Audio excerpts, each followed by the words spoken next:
3, 2, 1, go.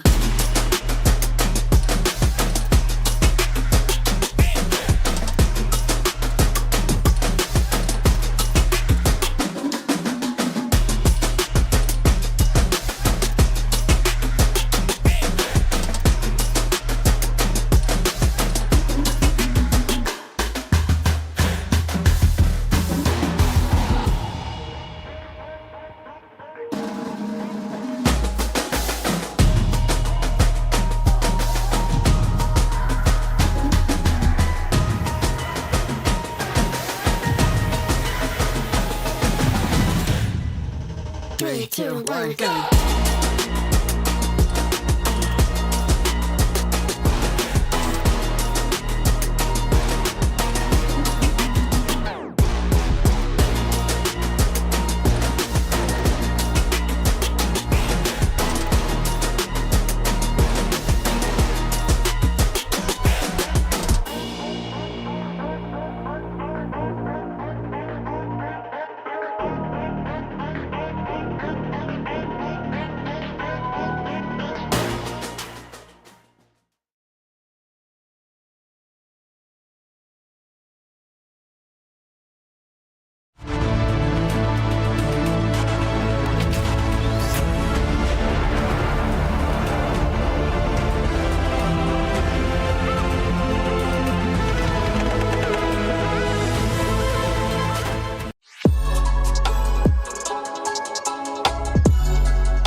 It is the final day of the TFT Global Qualifiers here on the road to EWC. I'm Casanova, joined by Clement Chu.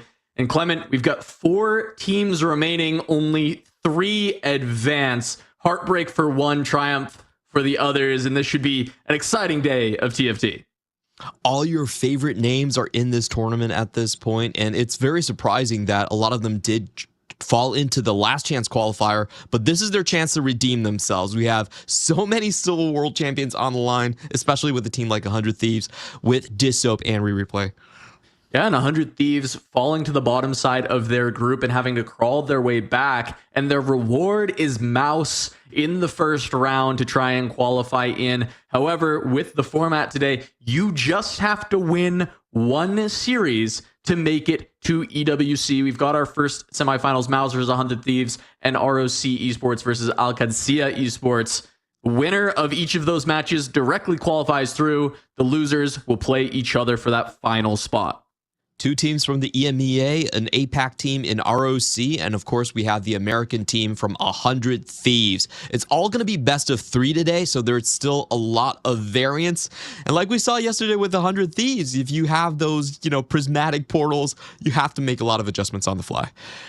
Absolutely, and we're going to kick off the day with that Mouse versus 100 Thieves matchup. I think this is one that a lot of the fans have been craving. They've been wanting to see these teams go head to head. One of the favorites from the EMEA region versus one of the favorites from the Americas regions going head to head. And both of these teams kind of potentially considered teams that maybe shouldn't have been in the last chance qualifier, but should have been able to qualify through their initial regional qualification. Both of them were not able to get it done there, and now they have one final chance, but they have both made it to this final day, and at least one of them is advancing to EWC. That's just how this works.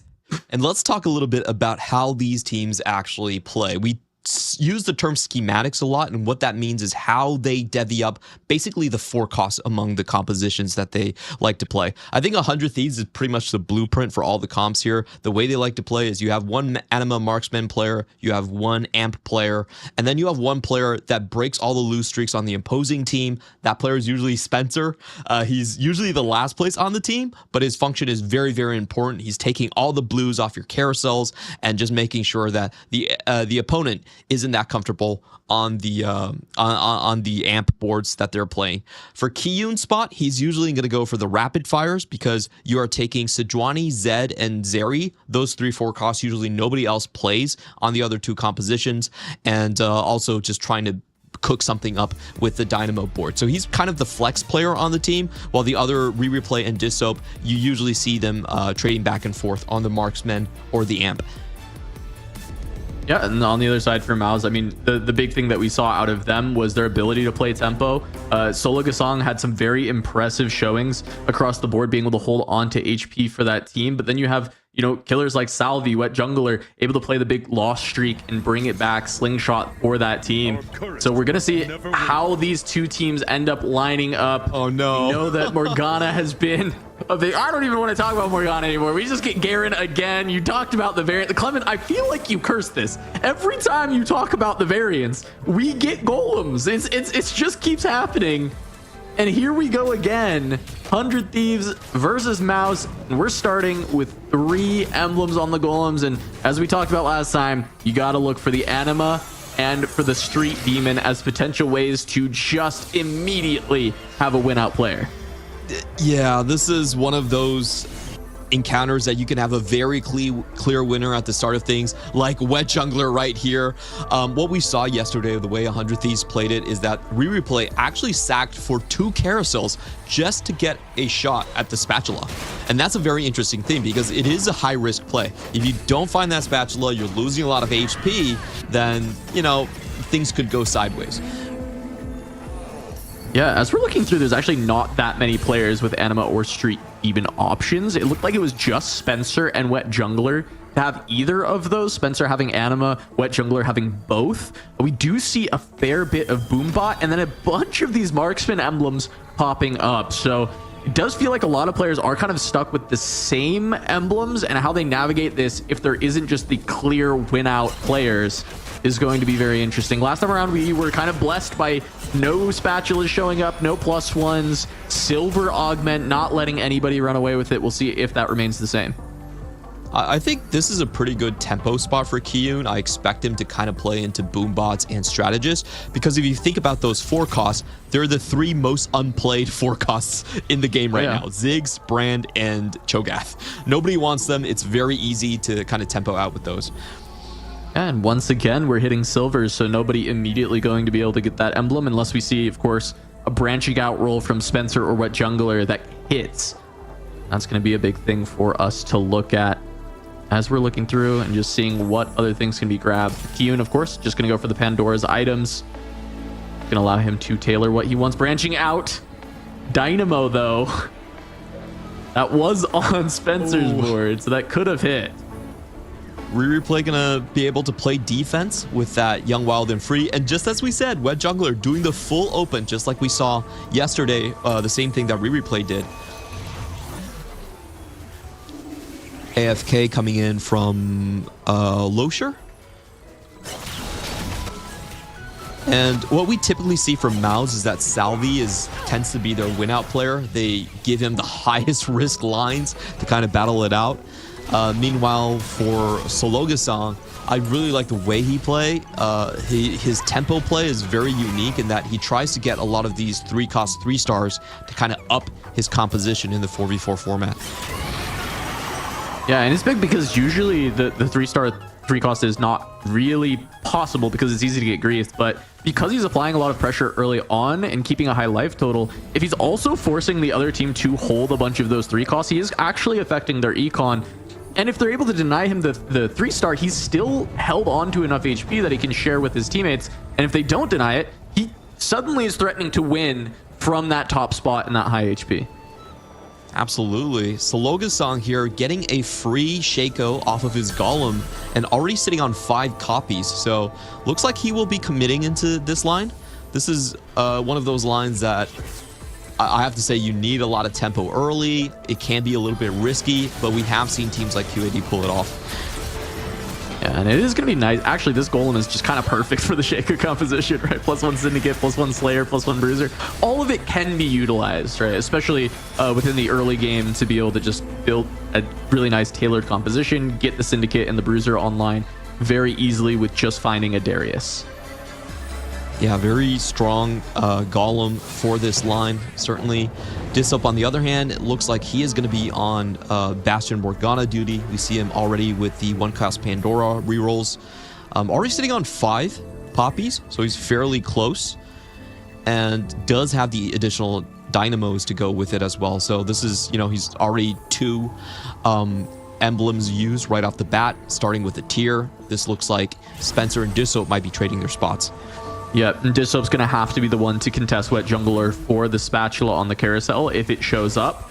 He is the one at the bottom of the tables that's going to continue losing here. And they cannot let Wet Jungler get that +1 because it essentially trivializes the first place for Mouse and makes it so 100 Thieves have to find an alternate win condition because they won't be able to get the tiebreaker. Yeah, this is going to be interesting. One of the main ways that we have seen sort of 100 Thieves lose is when they don't have a very clear win-out player. They have a pretty fixed schematic, and a lot of times Spencer is going into the bot 4. You kind of expect that. If Kiyun can't find like a win-out spot on the flex, then they can be in trouble. And I'm looking at this board right now. There is a lot of win-out potential on the side of Mouse here.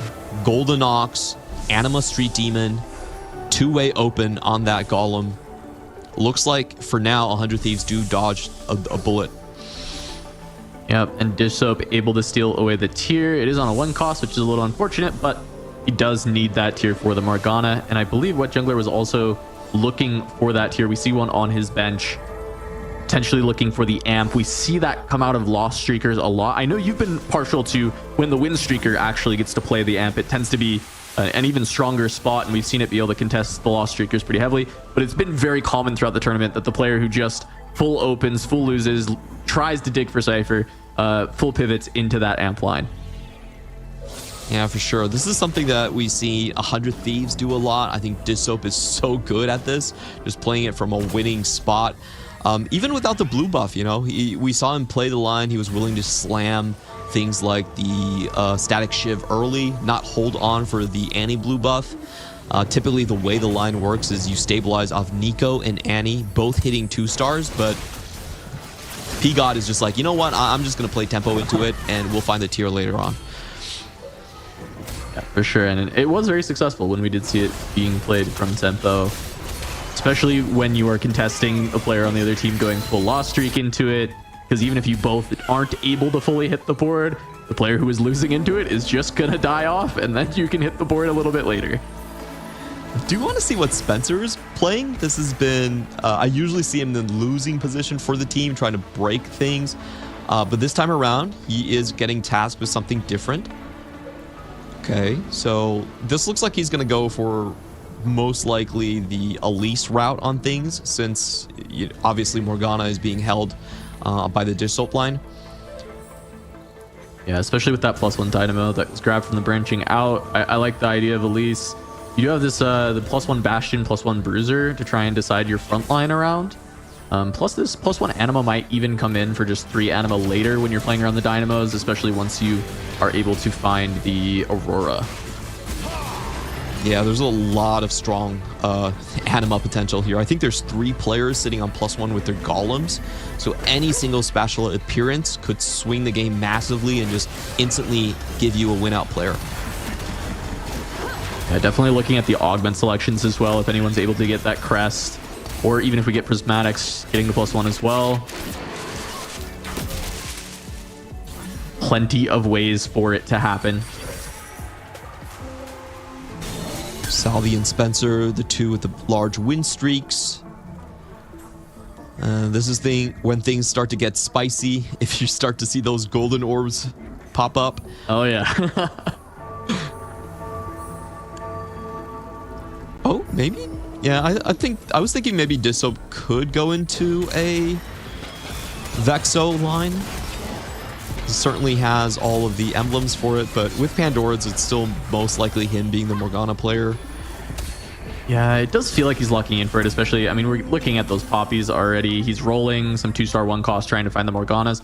I always, Pandora's with 1 cost, I never love it. Because it just feels so variance heavy, right? It is just like you roll it from the very beginning of the game, which is nice, but also you lose 3 bench spots, and then there's so many 1 costs in the game that it's really just like, hey, more dog, you got me? Like, can you help me out here? What can we find? Solo Song does hit the Shaco 3 already on 3-1, a bit ahead of the curve on the 1 cost rerolls. Yeah, I didn't check how far he rolled for that one, but it's still definitely on tempo. He already has a lifesteal item and multiple slayers just because of his emblems. So very strong position. Kiyun is the one where the direction he's going in might be less obvious. It does look like he might be playing around. Strategist has his Yumi items set up already. So he might be the amp player, I'm guessing, for the team. Yeah, I could see this be amp. Lot of just slammed AP items. He did tailor these somewhat with the Pandoras, but I'm curious if he just kind of took things that were pretty strong to help him win streak. We are going to get gold or 2 silver, so there is possibility to pick up one of the emblems here, at least on the gold side of things. You're just rolling the gold one all the way, I think. Oh yeah, until 100%. Let's go. Wet Jungler, definitely one of the players we need to be looking at. Great job from the observers. Doesn't find any of the +1s. Yeah, it goes for 10,000 IQ, so strategist commit. I do want to check on Salvi because he has been win streaking this entire time, but I'm not sure what he has been playing so far. Restart mission. Wow, okay, that's interesting from Losher. Cybernetic implant. Okay, so this is just the marksman player. Salvi just hard tempoing into it. Does he have golden ox anywhere? Let's see. Yeah, okay. Does have it on the golem. He's fighting against Spencer, and Spencer just golemified. I think this is the turn that the golemify tends to be the weakest, just because of the fact that you don't kind of have a board, but he did end up getting something decent together. And it looks like the power of the golem's HP on 3-2 is just enough that even though it's a bunch of 1 stars with not much going on for them, Spencer's able to hold on to the win streak. Yeah, good find for him. Breaks the enemy win streak down. And we're checking the other boards here. Replay looking more like an MF angle. He has Dynamo +1, also built up all his MF items. And for Kiyun, branching out into another strategist. Not really the strongest ones you're looking for. However, the strategist emblem itself is very, very good. Yeah, +2 strategists, especially because one of them is malleable, right? It's able to be put onto a different unit. I certainly like. There's also a lot of power with Garen for that board later on, because of the fact that it's going to be 5 strat in. If you're able to turn something else into a strategist, it's also just going to gain an insane amount of value. So definitely an interesting way to... It's still going to be the amp board, I would imagine.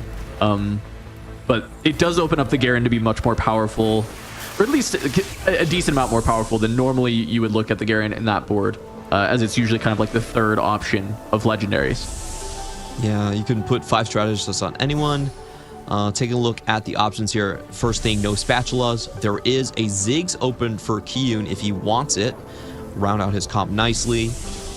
And the way that this the additional strategist emblem actually works is that it gives you half of the effect of either the front line or the back line of strategists. So you can get a huge bunch of damage, amp, or durability onto one of your carries. Usually you just slam that thing on the Zac if you get it. Very, very powerful there. Ish starting to hit 3 stars, but it is the Jax, the least valuable. Disso playing slightly behind curve. This is something we've seen from a lot of the Morgana compositions, is that Stage 5 hasn't really been that strong of a win out, especially if you can't move the Bastion emblem onto the Morgana. And in this case, you just don't have it. But he's finally hit both of his frontliners, so this should be the turning point for him. Yeah, the difference that he's able to get with this Golem is he gets +1 Divinocore and +1 Dynamo. So a little bit more cast, a little bit more power from the Elise as a secondary carry with the 4 Dynamo in. I'm not. It's certainly not going to be as good as like a +1 Bastion on the Morgana, but if he can hit that Morgana 3, at least the front line's stable now.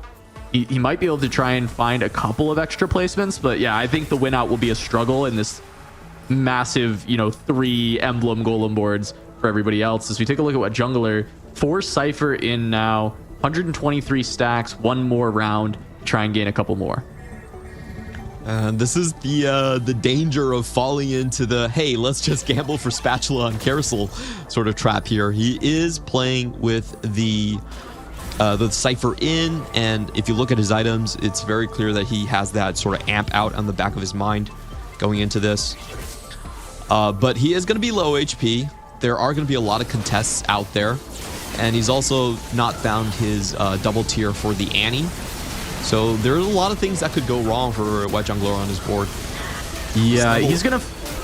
Go ahead. Oh, the level 8 is going to be huge, so we're going to have to watch his cash out on this one. Yeah, I mean, this is going to be a big amount of damage already. He goes down, looks like 29 there. I feel like it was going to be lower than that. We'll see if it just hasn't updated or if I was just reading his life total wrong before this. But Wet Jungler going to be on 2 or 3 lives with this cash out. He needs a tier off of Wolves. I think tier off Wolves plus a good level 8 roll down here. Yeah, it is down to 20. Okay. Bunch of 3-cost champions. So it's a lot of gold. Does get Yuumi too, so at least he'll have a tertiary carry before he finds the Annie. Oh, there's one. Go. No Nico's Mira, yet. Zach, the other big ones. The wrong legendaries showing up for Wet Jungler. Yeah, it's not out of the woods yet. No tier yet. Let's see what the rest of the drops are.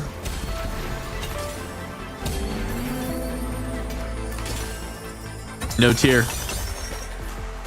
Still finding a bunch of legendaries, but none of the ones he wants. Pair of Annies, finds the 2-star. That's a massive hit. Still no Nico. No Nico, also, no Samira. He also needs Nidalee.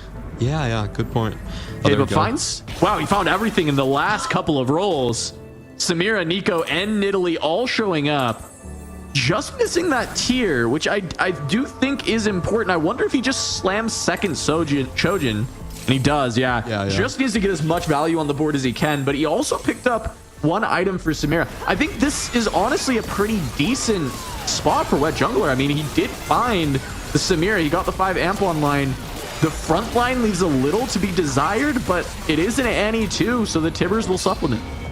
I think Kiyun is in a world of trouble right here. He didn't have the econ to contest on 4-1, and he's locked into the strategist side of the board. So how is Kiyun going to roll here, and can he actually find the pieces for this is going to be a big question. I feel like he might be forced into just playing the brand side of things if the Annie doesn't land for him. Yeah, and we've seen it before. Brand seems to struggle a lot on this patch. Now, I agree with you. It's possible that just needs to be the direction that he plays and try to hold on to as much HP as possible, especially if he can find the 2-star really quickly. Slight problem of being on the blue buff. It would be a little bit better to be a Shojin if you are playing around the brand, but it's not horrible, at least not that horrible of an item for him to pick up instead. As we see the Glimify board from Spencer, he is playing around that Elise for now. It is just an Elise 1. One of the interesting things about this lobby is that we actually have MF as being one of the most contested units. There's a lot of dynamos being played here. MF usually pretty open as a carry, but might be harder to find this time around. I expect Wet Jungler to have a very good stage 4 with all the units he was able to hit, even holding on to the brands as well, because he has the Street Demon +1. So potentially go to 5. we see Dish Soap also has pushed, never hit the Morgana 3, and is playing around an Elise carry as well. Seems like both him and Spencer are kind of stuck playing around the same carries with the Dynamos, a little bit more contesting of each other than we've really ever seen from 100 Thieves. And I think a lot of that is just due to the golems that they were given. Yeah, Replay also falling down the standings quite heavily. Like we were talking about, no MF in sight. He's rolled below 10 gold. This is a dire situation for a lot of 100 Thieves members. I do want to take a look at Losher because I think he's going for 6 rapid fire. If he can turn the corner on this, yes, he's already has 6 rapid fire. All of them are in with Zeri too. He's stable at this point. So both 2 members for Mouse in the bottom 4 already expected to move up the standings. Yeah, and while this rapid fire board is significantly weaker than when you actually have the emblem to play on Renekton, it's still incredibly powerful, right? 6 rapid fire Zeri is super strong. The front line pretty good because the upgraded Galio, plus you get the supplemental, golem to just buy a little bit more space. All you need is a little bit of time for that rapid fire board to ramp up, and it just obliterates everybody else.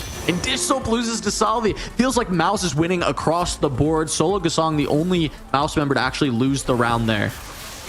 Yeah, very unfortunate for Dish Soap. He was waiting for that Morgana 3 for so long. It never shows its face. And loses the 1v3 in that situation. So 100 Thieves, I don't see a clear win-out player. And also, they're just not hitting. Like, Kiyun is getting completely out-tempoed by Wet Jungler. Wet Jungler got pretty lucky on those roll downs, got a huge cash injection to make that happen. And in the meantime, Replay playing on no MFs. So, yeah, he has, like, we saw him with 2 MF items sitting on the bench. It's just like, where's my MF?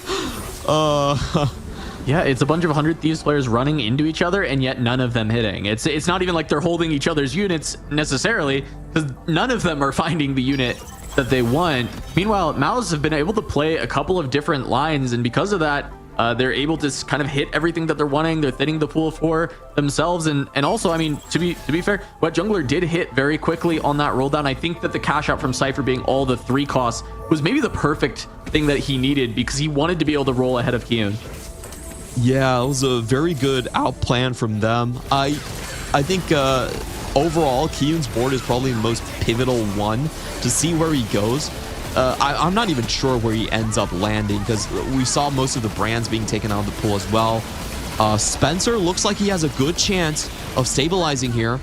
Yeah, his front line's great. It's holding on for so long, but he is lacking a little damage with really just this Elise, and it shows towards the end of this fight. His front line held on for so long against Wet Jungler, but he just can't get the job done at the end. And we see these life totals coalescing towards the bottom for 100 Thieves. Meanwhile, Mouse still 70 life on Salvi, and Solo and Losher still ahead of the pack as well.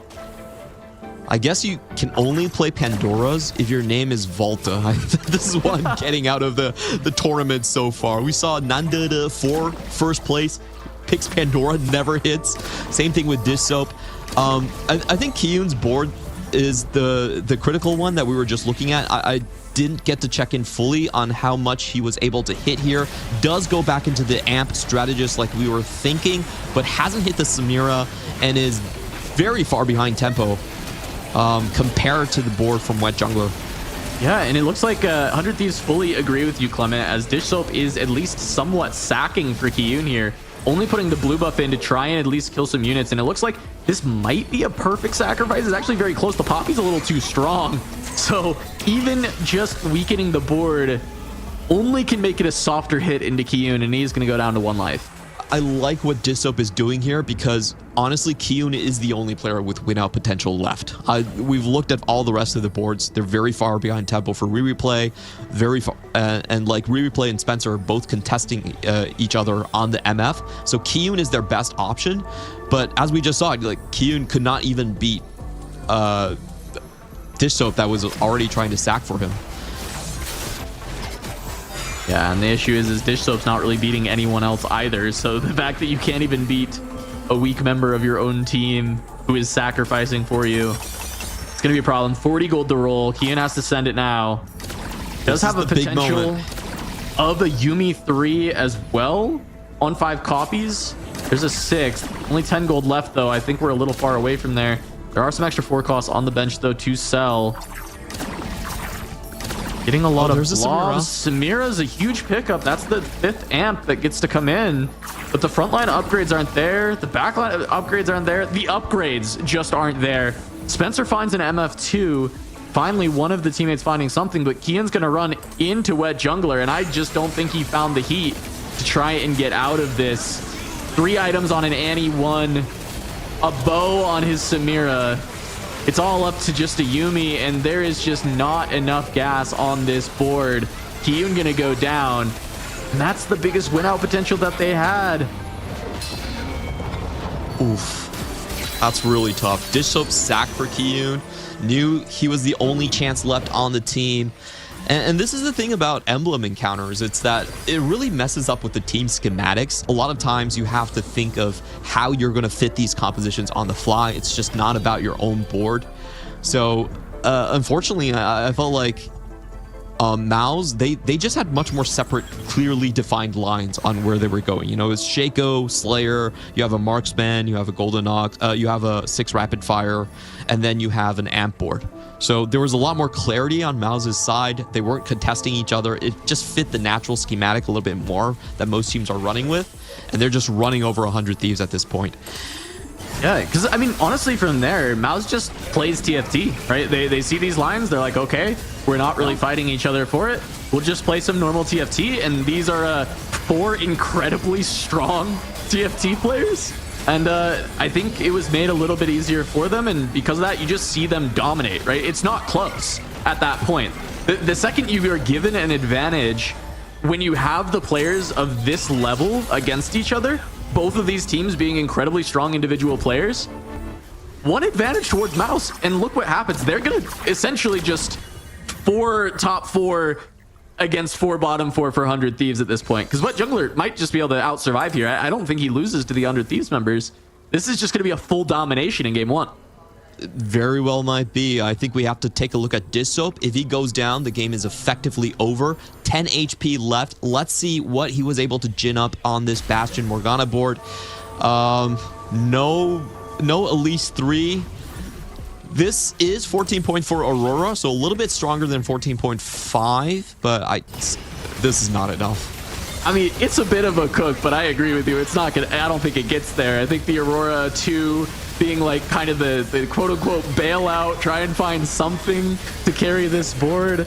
It's definitely some nice TFT out of Dish Soap. Maybe he can find some good wins here. Maybe it's not a full all bottom 4 versus all top 4, but it's fully ramped on that rapid fire board, and he still ends up losing. Not enough damage to finish. You kind of need that secondary carry. Dish Soap goes down. Spencer down to 2 life, and domination for Maus.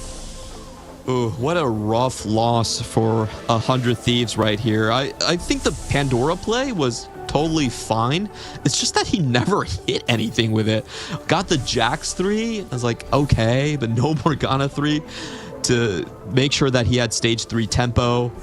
It's just such an unfortunate train wreck on the side for 100 Thieves, you know, self-contesting on the Dynamo, and it's because of the Golems as well, you know. The Golems just want them to butt heads.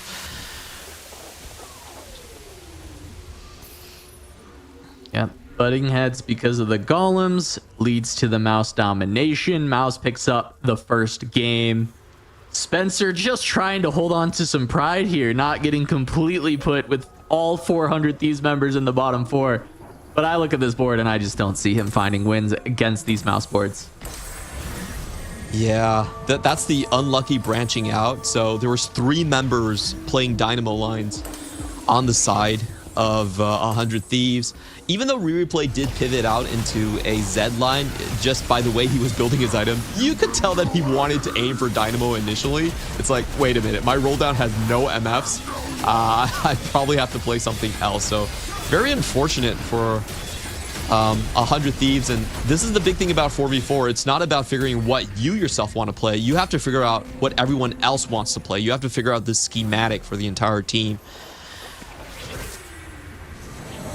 Yeah, we'll see if 100 Thieves can bounce back in game 2. I know they're hoping to not get Golems again. We saw them get this same portal yesterday. They were able to find the win that time.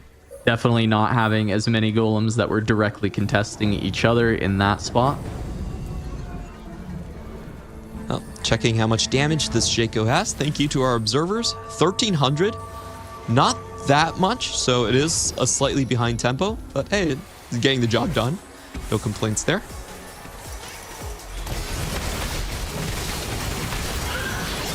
And this is 14.4 Wits End Renekton. Let's go. Huge buff on the next patch. You guys should really try it out. Wits End Renekton. Getting more HP and resistances. Very strong item holder for it. Spencer just fighting for his life. Still last 100 Thieves member remaining. His team all falls, and it means, okay, now I can hit my units, you know? Now we can find them. I want to see if Spencer actually sells his board here, so he can just lose to the PvE round, or he can stay in it and give the team more time to discuss amongst themselves. You know, maybe what went wrong, where could our communication have been better, or maybe we just forget about the whole thing and just go next. I mean, I can imagine 100 Thieves just looking at this game, chalking it up to a little bit of variance with the golems, trying to not let it affect their mental too much and saying go next. Honestly, I kind of see that as the best way to look at this if I am 100 Thieves, is I would say, you know what? I think there are probably things we could do better with our comms, but also, like, this game's a little chalked. Let's just make sure that we step it up. We got 2 more games to go if we can win out against Mouse. They're a good team, but, you know, 100 Thieves are also incredibly strong. They should be able to find the win any given day between these two teams. I look at it as either of these teams can take the win. And I think that 100 Thieves should see it the same way. So Spencer is going to stay in the game, you know, get the boys talking, see what they could do better. I think Spencer has been playing a very unique type of 4v4. If you look at the average placement he has within the team, over half of the games he has last place. So he's kind of like a quarterback on the team. In 4v4, even if you go last, you can still contribute by communicating, shot calling to the rest of the players. Actually going last place for the team, not everyone can do it well. It's actually one of the most difficult positions because you have to talk to everyone at the same time. It's the same thing on Vitality. You know, we heard about the way Vitality works is that Milk just goes 8th, yaps the rest of the way, and they still win. Yeah, no, I mean, absolutely. It's always nice when that 8th place player can try and grab that extra placement though and get the 7th. Try and make sure that your team has more outs. But I fully agree with you. It's like, if you're able to communicate really well for your team, shot call, you get to have the vision. It's all about your scouting, your ability to look around the entire game, look at it from a holistic view, and make sure that you're giving your team the best advice on how they can actually win out the game, what units they have to hold on their roll downs. You get to scout for them and essentially give them more time to be able to figure out their board, figure out their positioning, make sure that they're focusing on their own gameplay. Yep, 100 Thieves is going to stick in here. They avoid the 26-10 sweep. So there's only going to be one team that has suffered that domination. That's what I call it if your placement is 1 through 4. And Spencer also takes the possibility of the 10th Street Demon board away. So there is a chance that he could get first place, up his AVP a little. Yeah, he might just win out. I mean, honestly, this board looks very strong. Going up against the 6 Vanguard 4 Marksman. I mean, also, this is a powerful board. Salvi holding on to 45 life throughout the game. Really, honestly, quite good items for his Marksmans. Just a lot of extra damage there.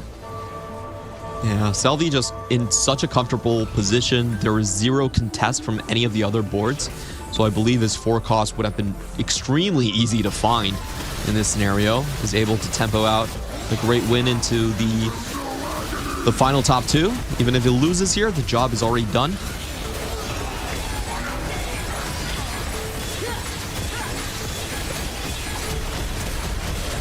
I have to say, for 100 Thieves, they must be hoping for just normal encounters. I don't know why this team is so unlucky when it comes to getting handed down Rito encounters. Like, they give them the highest variance ones, the most figure out your game plan on the fly options.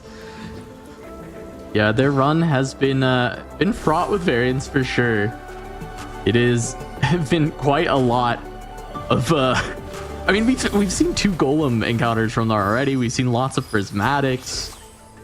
And we know this is a team that doesn't really like the high variance. I know Dish Soap always has plans for everything, though. Sometimes he feels okay with the crazier things because of his ability to have more lines available to him. That's more for 1v1. It opens up a lot more when you actually have to play with the team and try and figure out not only your own line, but how they can interact with each other. And I just want to get the audience into kind of the mindset for 100 Thieves. The potential downsides of their run so far is they ran into Volta with a crazy Pandora's high rolling him all the way until the point that he was just shopping for 3-star 5 costs. And then they go into NIP first game. Someone just gets 4 Golden Ox right off the bat into Spoils of War. There was no chance they could win that. And then they have to play back-to-back Emblem Golem games in their next 2 preceding series. So very, very tough run for them so far. I hope they can bounce back. We've seen them before. They play the best fundamental 4v4 so far in the LCQ tournament. I hope they get a chance to show that. Well, I mean, we'll see, right? This kicks off with Mouse being able to take that win. It goes on the trainer golem setup. Mouse, of course, I think this is one of the teams that seems as close to 100 Thieves as kind of we get within the LCQ. This team, as far as individual players, and because of that, you know, they're able to kind of hold up when they get the lead on variance. They're gonna crush 100 Thieves. It would go the same way, I think, if 100 Thieves had that variance as well. So we'll see if 100 Thieves can bounce back in this next game, if the variance is a little bit more kind to them, or if we actually get to see a standard game to see how close it is. We're gonna go to a break, but when we come back, game 2 between Mouse and 100 Thieves. Don't go anywhere.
Chase ya, if you scream, I'll whisper. La-di-da-di-da-da-da. This is all you ever wanted.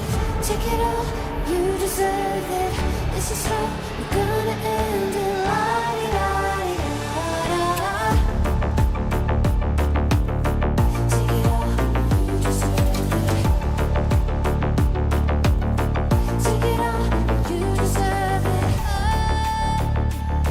Giving back the freedom you want to destroy.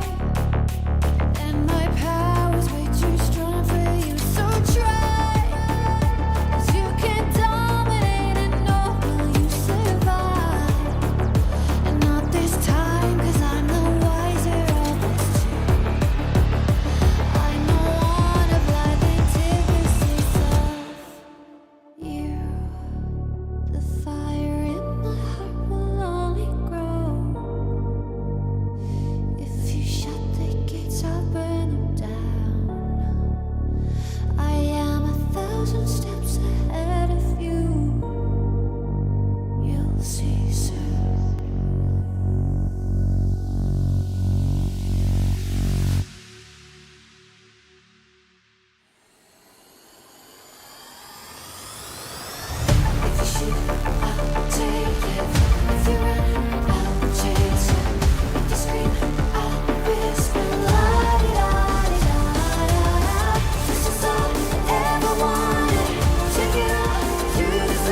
Welcome back to the TFT Global Qualifiers on the road to EWC. We're here on the final day, Mouse versus 100 Thieves. I'm Casanova, joined by Clement Chu, and it is going to be game 2 coming up. 100 Thieves going to have to bounce back from a very tough first game. The Golems think heavily in Mouse's favor, and they capitalize in a big way.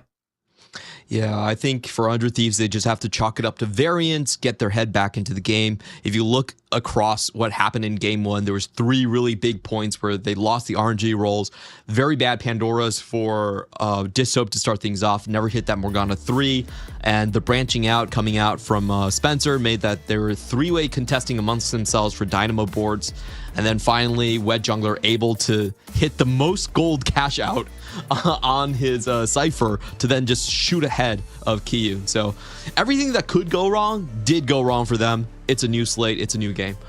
Yeah, 100 Thieves really just need that big reset for this one. They need to just not think about the last game at all. Just kind of go in, fresh mindset. Say, hey, restart the series, but we do have to win 2 before Mouse are able to win 1. They've had good strats throughout the entire season. They've done really well in 4v4. I think still, again, it's kind of been a bit of a surprise that they dropped down and had to play the last chance qualifier, but that's the way it goes, and you have to be able to lock in and pick up the W. Today, you just have to win 1 series. Yes, even if you dropped a Mouse, you have to lock in the mental afterwards, but I think they'd like to get it done here, find these 2 back-to-back wins, and if you're on the other side with Mouse, it's just time to close it out. 1 more win. Yeah, this has been a really amazing journey for Mouse. If you look at the recent performance in set 14, they have 2 players that just made the recent day 3 in Salvi and Sologasong. And of course, they have Wet Jungler that was runner-up in set 9. So this team, even though it's really hard to match up to 100 Thieves, just based on player-to-player, pound-for-pound strength, they are doing incredible things in set 14 so far. So they have 3 players that have been to TAC Crown, 2 very high-performing players in the most recent set. This could be a start of a very strong German organization in 4v4. 100%. I mean, this team has been completely dominant throughout their run in the tournament so far. They're coming out winner's side from their group.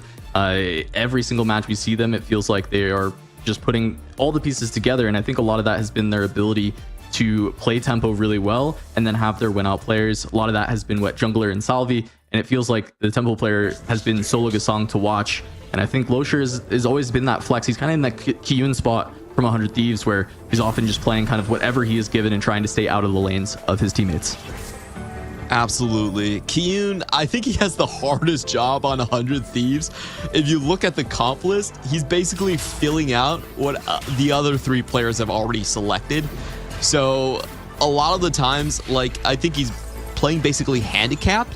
And whenever the rest of the players are not doing well, and then Kiyun suddenly has to hard carry, I think that's the hardest transition for 100 Thieves. I think ideally what 100 Thieves want is very high tempo player on replay and Dissoap, and, you know, just great starts, very clear amp angles for those 2 players. That's the best performing kind of schematic that they have. And looking at the early boards, usually we are going to get our Morgana player to reveal themselves by around 2-1. Ends up being kind of somebody who's found a tier, found a couple of the units already. Looking at Losher, though, ends up selling out of the LeBlanc, staying away from the potential of a Cypher Lion, and holding on to the Techies reroll as a potential play around the Gorilla. Ooh, Sologasong with a very strong sort of anima opening. I wonder if you caught the encounter for this game. I didn't get a chance to look at it. I didn't see it either. Maybe our observers can check for us on the 1-4 icon, just left of the 1-4 icon on the top, and we could see the encounter. But we'll figure it out as the game goes on anyway. Oh, more to the left, more to the left. Okay, more to the left, more to the left. Left a little. Ah, there we go. Pot of gold. There we go. Silvers once again. Gonna temper the variance a little bit. Pot of gold also tends to just be usually a quick cash out for all these players. Yeah, does make things that cap out higher need a lot of gold injection. The amp boards, the potential golden ox boards that we've seen once or twice, a bit better. On 14.4, a lot of these sort of hero augments on silver are not really playable, so I don't really expect to see any of them. Caretaker's Ally is an interesting out, but as I say that, Wolf Unchained still selected. Okay. All right, Dish. Interesting. That's a little bit spicy. I mean, I know it can be a solid augment overall, but not one I've expected to see get slammed so easily. Caretaker's Ally also going to be picked up. So Wolf Unchained is pretty good on the next patch because Anima itself is pretty strong. So you see it ran a lot in 7 Anima, but 14.4 Anima has not been buffed just yet. So the line itself, it's pretty hard to get into. You need a lot of early tempo, and you know, Wolf Unchained is kind of like a tempo comp itself. Unless you get the right items early, it's very hard to play. A lot of times you need the spell crit. You also need like a Hodge. You're contesting on tiers. So it's a very hard line to pull off, and I'm just excited to see Disso if he can do it. Yeah, I mean, definitely I would assume that's going to be more of a heavy tempo line, trying to play around that 1 cost, getting a lot of value there. Meanwhile, Replay having Cypher in from 2-1, that is going to open up the ability to have 100 Thieves get a win out player in the hands of Replay. Something they were kind of missing in that last game, not having a clear way to look for that first place. Yeah, already building up for some pretty high cap boards. We have Replay on Cypher, which I think is most likely going to be the AMP player. And on the other hand, we do have Kyun already with the Rage Blade built. Very strong tempo play for him, so likely marksman going into that direction. Meanwhile, Jisop is the question mark for me is like, how is he going to play this Wolf Unchained line? Yeah, I'm wondering, is he gonna full reroll for the 3-star? Is he gonna try and play around Anima? He doesn't even have Anima in yet, just the 2 Vanguard. It's pretty unique, and he wasn't able to keep the win streak early either, which is usually how I tend to see some of these like 1-cost hero augments. You get some items on them, use them to tempo out, and then you tend to want to 3-star them to kind of have the higher cap on your board, but they don't become the entire focus of your board later on. But Mao's controlling the win streaks as of now. On the other hand, we do have a board that looks very much like a Vexotech board. Not sure which player this is from. One of the it's probably Losher, I think. One of the Mao's players for sure.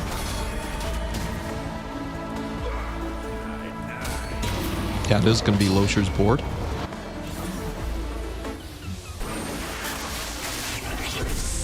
Right, open tier, 3 cost. It's gonna be huge. Losher would definitely want to take that. Spencer trying to get there and take it away. Salvi ends up getting that tier. The next big point we have to look for is if Salvi can actually break a Replay streak. Replay is trying to full lose streak on Cypher, while Salvi can just go full open. He's playing Patience is a Virtue. Already secured his blue. I expect him to be the AMP player.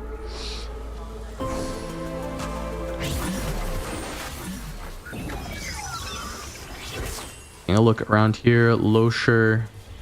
Oh, sorry. So this is Losher's board. He has a Caretaker Vagar. Yeah. Ooh. I'm wondering if he can actually commit into that line or what he's going to do. We always see this cashed out immediately in 4v4. So just a little bit of extra gold for everybody. I'm wondering if that Vigar is going to be the full play around. So you see him just playing Street Demon for now. I mean, he could just level it up and use it as an item holder. That's what I expect him to do. Yeah, just 3-star Vigar for the mid game. Replay does have Salvi in his rotation, and he has no option but to lose to him, and he runs into him right away. Oof, it's kind of rough. Yeah, that's tough. I guess he can rebuild the streak since he had this in from 2-1, and so he'll still be able to build a pretty large cache for the Cypher. But it certainly hurts. I mean, he would love to be able to escape stage 2 without seeing Salvi. And then from there, Salvi will probably have to play a board in stage 3, and Replay can actually get away with it. The full loss, have the massive cash out. But I think his cash should still be good enough that he can still look to be a win-out player for the team. Oh, Losher holds on, just barely. Right now, Mouse does have a pretty good HP lead on the top side of the board. I forgot what Wet Jungler is running, so I'd like to take a look at that board. Okay, so Wet Jungler is the one that looked a lot like the Vexo board, but he can still pivot off. Usually if you're not holding tiers for the blue buff, it's not going to be that direction. Meantime, for Kiyun, I want to see if he picks up that Xayah. I think he should. Yep, got it. So he's going to go for the marksman.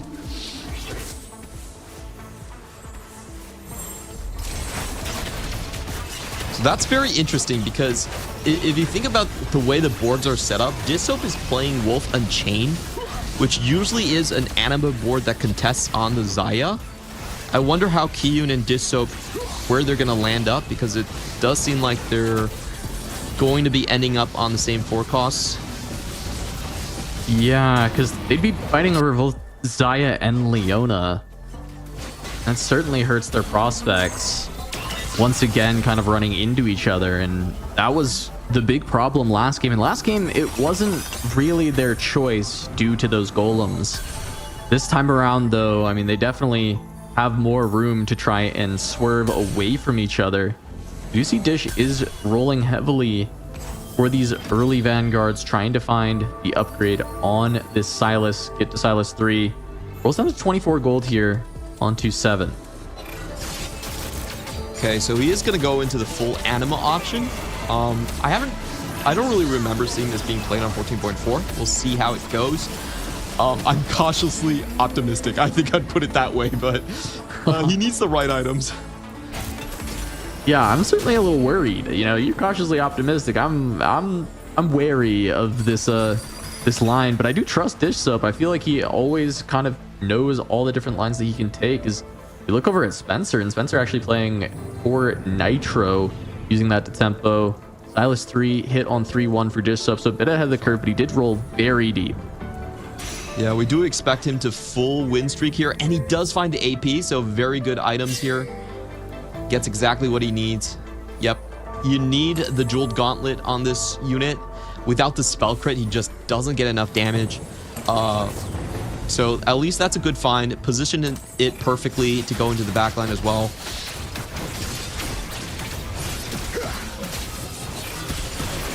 I don't think there are any boards out there that could beat this at the moment. So if he can streak stage 3, that's job done for him. Yeah, and I mean, I think, as you said, I don't think there's any board that's beating it. So this is very likely going to be the stage 3 streak for Dish. Try and turn things around, because right now 100 Thieves weren't able to streak at all in stage 2. They lost a lot of life. Replay did end up losing his loss streak, though, to Salvi, who does have the full loss through stage 3. And now, binary airdrop potential for Dish Soap. Can be solid. He hasn't slammed that much yet. It's one of the best black market hacks you can get.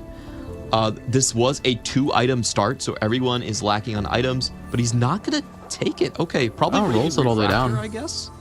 Yeah, because he has the Wolf Unchained. Can find another glove here too.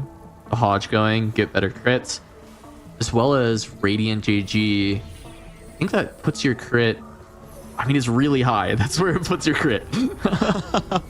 I don't remember the math on it. Belt overflow here for Losher. It's gonna make that Mundo an absolute beast for now. It's the 2-star though. Not really sure where some of these boards are going. We're taking a look at replay. Also just he looks the most like the Ant board for sure, I would say. And I'm very surprised that Spencer actually lost, because he was sitting on a Elise 2 on 3-1. It's usually pretty hard to lose with that board. 4 Nitro, Elise 2. So there are some monsters out there for sure. Yeah, I felt like no upgraded frontline units, but as we're looking here at Sologasong, I see the Radiant Warmogs just to buy some tempo, but also the item slams are potential for either playing, you know, around a Misfortune board later on, or also just anima.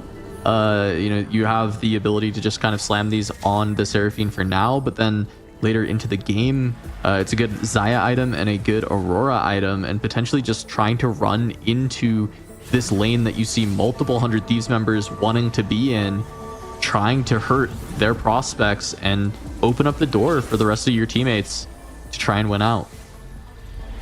Yeah, it's so interesting. Spencer actually going for the Chemtech portal thing that gives you gold when you die, but it typically is a very hard comp to kind of work in because you're looking at using a lot of like melees potentially to go further with this one. So very interested in seeing where that goes. MF is a huge find on the side of Sologasang. Just getting that for free on level 6 allows him to go to the Dynamo board. Oh boy. We're getting some Toma traits coming in here, Clement. I know wanting to avoid some variance, but here we go. +1s across the board. This does open up rapid fire. I don't know if anyone was in a spot where they can kind of swerve towards that. Because if they can find it, that's one of the best ways to look for the win out around that rapid fire Renekton. I'm trying to think what other boards could really utilize +1 right now. Yeah, this is pretty scary for a lot of players out there. I would say pretty good for potentially Dissoap if you can find that Anima +1. Anima +1, you get it on the Renekton later game. It's a very strong unit combo for sure. Sologasang is going to solidify his composition. Yeah. Just getting the Anima for tempo now. But I do want to mention that he actually has a chance to pivot out of this just because he does have the Pandora's item bench. That's true. Yeah, he could roll it. I did, I had the thought that he was going to just try and contest the 200 Thieves members that looked like they wanted some of those Anima units. So I'm not surprised if he just tries to stick it, looks for the Leona and the Xayah first to make it so both Kiyun and Dish Soap struggle to find the units that they want. Salvi with a very lucky Kabuto on 7. So I think he's the next player we're going to have to watch with his big cash out. He has a lot of rolls saved up with Patience is Virtue. Should be going all in on 3-7. So we still have one more round for him to go down. Let's take a look at re-replays. 233. Yeah, he'll have a slightly bigger cash out than Salvi. If they run into each other, though, that can flip the script. And on top of that, I think Salvi just had the better spot for Amp, and it feels like Re-Replay is running into him there. Those extra rolls you brought up for Salvi is going to make a huge difference, and curious if Re-Replay is going to actually be able to fight for that. Ends up being Radiant Bloodthirster for Dish Soap, so going to get some extra survivability alongside that Bastion emblem for the front line. On that Wolf Unchained, he's been able to win streak all through stage 3. He is going to beat Re-Replay, of course. So Re-Replay is going to get that full loss into 3-7. I think in these cash outs are telling. This is an acceptable strategy to just, have high tempo, have high HP, and then start win trading or selling your HP to your teammates. All right, this is where the two big cash outs are going to come. You have to check Salvi. I think Salvi is going to be the one that acts a little bit faster here. Bunch of forecasts. It's a Nico. Oh, he's not rolling that fast. Yeah, is he's not trying to roll up faster than Re-Replay. He's waiting until 4-1, it looks like. Re-Replay also not rolling yet. He has 6 rerolls as well. He found a Pan also, but he hasn't hit a BF sword yet, so I think it makes going into rapid fire very difficult, even though it's tempting. Yeah, he did just check his items. Bow as well, right? So once he sees these items, make a decision. He has bow, he has the items for Quicksilver, but he doesn't have a BF. It's interesting. It could be a way to steer away from Salvi, who is likely to hit first. Pair of Annies, Nico too. Oh, wow. Re-Replay also hits Annie too. So he's actually about even with Salvi. Salvi finding the pair and the Nico upgrade, but not finding the Annie upgrade. Whereas Re-Replay does get the core unit, but he was missing a tier, if I remember correctly. So no blue buff available for Re-Replay. It looks like they're going to run into each other immediately, and we're going to see the strength of these boards. Need to start slamming some items. Has to go adaptive because only a single tier. However, the Annie 2 should be pretty big, and Belt Overflow can stabilize the front line. He also found a Samira, but he is only on 4 amp. Looks like he wasn't able to get one in, and maybe is missing the Nidalee? I'm not sure which one he's missing. We'll have to take a look at Replay's board to confirm.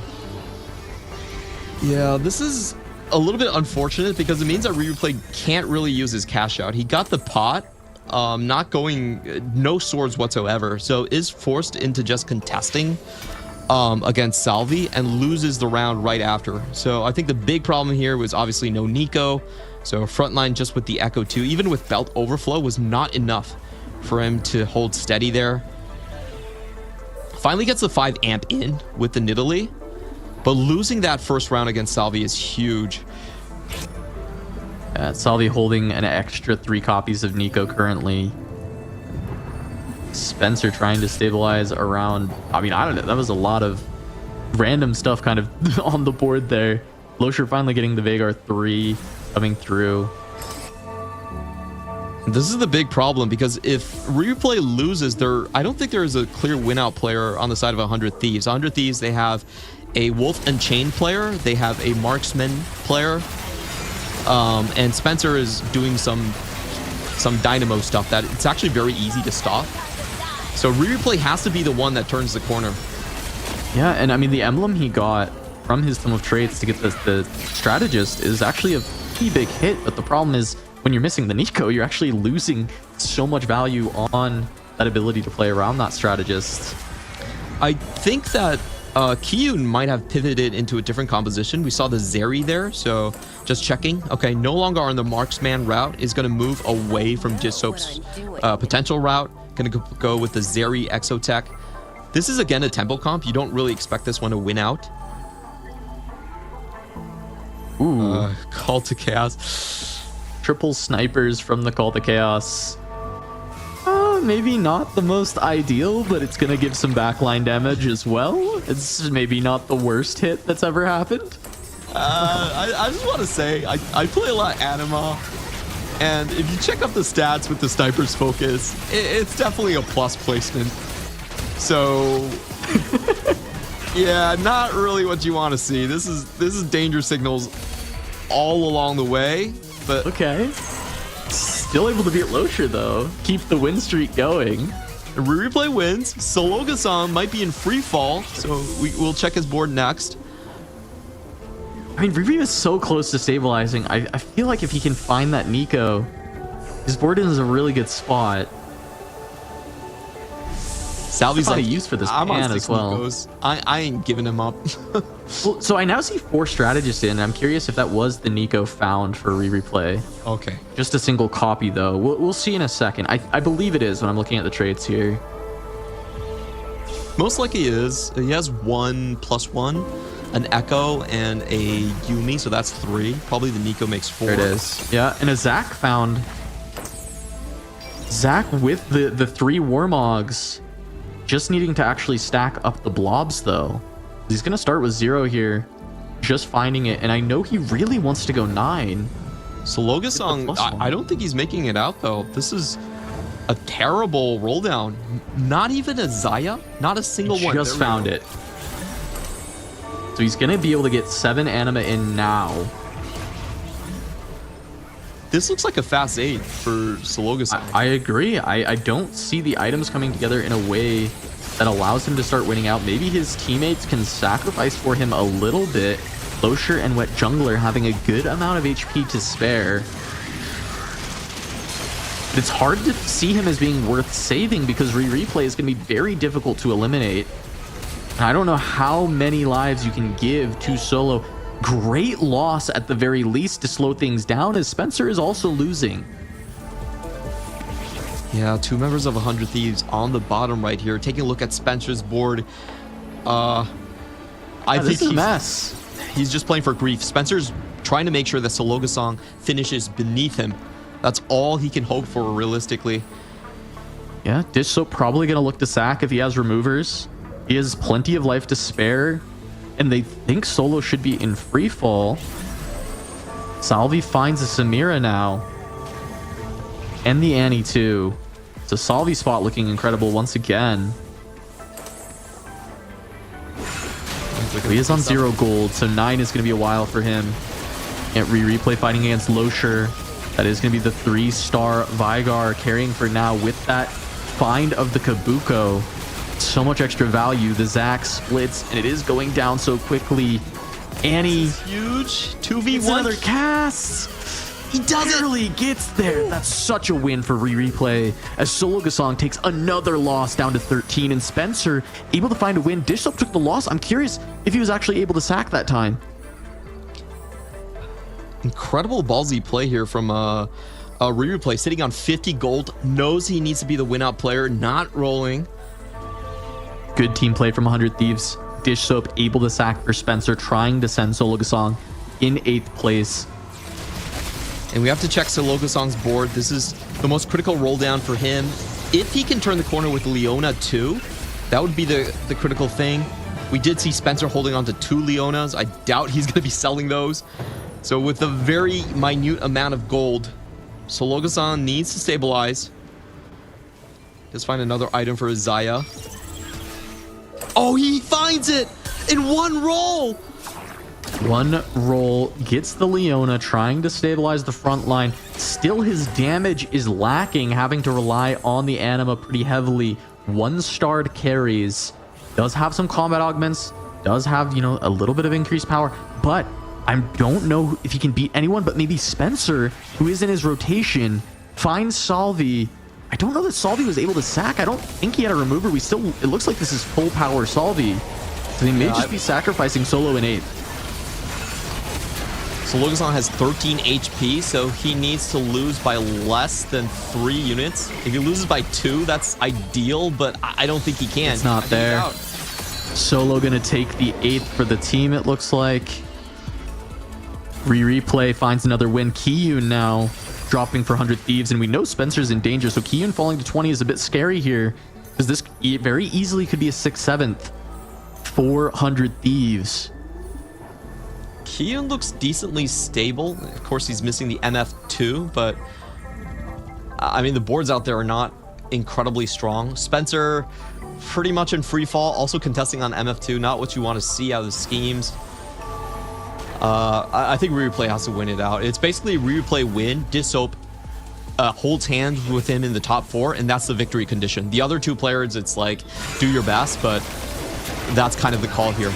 It's looking likely, though. Replay getting to stack the blobs, was able to make it to 9 critically. Has triple Warmog Zac, has the pair. So Zac 2 on the way, facing off against Salvi, and he beats Salvi. Oh, maybe not. Maybe he spoke too soon. The Tivers comes out. Oh no! Salvi actually gets there with just the Samira remaining. That is disaster for Replay. Is Salvi, if Replay goes down, that's just it. Like, I don't think 100 Thieves can come back from that. A critical win for Mouse. Salvi taking out Replay. Zac 2 is found, though. 2-star Zac, triple Warmogs. Only 12 blobs, but he has time. He had to sell a part of his board to get that in. Wow, this is a really tough situation. 8 of 9. If he makes something off the carousel, he has to make it past this round. Yeah, I don't think Spencer can beat him. Yeah, Spencer just resigns his fate. He knows that Replay has to be the win-out player. So this is going to be a very if he tried. He did take out some items on the MF to ensure it, but I think this was going to be a Replay win regardless. Kiyun and Spencer going to take big hits here. Salvi also losing a fight. Wow. I'm curious if he tanked for a teammate there, because I feel like his board is incredibly strong. Tanks for Losher. Okay, trying to keep Losher. Maybe Losher just beat him straight up. I'm pretty sure Losher has 4 Cyber Boss at this point. Replay going to pair his Samiras. Gets another blue buff. I don't remember what his Annie items are, if there's already a blue buff there. Because I know earlier he did have to slam an adaptive because he was lacking tears. We'll see in a moment, because that would be an upgrade to this board. Does already have the blue there, so just looking for the Samira pair off of this. Can't He's short 1 gold to buy the Viego or the Kabuko. Just feel like you throw the Gragas in there. Extra HP for the entire team. It has to be the call. Yeah, I like it. Losher's very strong at the moment. I mean, yeah, Belt Overflow, having the Kabuko in for Cyber Boss, actually playing around the Veigar reroll because of the fact that he was able to get it for free. Oh, he actually sells one of the Samira just to stay alive. Some more blobs are worth it. Gets the Viego in as well. Gonna play around the Golden Ox. Zach, that was a very tough call. Blobs are stacking. Should be able to take this down over Wet Jungler. He has a much higher cap than the opposing board. And the opposing board needs falls. 3. Spencer falls as well. Kiyun and Spencer go down 6th and 7th. Replay and Dish Soap need to find this top 4. Dish Soap has a lot of life to spare, but it is all down to Replay. This is what we thought was going to happen. Replay has to win out. He has to look for this first. Try and lock things down for 100 Thieves. Yeah, we're taking a look at Dish Soap's board. Not the greatest call to Chaos. Hit and Leona 2 very hard to come by. I think Dish did an amazing job just being able to keep all of his units here. And the strategy is very interesting. They're actually holding the Samiras. So they're saying, you know what, I'm on Samira 1, but Salvi, you're not getting Samira 2 either. So I'm just going to hold that all the way. This could be a little bit dicey. Facing off against Replay, it looks like he's not able to weaken his board. They really need him to lose this. Zach has already split. The Silas, there's no anti-heal. And he's just getting to heal forever. No, if this is a disaster. And he's down. Dish is going to win. Replay's going to fall. That's it. That's just the series. That's just the series. Mouse win the series against 100 Thieves. Mouse are going to the Esports World Cup. Dish Soap's board was too strong in the end. He also gets the straight pathway into the backline, gets the Annie. Wow, that was very unfortunate. I guess Dish Soap did not have any removers. I want to check his board. If he does have removers, that would be a big fight miscalculation. So, yeah, he didn't have any removers. He definitely could have played his board a little bit weaker, though. Yeah, I mean, I know they're looking to beat the Mouse boards down, but I think he has to sack while Replay's in his pool, even if it means losing some life against Mouse. Because their win con is Replay making it to first. Dish Soap has so much life to spare here. This has to be a miscalculation from 100 Thieves. And that is going to cost them dearly. Mouse advance to the Esports World Cup. 100 Thieves are going to have to win in the third place match. Back against the wall once more. We've said it so many times for 100 Thieves. They've been in this position over and over when it comes to the qualifiers. And they've usually been able to clutch up in the end. But it won't be in this match versus Mouse where that happens. It will have to be in the third place decider. They were trying to pull out something very different. I felt like they had 3 members on their team where the compositions were a little bit more ambiguous. There's Wolf and Chained, and of course Q and Spencer's board that you just don't really expect to be able to reach the final 2.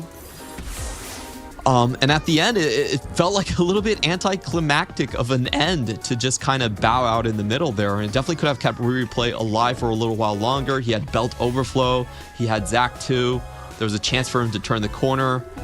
But unfortunately, it ends up just being a team kill to close out the game and the series. It's a costly mistake for 100 Thieves. They had this game. This was theirs to win. I think Replay beats both members of Mouse at that point. It's not 100%, but I think his board is strong enough to do so. Dish has 62 life, and he's beating everyone. So he definitely could have weakened the board while Replay is in the pool to find the win. This is a costly mistake that it will haunt them unless they can just forget about it for now, turn it around, and win the third place decider match, because then it doesn't matter at all. You still go to EWC.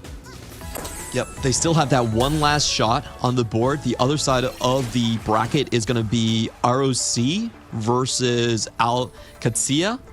I feel like Volta might be giving them nightmares if they do meet them again. It's just going to be a very, very tight fought thing. And I really didn't expect 100 Thieves to be in this position. For me, they were one of the the heavy favorites actually to go through.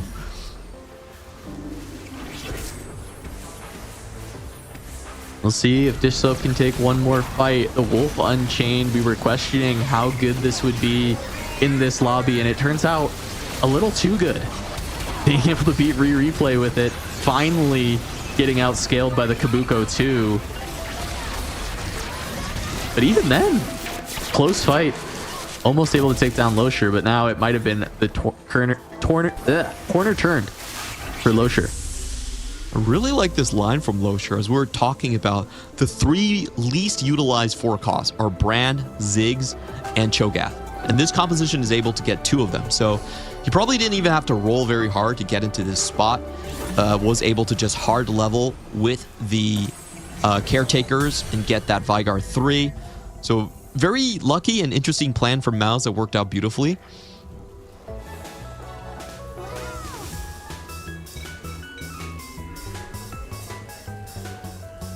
Man, I just feel like there's so many what ifs about this match here. This is 14.4, so Ziggs is still bugged.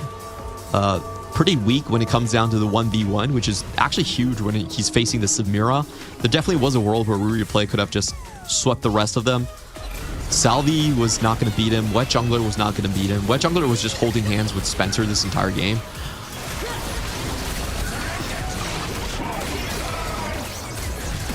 And here we may have the last few fights if Dish Soap can win, or we're going to be hanging out for a minute. Looks like Dish Soap gets it. That's the first place for him, but Mouse will win the series 2-0, advancing to EWC, sending 100 Thieves to that decider third place. Gonna have to play against the loser of our next matchup, Clement, as the last chance, in the last chance qualifier, to make it to the Esports World Cup.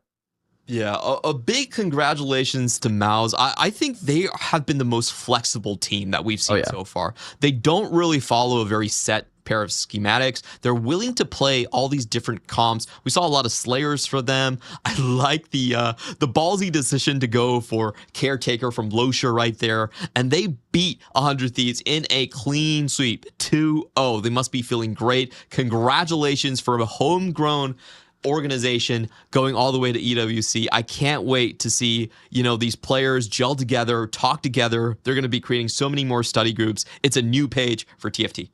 I mean, Mouse looks incredibly strong. I think that is certainly a team to look out for going into the Esports World Cup. It's crazy that they weren't able to make it through just the EMEA qualifier. They had to come play the global qualifier, duke it out again, fight tooth and nail, and they're able to lock it down with a very clean 2-0 to close things out. I think they should be super proud of themselves, and I think 100 Thieves need to try and regroup, take a step back, calm down, and play out that third place match coming up. Be ready to try and lock in their spot, because it is still, as we said, you have to just win one series today. One series will get you there. Yeah, things I would like to see them change. I think that Spencer can be playing more towards like a win out situation. He's been doing kind of like the dirty work for most of the team. And then Kiyun playing pure flex. I don't think that's been a win out strategy for 100 Thieves. So I wonder if they're going to give them more clearly defined roles, maybe make Kiyun the sacker and send Spencer to on a more of a win out position. I think that would be the changes I would make for them. We'll find out later today. Yep, we'll see if they can make those adjustments, but we are going to have one more series before that, Al Qadsiya versus ROC. We're going to go to a break, but we'll have that second semifinal match when we return. Don't go anywhere.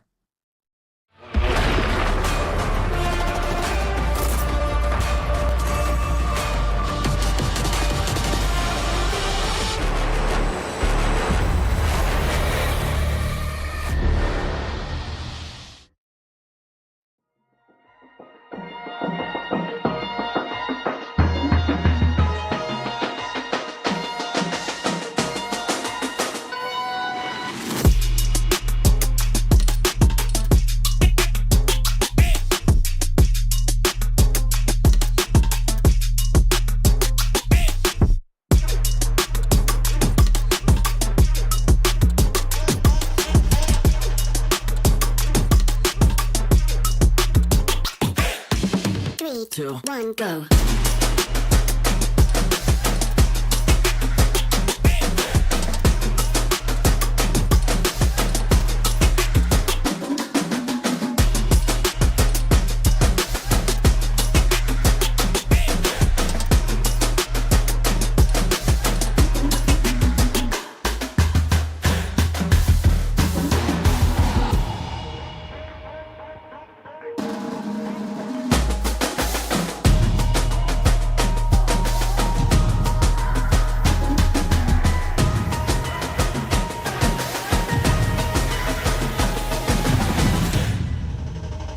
2, 1, go.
Three, two, one, go.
chase you. If you scream, I'll whisper la di da di da da.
Nothing's gonna stop me now. Nothing's gonna stop me now. Nothing's gonna stop me now.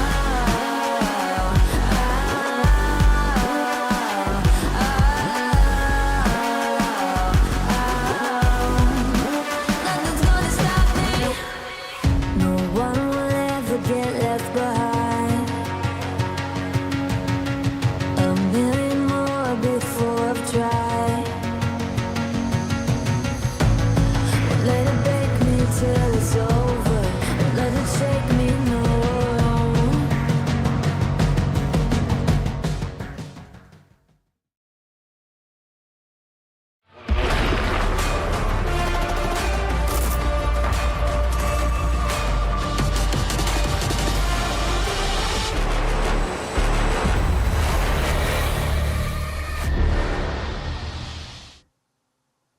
Welcome back to the TFT Global Qualifiers on the road to EWC. I'm Casanova, joined by Hupe-san, and we have just sent one team on the way to EWC, Mouse taking down 100 Thieves. Now this next match, we get to send one more, Hupe, with ROC versus Al Qadsiya. What are you looking forward to in this matchup? I mean, final road to EWC. EMEA has been playing amazing with Al Qadsiya. Normally, Revenant have is the win-out player, but in yesterday, they all were win-out players. So Flora is playing amazing. Volta is the one leading up. And Espat has also, he was being like the protective player and is doing amazing. On the other hand, ROC or Rock Gaming, I'm looking forward to Sanjob. Yesterday, we saw that he was like the designated griefer of the team, getting those tiers and losing, and then not going anything, like getting like good 6, a good 5, a good 5th. And once again, the name of the game is 4v4. We saw it in the last game from 100 Thieves. The possibility of helping the team is so important. And even though you have the best 1v1 or the best individual play, you need that teamwork to make it work out. Yeah, and I think this is a great highlight, these two matches, right? You look at Mouse and 100 Thieves, and not saying that their team play isn't amazing or anything, I think it is, but you look at the roster and you just know, hey, these players are all some of the most insane TFT players in their respective regions. When you look at these two teams, Al Qadsiya and ROC, they're not slouches in their individual play, but the reason they're making it this far and the reason they look so strong and they even punch above their weight class, pound for pound, player for player, is because of their teamwork. And we see that especially with Al Qadsiya, these 4 French players, Volta the only one with any international success or really domestic success either. And yet this team was able to take down 100 Thieves. They were able to push so many teams to third games within the EMEA qualifier. On the other side, ROC, these players have been playing for so long together, Dr. Opanda and Sangyop. And Araya having to come in, have this language barrier, and for the team to still be able to have their teamwork come through is massive. And I think that is the big thing for ROC, is how can they work together with the language barrier, get Araya on the same page with the 3 players who have been together for so long. And if they solve that puzzle, if they make it work all together, the team fires on all cylinders and they find those victories. Yeah, totally agree. That taking the bullet for the team, helping them out, and exactly just finding that win-out possibility that we've already seen is so important. We have some orbs here, Cass. No one managed to find maybe a Draven or a Galio. Some of the people here finding premium units like the Elise that could be interesting. We know the Dynamo line is gaining more traction here in this patch, and it's a good opportunity. Even in the Tempo line, normally you want to go for that reroll line with the Elise and the Brown, but not necessarily. Only the Elise 2 and the Brown 2 are even capable of doing a good top 2 in a lobby that is not so capped out. All right, our first couple of games, we had silvers. But to start ROC versus Al Qadsiya, we will be getting the gold augments. Looking for a while on Crown Guarded and overclocked here for Panda's board. Yeah, Crown Guarded has been a good tempo selection. Even though you don't normally you pick it and you go for 2 Crown Guards, not necessarily. And I don't know if he had something to slam here with the items he has. Maybe something a little more flexible could be interesting. Obviously, they're talking about themselves. And there it is. Okay, he will go tempo. He already has a buy 2 here. So we'll just try to maintain and win a little time for the rest of the lobby. Also tempo here with Mace Will for Revenant. And in the other place, Araya almost open there with an Nidalee. All right, we got a worth the wait. I'm curious if it's Jax with the 4 copies or if it's any of these other ones for Songyop. Yeah, we'll see later. Probably the Jax makes more sense here. And obviously now taking the Exotech line. No mana, no tears. And here's Araya, calculated loss, so he's just trying to make as much economy as possible. And then try to ramp out. He already has a tier, so opens up fully the board. So open for Araya and will probably be our AMP player for ROC. Louder is worth the wait. Looks like that was Kindred. So potential to play around the Nitro because you're guaranteed that 3-star very early. And even get the 4-star later, which does stack up a lot. It increases the cap of Nitro quite a bit, but we haven't seen a lot of players actually full commit to Nitro. I'm wondering if this is actually a signpost where you will go into that line when you worth the wait one of the units. Yeah, makes sense. Remember that Nitro scales with the stars. We get some 4-star early, relatively difficult. We didn't saw it, as you said, here in Global Qualifier, but we did saw it in the Americas in EMEA Qualifier. But as you said, it has to be the perfect angle, maybe getting a Nitro 2-star early like this, and then trying to get some additional value. And of course, it's not a fully premium composition that we're looking for, but obviously it's an angle, and you can fight that top 4 with it. Also, Starry Knight for Volta, we were seeing. Ah, yes. Starry Knight, and he's already committed to the Bruiser Techie tech. Yeah, the Gorilla. Gorilla. The Gorilla. Gorilla. I'll say Gorilla, so I make like the accent, a little accent inside. You go Gorilla, so you give me like contrast, and I will go Gorilla. It's better. We are going to see that the Gorilla. Oh, nice. You have the Latin accent. I love it, Cass.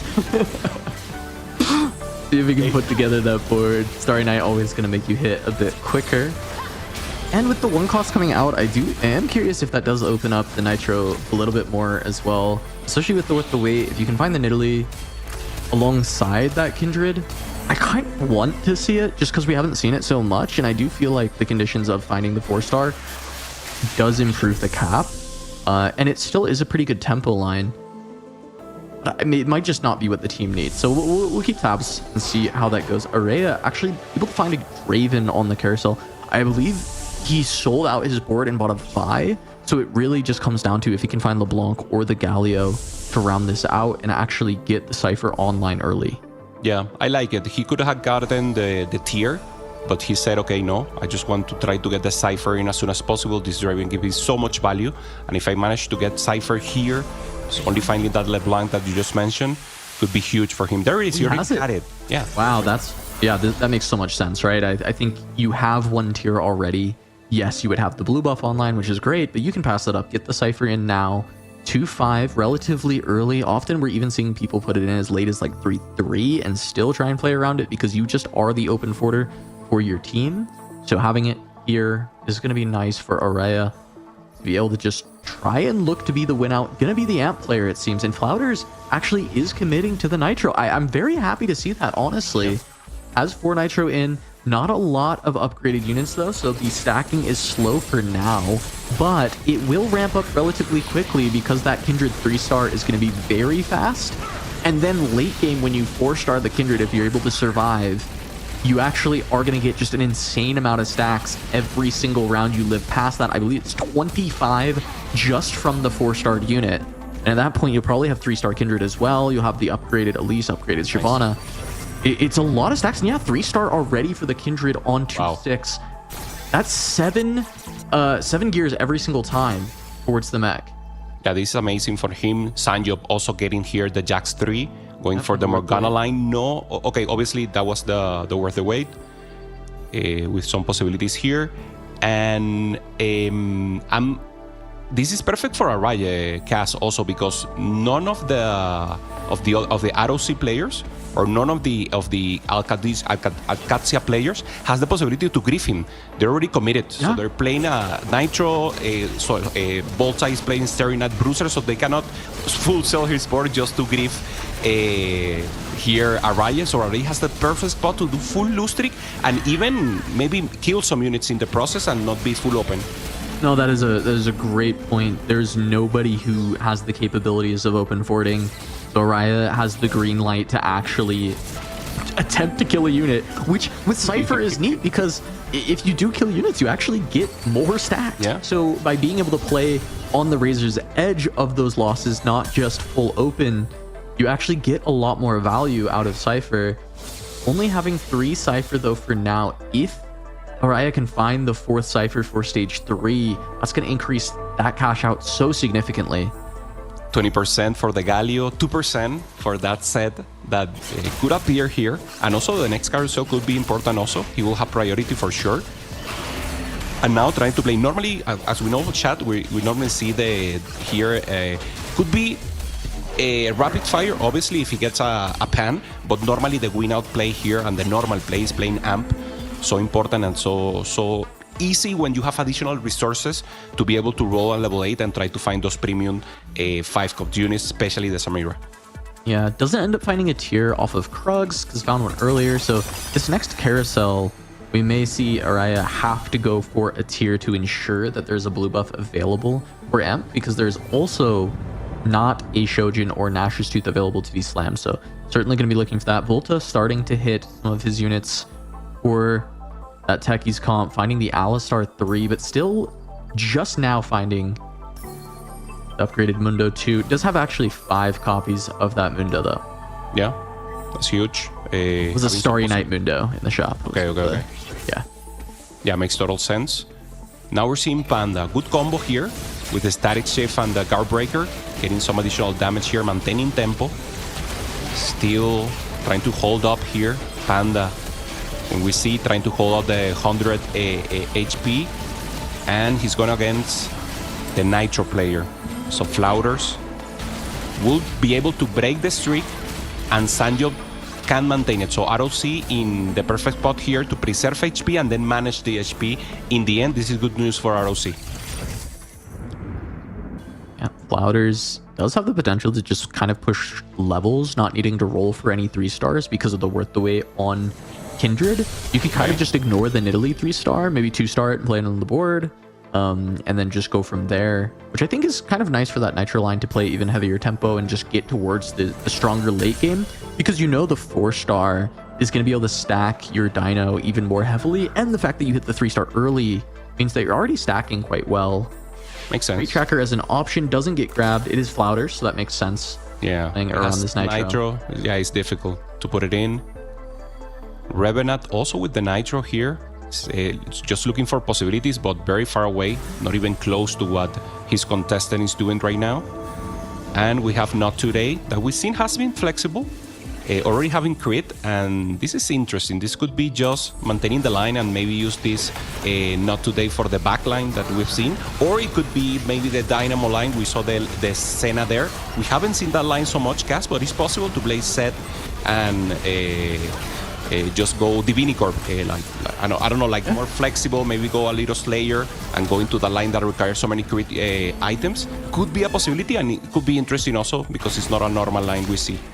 Yeah, and it was from the Golden Fleece early on as well, so trying to find that extra gold gen in the early game, playing around the grave. So definitely a unique line. We haven't seen a lot of that in the 4v4 yet. And Araya Double blue. does, yeah, ends up finding these with another tier. That's crazy, being able to pick that up. Okay. This is good. It's 108.52 normal HP, but by this moment of the game, still 3 Cypher. So he didn't find the Galio that was so important here to try to ramp him up and get additional possibilities. So let's see how much he commits here, the items. That's got to be the craziest magic roll ever. Okay. That's got to be the craziest magic roll. Double blue and you're headed towards amp? That's crazy. I think he got 3 reforgers, so maybe he used one. But either way, is best of luck here. Yeah, Huge for Araya. Sanjo maintaining the win streak. Once again, pretty important. We already know that maintaining, preserving HP and then helping your teammates is so important. So he's just using that tempo in his favor so far. Especially considering it's 2 ROC members at the bottom of the tables, right? Araya having to full lose with the Cypher, Dr. O, also on this big loss streak. So the fact that Sangyup and Panda have been able to hold on to so much HP so that they can actually spend it for Araya to buy some more time and spend it for Dr. O is massive. And Araya, now that he's got all the tiers, he actually just gets to grab this Nico off the carousel. So you can already have a little bit of a start towards his amp line, having that frontliner to help stabilize once he does his big roll down on 4-1. Yeah. Normally, Nico is not very contested, but it's important, and it's that front line that you said is so important to stabilize, especially when you don't hit the important legendary units. That's the first stabilization step, where you find Annie 2 and Neko 2, and then obviously the Samira and the Zac are the premium units that you're looking for, and gives you the win more, give you that cap out possibility to just push more and win the game. Volta finding the Seraphine 3, getting that Techies comp online. Araya able to make this board significantly stronger. Looks like scouting around, seems like he feels confident he'll still lose any of the fights. Still looking to get those extra kills for the Cypher, save some life, down at 41. And Sanjop here will probably stay in this line, trying to play the X of X, but no mana, once again, no tier. So this naked Vex is not the ideal that you want to go for. So maybe he has an additional plan here. Something else holding up for the Jax, trying to go for the Jax 4-star. He will be able to get it, but we're lacking at least 12 rounds still to see it happen. Yeah, really relying on this next round of neutrals to find some items for the Vex, a tier, something, try and make it work. Araya finding more upgrades to the Cypher units. Does take another big hit, took 11 damage on that last fight. Volta finds yet another 3-star for that board. He's fully capped. I mean, lacking the Mundo only, but good front line. Alistar can be a perfect replacement. Normally the Mundo is a little better, obviously, because he's techie. But this is working. This is pretty huge. And he's able with the Pandoras just to find ideal items right now for his secondary carry. Yeah, and he's Starry Night, and he has 6 copies of Mundo, so it is just 1 Starry Night hit away from getting there, so he pretty reasonably could start to push levels and try and find that Mundo a little bit later, start to get this board even more online. So really nice spot for Volta, getting this together early enough, finding 3-star 1 cost before stage 4. Pretty big, as he is going to also be able to stop Sangyup's win streak, not letting him win through stage 3. Really good to be able to shut that down, as Araya down to 20 life. This is very low. Champion duplicators can potentially just use them for gold if he needs to, if he doesn't find the upgrades, or we can look for the Yumi 3. There's the Yumi now. Okay, finding some Yumis. Trying to roll here. Not good roll so far. There's the Annie. He will hold. So 40 gold. He already used the additional roll downs that he had, and now he has to roll deep once again. This is not stable enough. Finding some good pairs here. Echo 2 helping with the front line, but he needs to find Annie 2, Neko 2, or at least some premium 5 costs such as Samira and Zac. We already know the drill. Let's see the roll down. All right, Nefiri 3 is another potential option to go for. Actually just has it with duplicators now if he wants it. There's Annie 2. There's a Yumi upgrade as well. And Samira getting picked up by Araya. And yeah, just going to go for the Nefiri 3. Nah, this is so good. Make use of any AD items that come through. Instead of just on the Samira, you do have the potential to just put them on a Nefiri 3. Yeah, I think it's good recognition. He recognizes that he doesn't have a good tank. So he just said, okay, let's use this Nefiri. Let's try to go with a T-Flask here. And this should be enough for me to use the additional HP of 5 amp, that is 600. And then I'm good. Probably Neko 2 could be interesting here to have. but I think he's in such a good position that he can even try to manage and go level 9 here. Only 20 HP, so this put a little more pressure on him. Let's see what he decides. The 20 HP is scary, but I think going for 9 has to make sense because Araya needs to be that win-out player. Yeah. And he has Panda and Songyop with a lot of HP to potentially just tank up for him, buy him some space. Seeing a Sejuani 2 in the shop that he can just play around as the tank to go 9. Okay. I actually think that's great. Yeah, making sense here. Going for Artifact. He can go for Mana Sane. Just try to move a little the items. Maybe go Mana Sane Annie. Yeah. And try to give one item to the Yumi. There it is. That's the change. I love it. So now he will be able to cycle the ability so fast that he has additional T-Burst every time. And that's exactly what he needs. He needs the T-Burst. He needs the front line to help him a little. And now he can go level 9 for sure. Yeah, it looked like Rebinov was trying to contest into the line. Did pick up reinforcements and then had an Annie 2. And I have to imagine that that was a reinforcements utilization for Rebinov. He also finds the Zac, but he is missing the Samira, so only 4 amp. He does have more life to spare, but I don't know if he can push 9 with this just yet, as this front line is relatively weak, and trying to find that Samira is going to be very difficult. Maybe he can get it off of this Carousel, though, because he will have Carousel priority almost certainly. Yeah, very close to Dr. O. Also with HP, let's see what happens. Flouters falls down. And Revenant wins, so he loses the Carousel priority for the next round. And this is a difficult position, Cass, because he has a lot more HP than Araya, but he didn't hit the Samira, but he hit the Zac. So what makes sense for him is to keep rolling, getting Blobets for the Zac. Or because sacking HP right now doesn't make sense. So a difficult position. It's very uncomfortable to be here right now. As we see Espat pretty strong here with Vanguard Dynamo. So just using this brand pretty good, and obviously the Misfortune as a primary carry. Yeah, that was such a unique way to play the Nitro. Ends up going for Vigar 3. Not what I would have expected to see out of Flouters. As another player finding Annie, it's Dr. O this time playing around the Golden Ox. He had the Golden Fleece, and you were saying, hey, maybe it's backline, not today. And in fact, it is for the Aphelios playing around the 6 Golden Ox, as he did find a Viego. So double win-out possibilities here for ROC. Very important to avoid the 8th place. Already we know Araya is huge. And now we're seeing that Dr. O is just trying to hold up here. Oh, final win, taking the T-Burst out. So a little loss here for Dr. O, 32 HP. Very important because we know the cap-out possibility of Golden Ox. We already saw it previously in the Americas. Setsuko playing it and doing amazing with it, but obviously you need to find this exact position, having it early and having the possibility to cap it out as much as possible. And now it's a pretty good tree. Need to find the Aphelios to stabilize. Yeah, Rebinov losing Carousel priority, but I think the damage is very important as well onto the ROC members, especially because Golden Ox needs a little bit more time to ramp up, right? Araya is already kind of there with this amp board. This is really strong. You just need somebody to cap out, or this guy is just going first. But Dr. O is still stoppable. He has not stabilized that Golden Ox board. You can take him down, try and send him 8. So some very big damage onto that Golden Ox player. Flouters is now the one that we're kind of worried about playing around that Nitro. He's trying to tempo forward. Ends up going for Vigar 3, but he's just been kind of bleeding out and not getting to the 4-star Kindred to start feeding even more. Doesn't even have the Dino yet.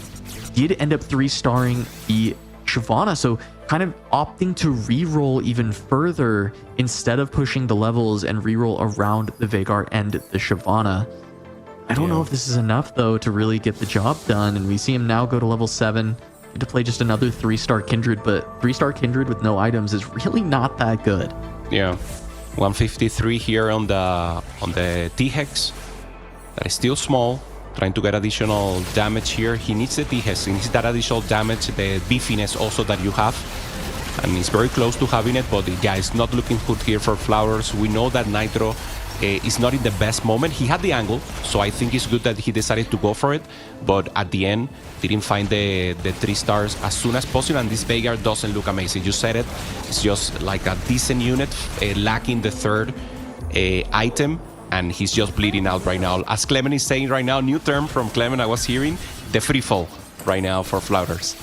Yeah, and it absolutely is, right? Dr. O and Araya are both very good in this spot, right? We do have both the Golden Ox board and the Nitro board, both looking to be potential winouts. I think the Golden Ox board has the potential to lose here and actually fall in 7th or 8th, but I just don't think that he's going to outpace Flouters on the losses. And Flouters is in fact going to be the one who takes the 8th, which does mean that Alcacea really needs somebody who can actually look to win out, and I don't see anyone that can stop Araya yet.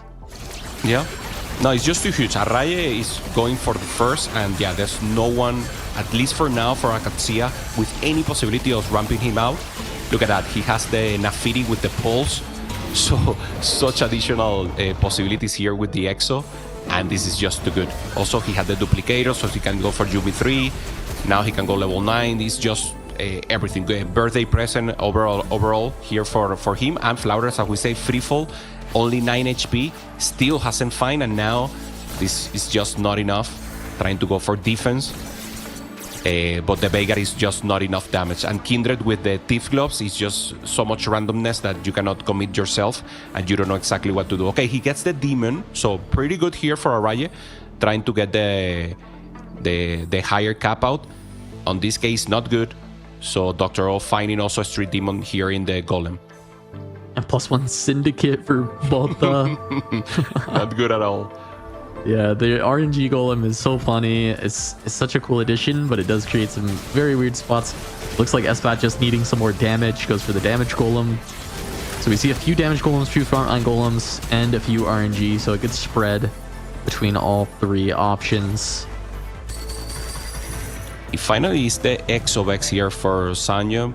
He doesn't find the blue buff, so that Vex will not do many damage, but he finds the Aurora. So there's an additional possibility to cap out the board and have a good chance. Volta already finding the Mundo decides to maintain the items on the... I know there it is, there's the change. So perfect. Now that he has the Mundo, and now just trying to commit or finding additional items. Giant Slayer makes sense for me here. Okay, no, decides to go for... This is weird. Yeah, he grabbed a Edge of Night, and then it looks like he wanted to go for Jeweled Gauntlet. Jeweled Gauntlet, understandable with techies, you get a lot of flat AP, so getting the crit to kind of multiplicative scaling on that is quite good, but yeah, that did leave you with a sword and a chain vest, so a very interesting item that kind of gets left over. I didn't think he had a Reforger either, so it didn't seem like he could slam that and just try and YOLO Reforge. Okay. You see Flouters looks like might be able to win a fight, so is going to get the T-Hex online, but it does feel like it's too little too late. A couple more fights though if Dr. O keeps losing and he can get there, but he needs 3 more fights to get to the 4-star Kindred, and I don't think 4-star Kindred is even that good of a carry. Yeah, and you don't have good items. You're just going for luck here with the Thief Loss, also with additional possibilities. So Dr. O thinking about winning the game. He's just ramping up this sack. And then having the possibility of getting that Viego 2 as a good challenge, decides to go for the crown in the Viego to get additional utility here. And once again, Flouters going up against the AMP player, and this could be the end for Alcacea Flouters, and maybe an 8th here that puts him in a very difficult position. Yeah, it is his teammate, and I'm wondering if he was able to sacrifice it all for Flouters, but also the T-Hex does increase the value of this board quite a bit, and honestly, the Tank Golem was a huge boon for this board. He needed more frontline to buy space for this Veigar, and he also was able to get the death cap, so he actually made quite a few upgrades. The problem is that win was against Revanov, who is now on a single life as well. The Alcacea players are just losing way too much HP. Dr. O and RA, both very strong. And Panda and Sangya, they're not even like free-falling. They're still holding on to a lot of HP. It feels like there's still even potential for ROC to just complete a domination of Alcacea and send them all into the bot 4. Yeah, Revenant angle is not good at all. He didn't find the Samira. He stayed, he decided to go level 9 and hasn't found the Samira. So he's just wrapping up here on the sack, but without Samira, you don't have the 5 amp and there's no strength. You don't have the core of the board. So you're just depending on pure raw damage here from the Annie. And it looks like it would be the end for him.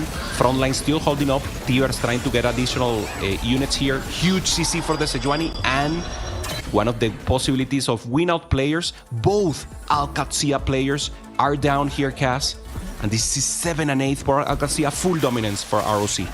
Yeah, Espat loses as well. I don't really see Espat or Volta being able to win this game, let alone go 1-2.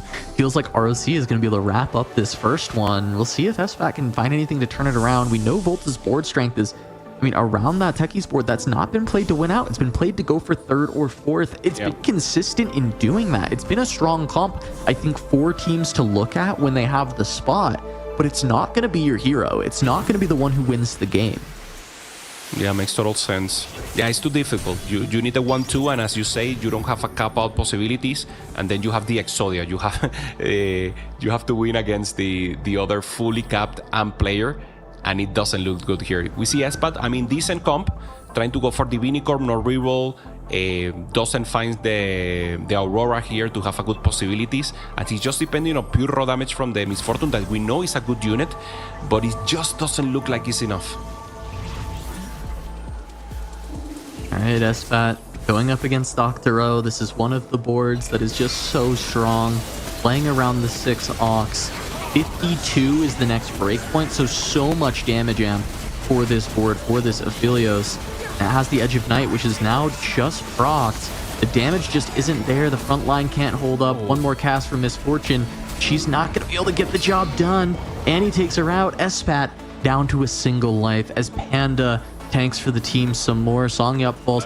Volta is actually able to continue the win streak as we do get the 4-star Jax pickup for Songyup. This is so huge. So Songyup still holding to that, getting that additional possibility. There's the 4-star Jax, and this is just too much power. They're just keep getting stronger and stronger, and as we saw, Espada has a good comp, but no possibility of winning out, no possibility of even improving his board in any way. He's 17 gold, and there's nothing else he can do here.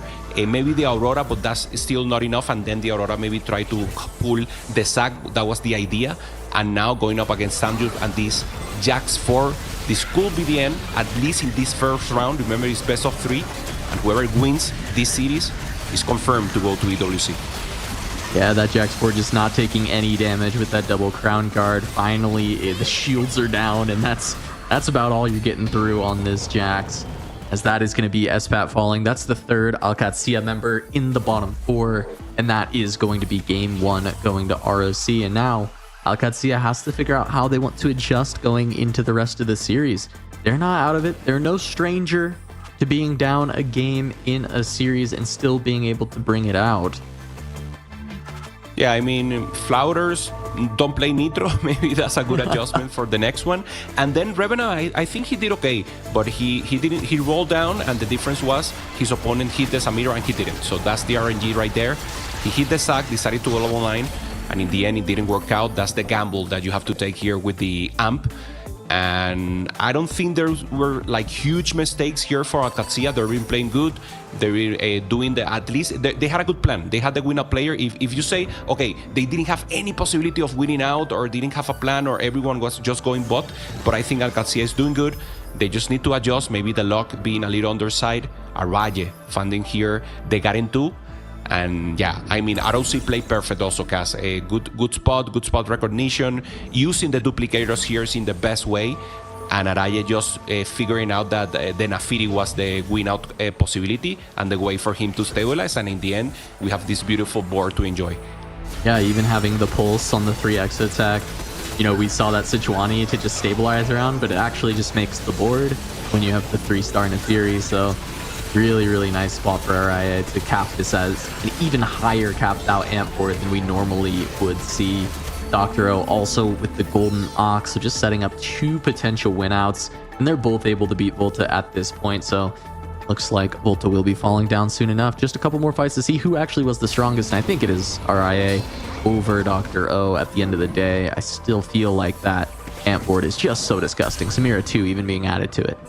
Just in case you have any doubt, Cass, there's the Samira 2. One away from Yumi 3. It's not easy to get this board. It's 5 amp, 3 Exotech with the pulse in the Nafiri. He has the 3 Street Demons that normally you cannot have because you lack 1, and you only have the Samira and the Nico. He has the Golem. So, this is just too perfect for Araye. Yeah, absolutely insane. He's got Volta in his pool. should mop up the last remaining member of Alcacia, but of course they have already got the win. This is just kind of the enjoyment of this board that's been put together. Even Manazane blue buff as the combo for this Annie. I mean, it is just a ridiculous suite of everything that you could possibly want. Honestly, I would say that that fight was closer than I expected it to be.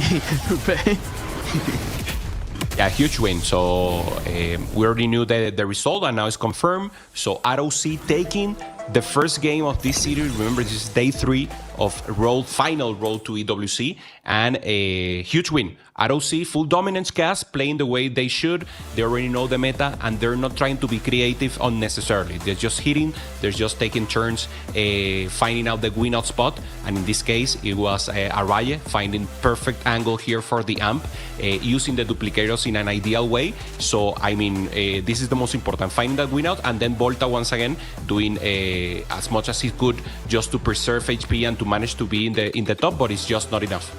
All right, well, ever since they lost to Mouse, ROC has been on a tear. 2-0 over APG, 2-0 over Team Kuramex, and now starting this series 1-0 over Alcacia. We'll see if they can continue that tear and lock in their spot at the Esports World Cup in just a bit. We're going to go to a short break, but we'll have the culmination of this series when we return. Don't go anywhere.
Welcome back to the TFT Global Qualifiers on the road to EWC. I'm Casanova, joined by Hupe-san, and we are one game away, potentially, from sending ROC to the EWC if Al Qadsiya cannot turn things around. That first game was a dominant performance from ROC, but I think Al Qadsiya has been one of the most impressive teams in this qualifier, especially because I think the expectations on them were a bit lower, and they have surpassed what everyone thought of this team by a lot.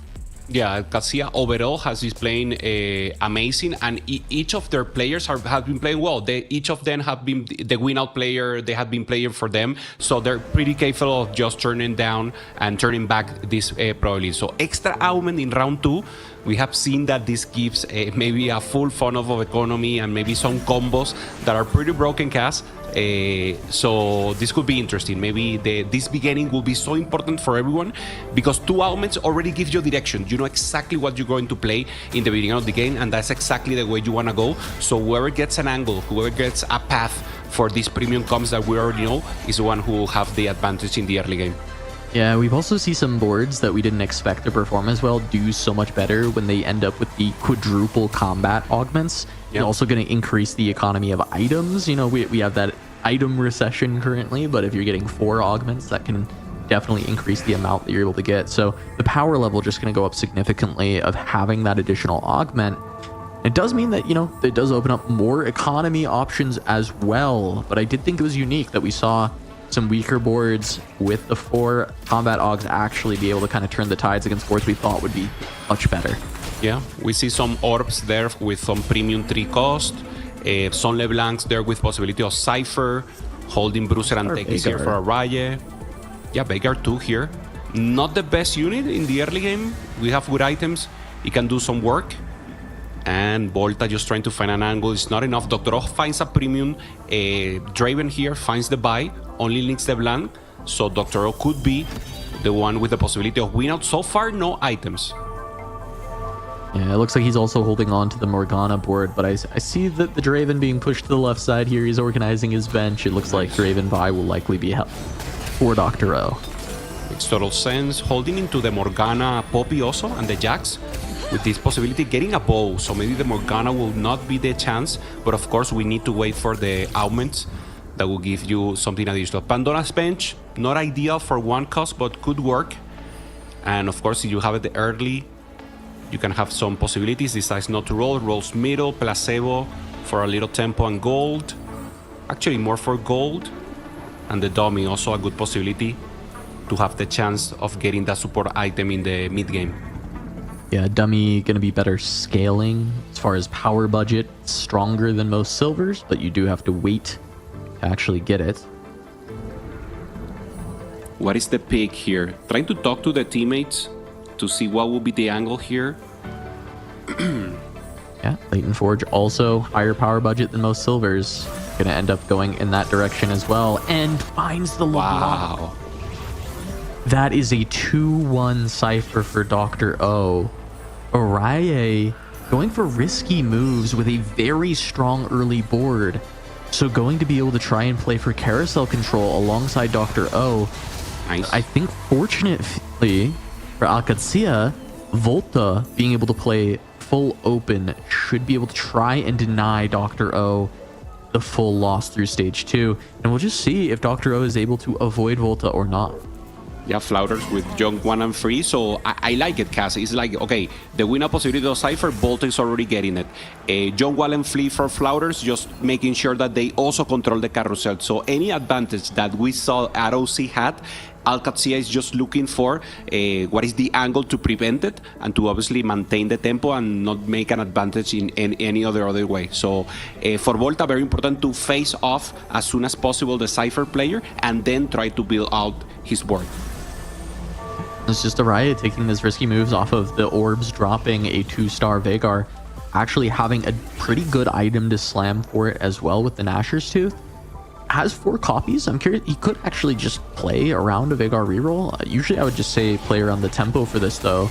And with the extra gold from risky moves, Araye might actually have the opportunity to once again play towards Amp, especially with the additional carousel control of starting at 80 HP. However, not even confident he will get first pick because of the fact that Dr. O and Volta are essentially full open. And then from there, Flouders having that Young Wild and free, it's actually going to make the tiers very difficult for Araye to come by. Yeah, makes sense. Also, interesting that no priority here for Morgana. No one playing in the last round Morgana. No one playing right now. Maybe an angle here for Revenant. There it is. Well, as you say, there's a Bastion off of the branching out, and then a Morgana too. So it feels like that may be the immediate direction for Rebenov. Okay, the Bastion there for Morgana, getting additional damage with the Spat. That gives you also defense and the probability of converting that defense also into a little AP. So that Morgana will be huge when he finds the rest of the everything to accompany. Araye trying to get this Veigar that you just mentioned, getting forward. I mean, Veigar is good because you can contest what we just saw. We can contest Revenant and try to avoid he getting the Poppy early, but you cannot control it fully. And he's just playing like the Bruiser techie line, like the other line of Veigar, the vintage Veigar, if you will.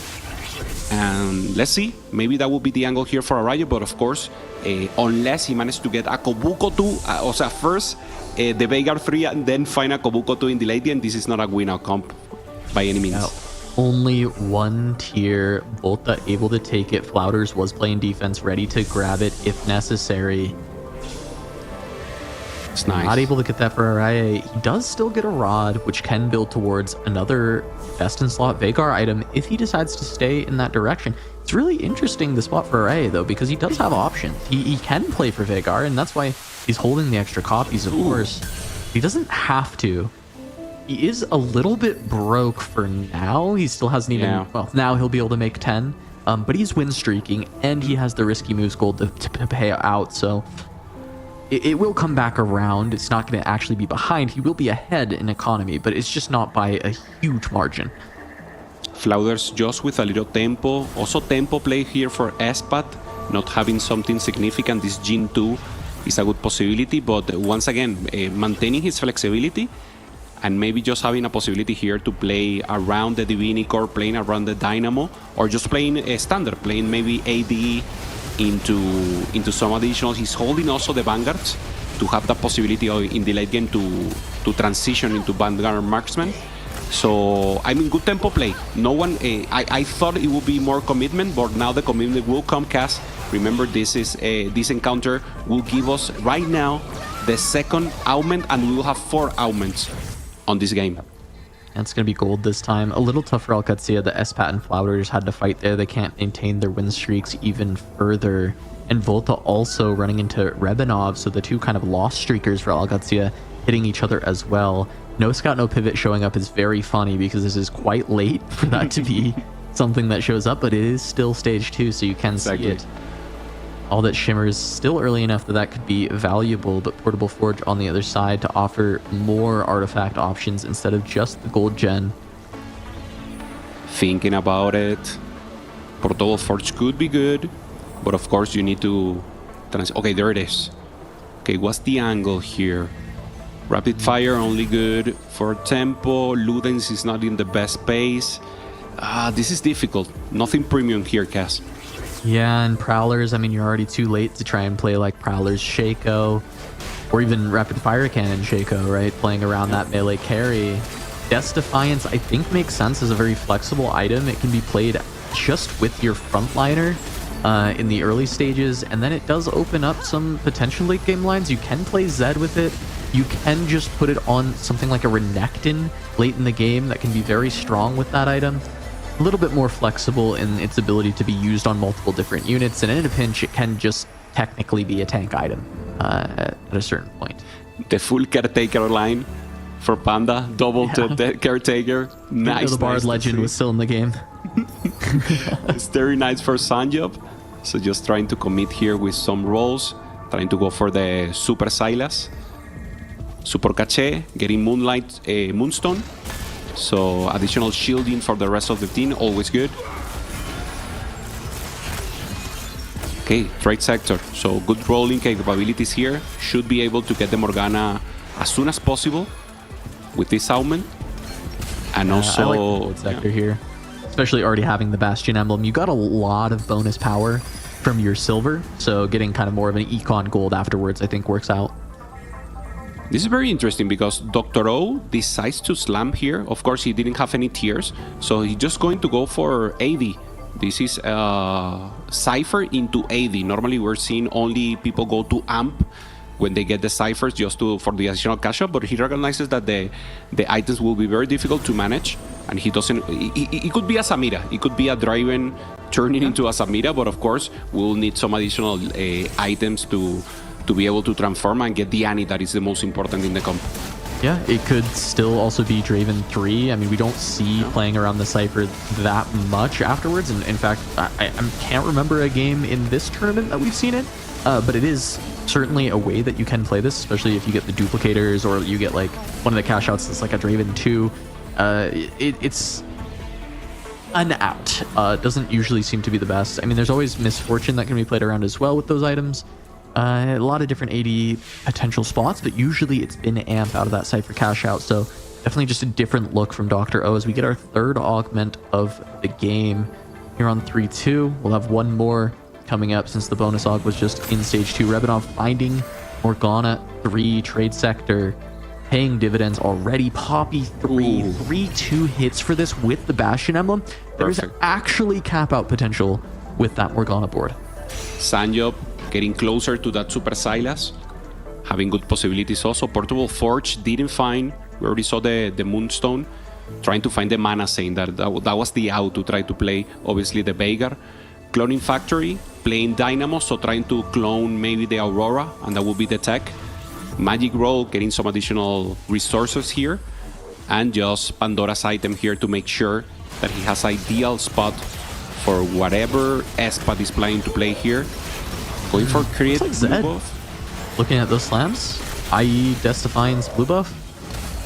Okay, yeah, that's Could be amp still. Could be just amp. Yeah. I mean, amp, win streak amp, that would be cool. We haven't seen it so far.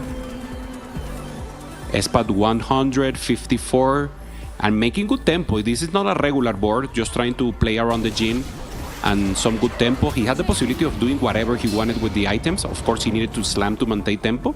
And this is the resources and the pick. As you said, very flexible. He can do many things with these items. Amp makes the more sense. And if he managed to play Amp from the win streak spot, that would be huge also.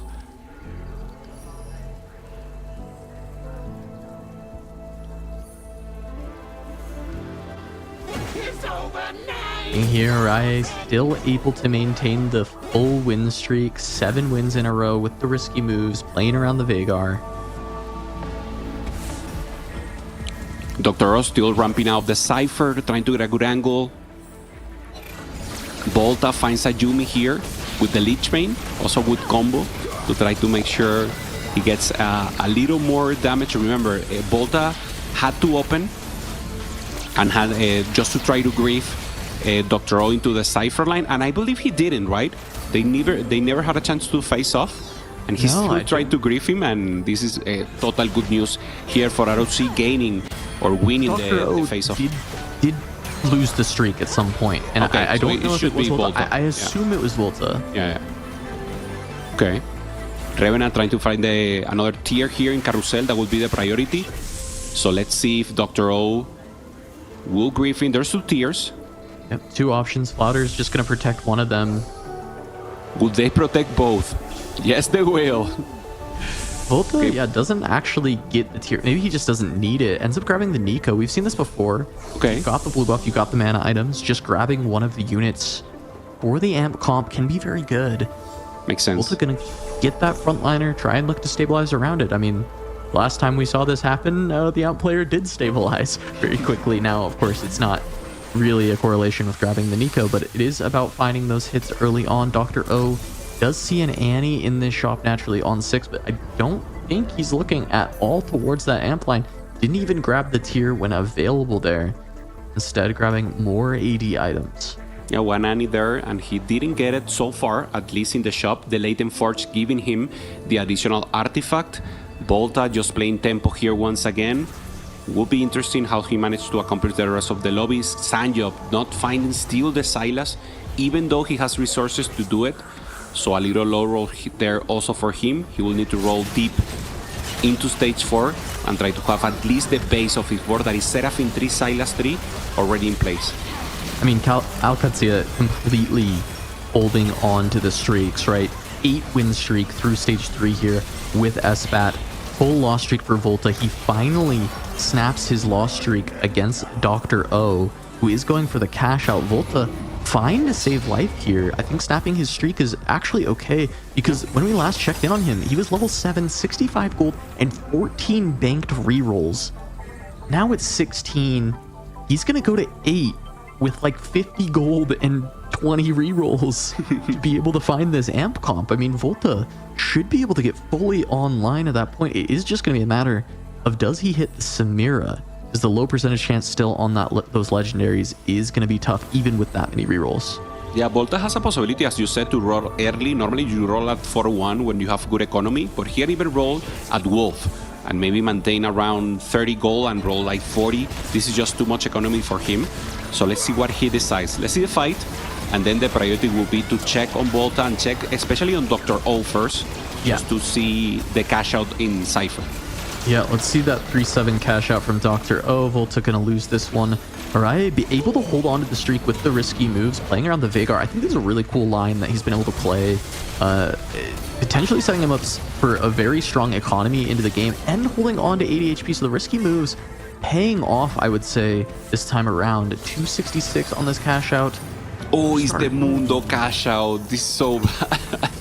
That is not ideal at all for Dr. O. It is. Finds a Samira, it's only gold.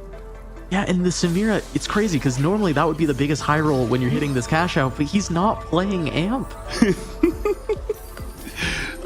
Volta decides to roll a little here. Level 8, 27. You'll need to roll once again. Finds a Nani, finds a Nico also. No premium unit still, but he has some important units here. Let's stay with him.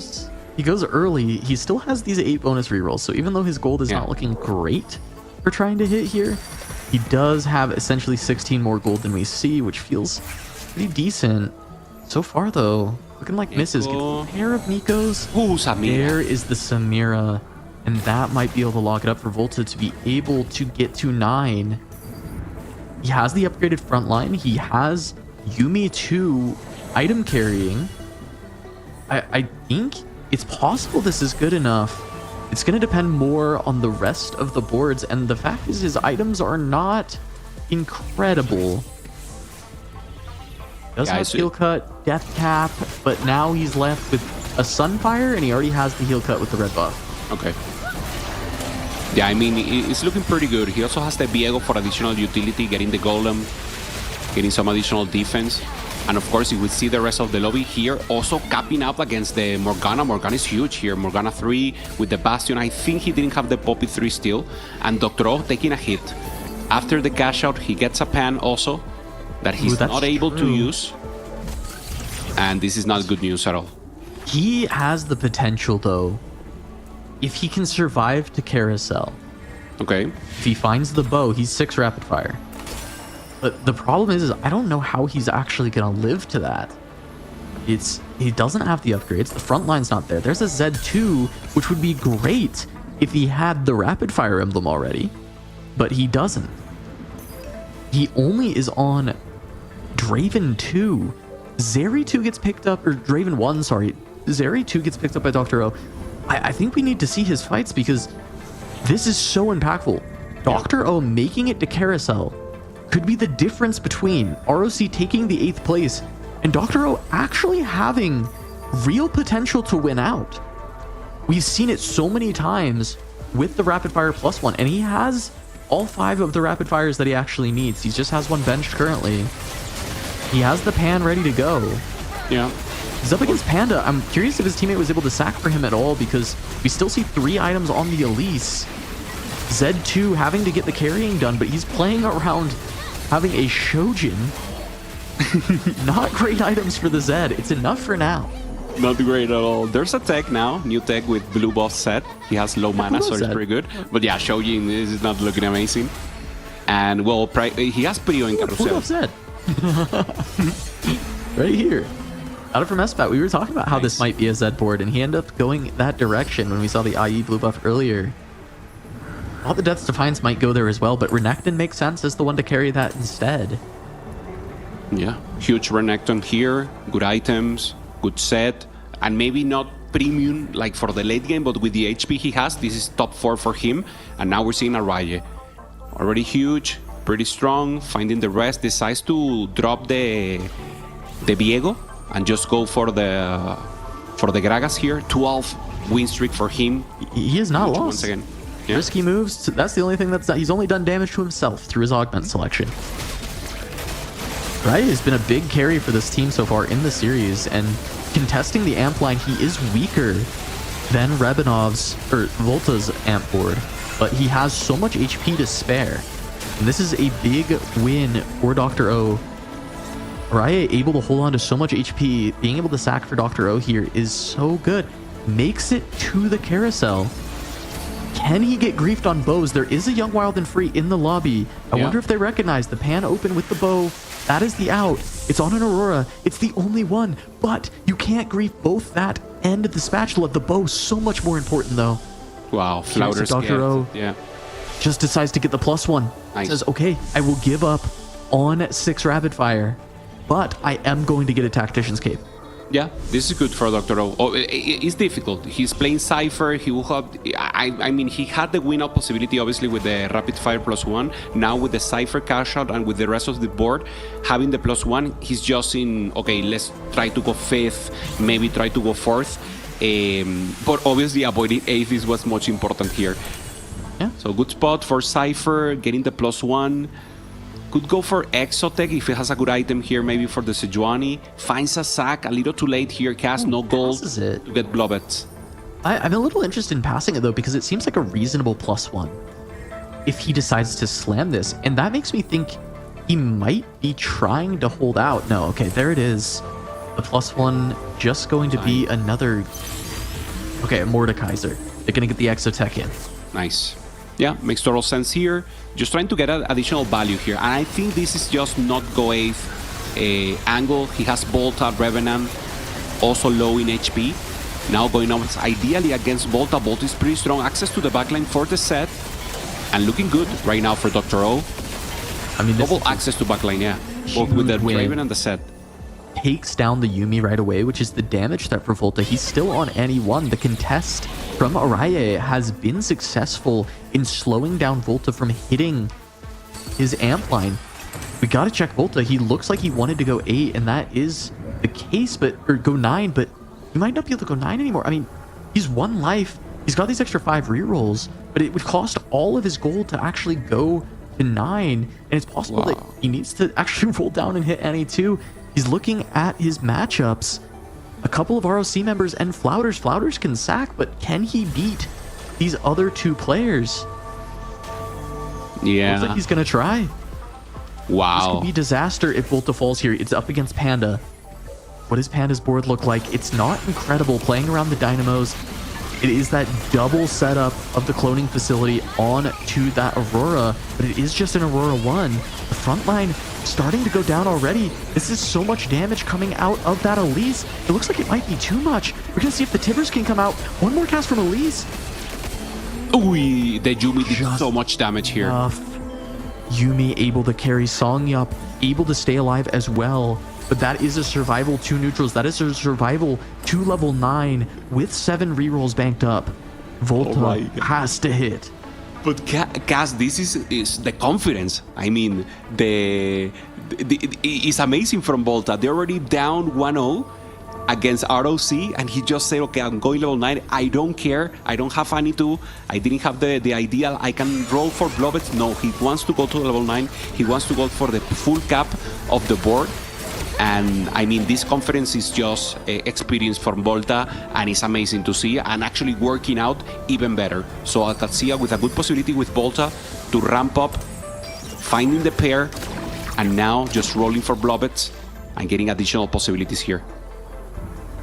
Benzigiran really needs this Annie 2. Diego and Zach upgrade, but still no Annie 2. Oh, there it is. He needs to sell something. He has a duplicator. He has Okay, a nice. duplicator. He's able to just, if he wanted to. Oh, he also had the gold that was ramping up over the last few turns. Malawi 3 for Songyup. I'm curious if that's actually going to make any difference. Now going up against Flouters. So this is a teammate. But I think that Volta has turned the corner. Potential for the win out. The question is anyone on ROC strong enough to stop him? Because he is just on 1 life. If you can shut him down before the blobs get out of control, that is the only option. Flouter's going to have to take this loss for Alcadia. May end up being the one who goes last. And that does open the door to potentially beat Alcatia if they can't find the first or they can't find the 1-3. Yeah, the bottom is pretty stable. So we have Sanjob getting the 3-star, getting the Super Silas. Now with the Ilaoi, as you mentioned, Vertical Anima. Here's the double Aurora that we just mentioned. Araye still trying to find a little more damage and here to just pressure the lobby. Using these Gragas can go for something else. And Flouters, this is just not enough cash. Not finding good items here for the rest of the unit. Decides to put everything on the Aurora and going up against Amp. I think this is not enough. This should be an 8th for Flouters. Yeah, this is big too for Araye. Being able to hold on for another win, keep a lot of HP, because this is the player that can contest Volta's first. He's 50 gold, level 8, trying to push level 9 to find the Samira 2 to level up the Amp board. The difference, though, is Volta will be able to continue to stack up his Zac that he already has. Flouter's going to go down, so does Songyup, but Flouters will take the bigger loss. So that is ROC taking that kind of first victory to get the 7th versus the 8th. Yeah, if Volta managed to be above Dr. O, it will be parity on the bottom of the table, and then the first place will be so important here to break the tiebreaker of average placement. So Dr. O, Volta, both in hands, Revenant with good win strip, Panda also low, and Espat finding a Garen 2, 42, also with Araye. Those will be the ones fighting and even helping with the HP the rest of the lobby. This opens up potential cap for Espat, though, because it is Garen, the mod, make the Divinicore Zed. It's not been the most popular comp, but it is a strong comp, and it does have late game value, backline access. With good positioning, it can get the job done. Dr. O trying to stay alive. Looks like the Zed was getting a lot of work done. It's still alive. Fighting up against this ghost. Dr. O gonna stay alive. Volta gonna win. Espat takes a loss. Panda takes a loss. Gonna drop to a single life as well. Rebanov able to hold on. Alcatia in a much better position as we move towards this endgame. Yeah, premium units here, or maybe items, should be here the Giant Slayer. So Panda, that's the priority here for Panda. Just trying to get make sure he's able to manage these sacks with blowbeds and obviously the higher HP in the late game. Araye finding here a death cap. So huge also for him, trying to give that additional power to Veigar.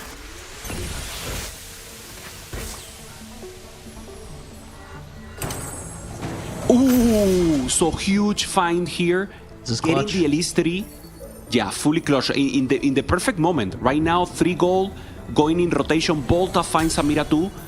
And Panda has Volta, has Edpats, has Revenant, and only Araye also. They're giving Samiras for free. So 2 Samira 2s right now in the lobby. If Panda had been able to find this Aurora 2, maybe he has some potential to take a win over Espat. It is going to be Espat in his rotation. The item's getting slammed onto Zed. Can this Elise carry the fight? See the cast coming through for the Aurora. Getting some swaps in, but now the Zed has made it to the back line.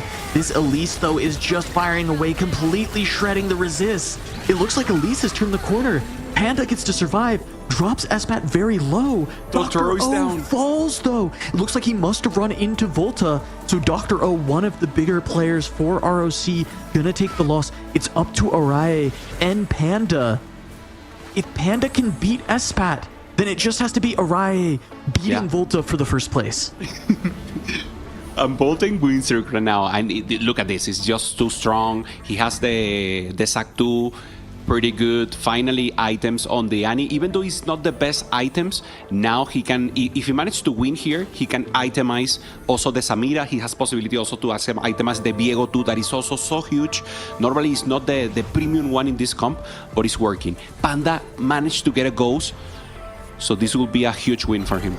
Yeah, it is the Ghost of Volta, which is still a pretty scary ghost, but I do think he can get there against it. I mean, Elise 3 is such a powerful unit. Usually the 3-star 3 costs are nearly impossible to hit in the 4v4, but nobody's able to deny it. That front line is only for so long, but it looks like one more gas. And holds on. Rebanov takes a huge loss down to 1, though. Survives, and Araye loses a fight.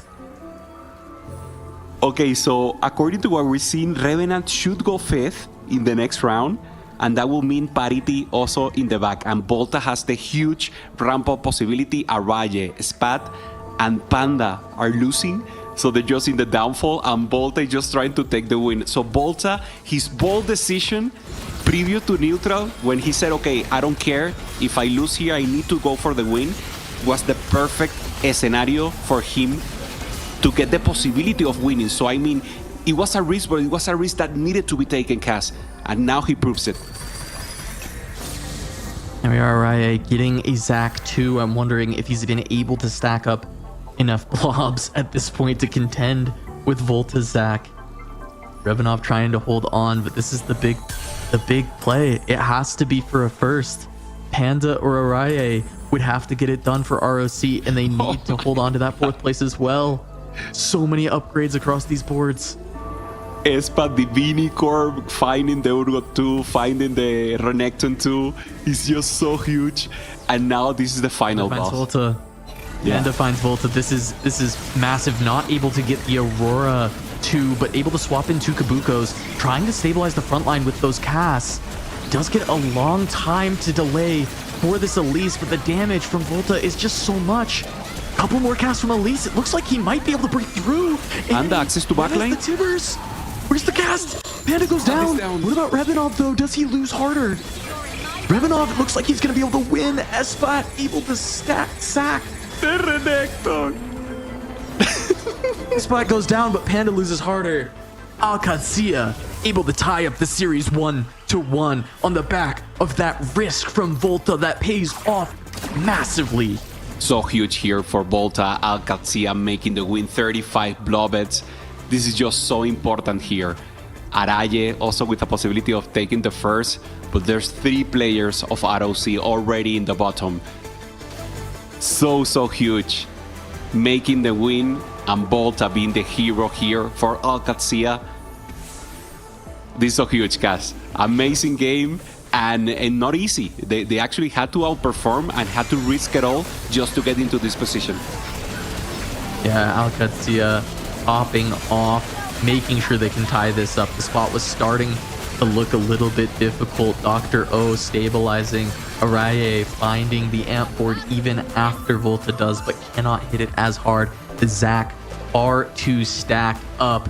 Alcacia tying up the series 1-1, bringing us to a match point, a final game to determine which of these teams goes directly to EWC and which will have to fight for their life one more time. Hoope, we couldn't ask for a better series.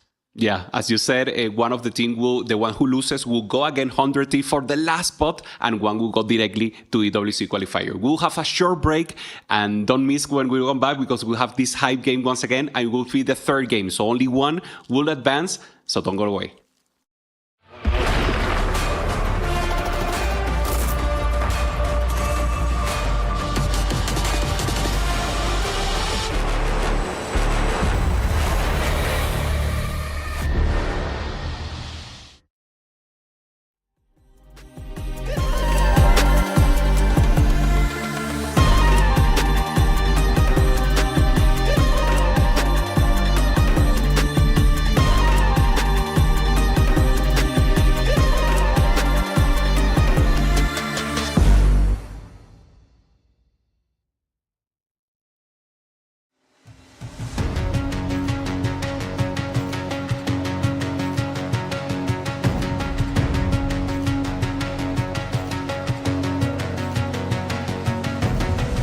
There's something in his eyes.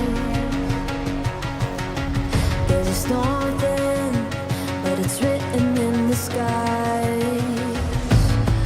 Let it break me till it's over. Won't let it shake me, no.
face you, make you scream, I'll whisper, la-di-da-di-da-da-da. This is all you ever wanted.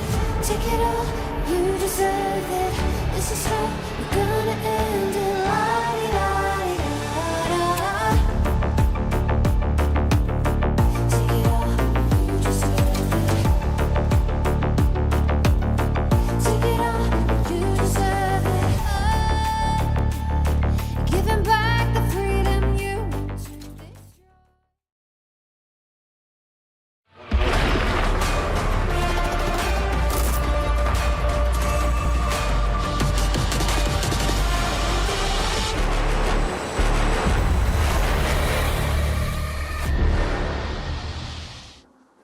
Welcome back to the TFT global qualifiers for the road to EWC. I'm Casanova, joined by Hupe-san, and we are all tied up. Al-Qadsiya versus ROC 1-1. Winner goes to EWC. Loser takes on 100 Thieves for the final spot of our tournament. Hupe, the stakes are at the highest here between these two lineups. First game, dominance from ROC. Second game, Al-Qadsiya returns the favor. Yeah, and they did it perfectly. They played the 4v4 in the exact perfect way. Voltarius, Griffin, Araye with the Cypher opening his board, making sure he gets the facement. And after he was fully open, he managed to cap out the board with the amp. So amazingly played. And also Flowers playing with the John Wallen free. And also Griffin Carousel, making sure they control the carousel. That was the plan of ROC. So actually amazing. Now 2 components and builds. So this once again gives you direction and gives you the possibility of playing anything. Normally you have to get those tiers to play the Morgana. You have to get some items to go for a path. When you get these ambush, anyone can play anything, Cass. So very important to recognize what's the spot, what's the first augment, and then just try to go for that win out possibility and help the team. And also maybe not draw back so much because everyone will have more additional items. So you need to step up the game, maybe a little tempo. And once again, priority here on the orbs, getting a Mordekaiser early. Obviously, you're trying to find here Galio or Draven as the best options. Yeah, really looking for that Cypher cash out potential. We're on board with Panda. That Mordekaiser can be a nice early game unit if you are playing for win streaks. So we may see Panda hold it for a little while till it potentially makes econ, and then you have to make the decision. Call if you want to keep it for your board or not. Okay. Yeah, Panda with bangers here, trying to go for that rapid fire angle as tempo. That's what the game's giving him. Not holding the Morgana. This is interesting. Normally, everyone is holding the Morgana. I got it. There it is. Yeah. You hold it just in case. Obviously, man, you get 2 more here. Right you away. get the Jax. Yeah. Okay. Now you got to consider the it. fundamentals. Yeah. Huh? No mana, but once again, it's 2 ambuils. Yeah, might be your spot. If you've got 3 Morganas, if his next shop shows even more, has to keep consideration of playing that line. Sanjon finding an Elise. Flouters also with a possibility here of Vanguards. Holding a LeBlanc. Yeah. Right. Early Shaco, but also just holding on to the units for the Gorilla. The Techies reroll. Ooh. Gonna start with Prismatics. Okay. We're changing here just to head out. See, Buried Treasure is always premium here. Remember, as we said from the beginning, we have item recession. So, Rapid Fire Crown here for Dr. O. Getting a Giant Slayer is not like the ideal angle, but Rapid Fire is just so strong that you have to go for this. Having also already the bow, having some possibilities here. He has a rod, he has a tier. He decides not to go for recast. Wow. Songyup, it looks like grabbing Build-A-Bud, ends up getting the 3-star. Okay, here's the reason. Araji already had the crown. They gave it to him. Ah, I see. Okay. So they both had the option to go for the rapid fire. You know what's really interesting is I actually feel like there's potential that one team could put 2 players on it. But I do like that they're just giving it to Araya, giving him the win out angle and looking for a different option. But I actually feel like it could be supported because how many times have we seen both teams have it and just be able to dig for that Renekton, right? Yeah. You don't. I'm curious if that would work. Yeah, I'm not sure. Yeah, makes sense. We've seen it with Cypher sometimes, but we haven't seen it with these premium units. maybe easier to grief, but once again, griefing Renekton is not a thing. Prismatic Ticket right now here for Espat, trying to go for Bruiser Teki. So good line. We already saw Volta playing this on game 1. Quality over quantity, normally is Anima Squad, but now playing something different here. Maybe some tempo into Dynamo could be a possibility also. And this will be full tempo play from Panda, trying to get a top 4, preserve HP, and then try to help the rest of the team. So far, no slam. There it is. Slamming Static Ship right now. And just trying to pressure the lobby from now on. Best item to slam with this quantity over quality, or quality over quantity, other way, is going to just slam all 3 items. So looking for that heavy win streak opportunity, and likely still going to go in that direction of the Anima later on, but just not having the units yet. There are other options, as you said, right? Could just go kind of towards those Dynamos. Maintaining the win, Saint Job also winning. And fully open here for Dr. O. That would be the angle. Also making sure that maybe if Volta gets the Cypher, but this is like Tempo Cypher, just in case it was Cypher. It's like B2 by 2, LeBlanc 2. And maybe he hits Cypher, he can sell the full board and just try, I don't know, to maintain it. Okay, here it is. Flouters, already with the 3 Cyphers. So this is the reason why Dr. O is trying to do the open. He's just making sure he's able to grief Flouters, and if Volta decides to go Cypher, he can grief, he can have also that possibility to play together and decide when to push or not. Flouters is getting to play this with the hedge fund. I think this is a really great spot for Flouters to play into that amp board later on. You've got the hedge fund, you're going to be rich, so you're going to be the first person to be able to roll. No one's going to be able to stop you from going 8 and rolling down first for those amp units. Plus you get the Cypher cash out. I think this spot for Flouters has a really good chance to win out. It will have to contend though with the rapid fire boards. Galio, Dr. O has to take it, I believe. He needs to grief it. If not, Volta or Flouters will have the chance. Yeah, he has to. Flutter will get 4 Cyphers so early into the game that that's not something you want to see happen. And so instead, Flouters gets a tier for the amp line that he's on. He just gets a free tier because the Galio was on this carousel. Big win for Flouters.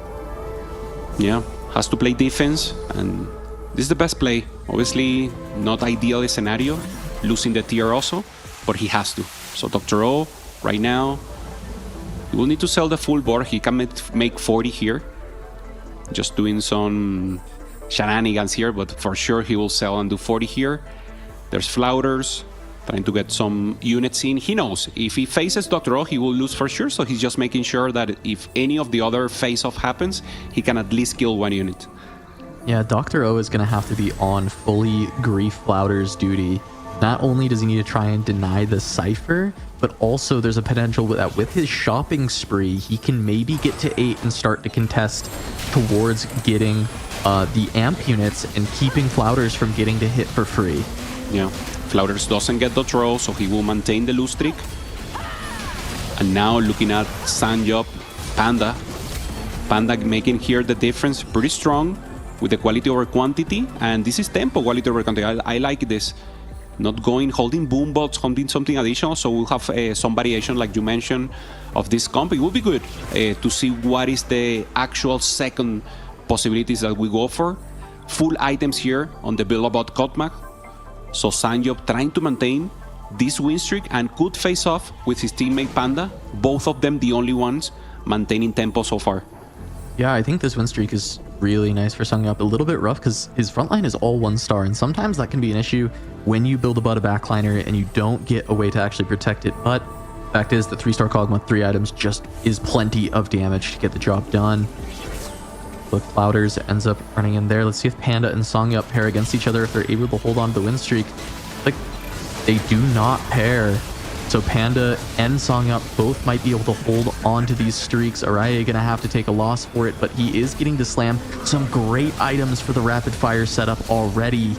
Sangyup not able to hold the win against Volta with the full power of buried treasures, 2 fully itemized characters already. Yeah, great for Volta, great for Alcazia here, taking the win and avoiding 2 of ROC players to go for win streak. but still Panda pretty strong. Look at Volta, yeah, as you said, fully capped, already to one full items on the tank and on one carry, so playing full tempo, and from now on very difficult for Volta to lose. Meanwhile, Flounder still with the Cypher, hasn't faced Dr. O, won the first one.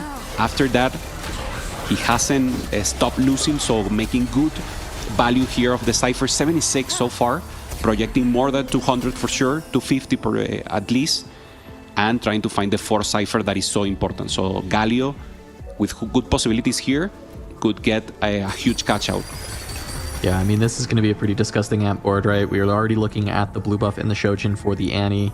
Has a Nidalee ready to go, so won't be missing the one cost and having to find it on the roll down. Looking at the shopping spree from Dr. O, 11 rerolls right now. I do feel like he is the one who's going to have to try and find a way to contest the amp board, but because of Hedge Fund, he will still be a little bit late. He just can't catch Flouters to level 8 unless we see some way he can get a windfall type of effect from this second augment selection. He needs a lot of gold to try and catch up, make it to 8, because he'll have the extra value of rerolls for free from the shopping spree. Yeah, for sure. Going against Espat right now, Panda, good possibility of maintaining the win streak here. There's a Prismatic that is only rerolling, so no combat so far for Espat. Once he hits, he will be very strong. He's close. He decided to go to 30 gold, so good possibilities here for Espat to hit in the next Flouters round. wins a round. Flouters must have run into Dr. O. Dr. O able to grief the Cypher so it doesn't get to full streak all the way through stage 3 is massive as we get another Prismatic. Double Prismatic, so probably tempo here. Pipeline is good if he wants to maintain here the loss. He already won, but he will keep losing right now. So Prismatic Pipeline, I mean, it's too much. He already has Hedge Fund. Getting some additional value here from Pipeline could be huge, but of course he will be very low in HP. Decides to go for Rods. So one overflow fuel combat right now, and this is very interesting. So trying to go for this means that he's committed, obviously, to that line, and will try to go for full AP. Normally, you itemize here the Yumi, that gives you so many possibilities, so you have more options here. Bulk, doing full synergy with the Bruisers. Coronation, very important to have an additional carry and get dot stats. So everyone getting good tempo here, and obviously thinking about combat from now on, Cass. Yeah, I mean, calculated enhancement for Araya. If Araya gets to hit this rapid fire board, this is so powerful.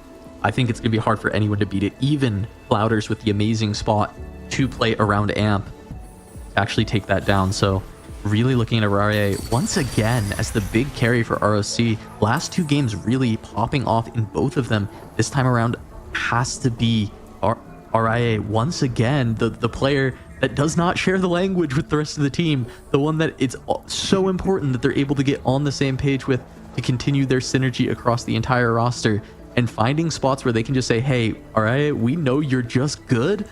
You're going to be the one who wins out for here. You can play greedy, you can play around this board, and we will support you. That nice. Is so good for this team. Yeah, the Filipinos here doing that possibility. Kog'Maw 3 with sponging, it will be the option for Sanjop. So we'll see many items going forwards here. So this is great. So not only depending on the Kog'Maw when he finds additional marksmen, also the defensive on the vanguards is so important. So sponging, great possibility here. An option for the later game. Espat decides to go for 50 gold. He hasn't rolled, so he's just making sure that when he does roll, he goes. And now we have emblem for everyone, Cass. This can make some huge possibilities. Yeah, I mean, you know, already having the Rapid Fire +1, you don't really need or care about the Rapid Fire +2. But I'm wondering if there's any other players who can lean towards a Rapid Fire line if they get this. If there's any other high cap out potentials. We know that potentially Strategist is another great way for these amp boards to cap higher than they originally would have been able to. And that maybe opens the door for them to even beat Rapid Fire if they can hit the biggest cap outs. Okay, let's see. Dr. O here already blew up, finding a Vex. So this could be the angle that Dr. O was looking for, just trying to play XOX as a possibility. Obviously, he wants to contest the amp. but doesn't have many units so far. Hasn't found the Yumi, holding the Nidalee, holding Echo. So obviously Amp is the one that he wants to go for. 50 gold, 26 rolls. So he's just holding up into those rolls, and he will probably go for his S-But, finding the Bruiser and finally getting the Bruiser techie line a little on place. A little late, but improving his work. Yeah, he's 50 gold behind Flouters, as we just saw Flouters go up to level 7, assumedly econing at 100 gold still. But Dr. O does have 26 free rerolls saved up from the shopping spree. He will get 8 more when he goes to level 8. So there is the possibility he can get there on Amp at the same time, rolling as Flouters. He just won't have as much gold to buy units. He will have the rerolls there. Yeah, and Panda in a great spot here, maintaining tempo, using coronations of full tempo, full combat augments right here, and he will be able to help the rest of the lobby, especially Dr. O, that needs to go for that ramp up. He will need at least 2 stages to stabilize. Seraphim trios over S-But, already having the Alistar, now finding the Seraphim, so very close to the full cap out. There's the Mundo, so only lacking Zaira. And now Panda, trying to hold up to this win streak and trying to get the additional interest in 2 rounds. There it is, full ramp out and full strength of board here for S-But. Everything important is already 3-star. Dr. O finds an Annie already, so he's ahead of the curve on Flouters for putting together this Amp board. This roll down between these two players, cashing out their Cypher boards and then going on 3-7 or 4-1 here, this is going to tell the story of the game. If either of them can stabilize, they might not be able to win out, because we do still have Araya playing around that rapid fire. Yeah. If they can make it to that top 4, they can slingshot this low HP into a top 4. They can win the game for their team. Dr. O at 18 life. It's Orcos. Doesn't get any hits immediately. One more look. He's level 8. Doesn't see anything out of those 4 costs, but he does have 50 gold and 34 rerolls that are free to dig. How deep can he go? He finds a Viego. Ibuko does get a Nico. Flouters is late. Flouters just going to 8. Dr. O is rolling ahead of the curve. He's rolling first. Got him. All of these free rerolls. Aaron 6-2 is an option. He probably just skips it. Has to find the Annie. Drops the Sigs. A lot more gold here. Finds one Yumi. He's on the pair. Doesn't have the pair of Annies, but has the pair of Nikos. He still has 18 free rerolls to go. Another Garion. Pair. Annie pair. Nice. Zach. Gets it in. Now he can get blobs. He still has 10 plus rerolls. Annie 2. Okay, one Samira, and this is huge for Dr. O. He's already good. He can hold extra Annies, trying to deny Flouters. Nice. It's pretty good, but still no Samira. The Zach being able to stack up a little bit is a bit of a boon for Dr. O, but he's not out of the woods yet. Only on 4 amp. Yeah, and Flouters hitting, didn't find anything additional, at least of what we saw here on the dashboard. And Dr. O is looking very good here with the Garen, with the Zac. Possibilities of ramping up, only 18 HP, so very important for Alcaldiacia to try to take a win here and try to hit him hard. Panda trying to maintain the tempo, and he managed to. Yeah. Huge 11 for ROC. Dr. O looking to find some stability. Another Prismatic. And we have Black Market. Prismatic, what does he unbalance the lobby so much? Woodland Charm. Takes the Woodland Charm. Okay. Oh, we were no longer on Dr. O's board there. Bulk here. We're in 2 for Dr. O. Wow.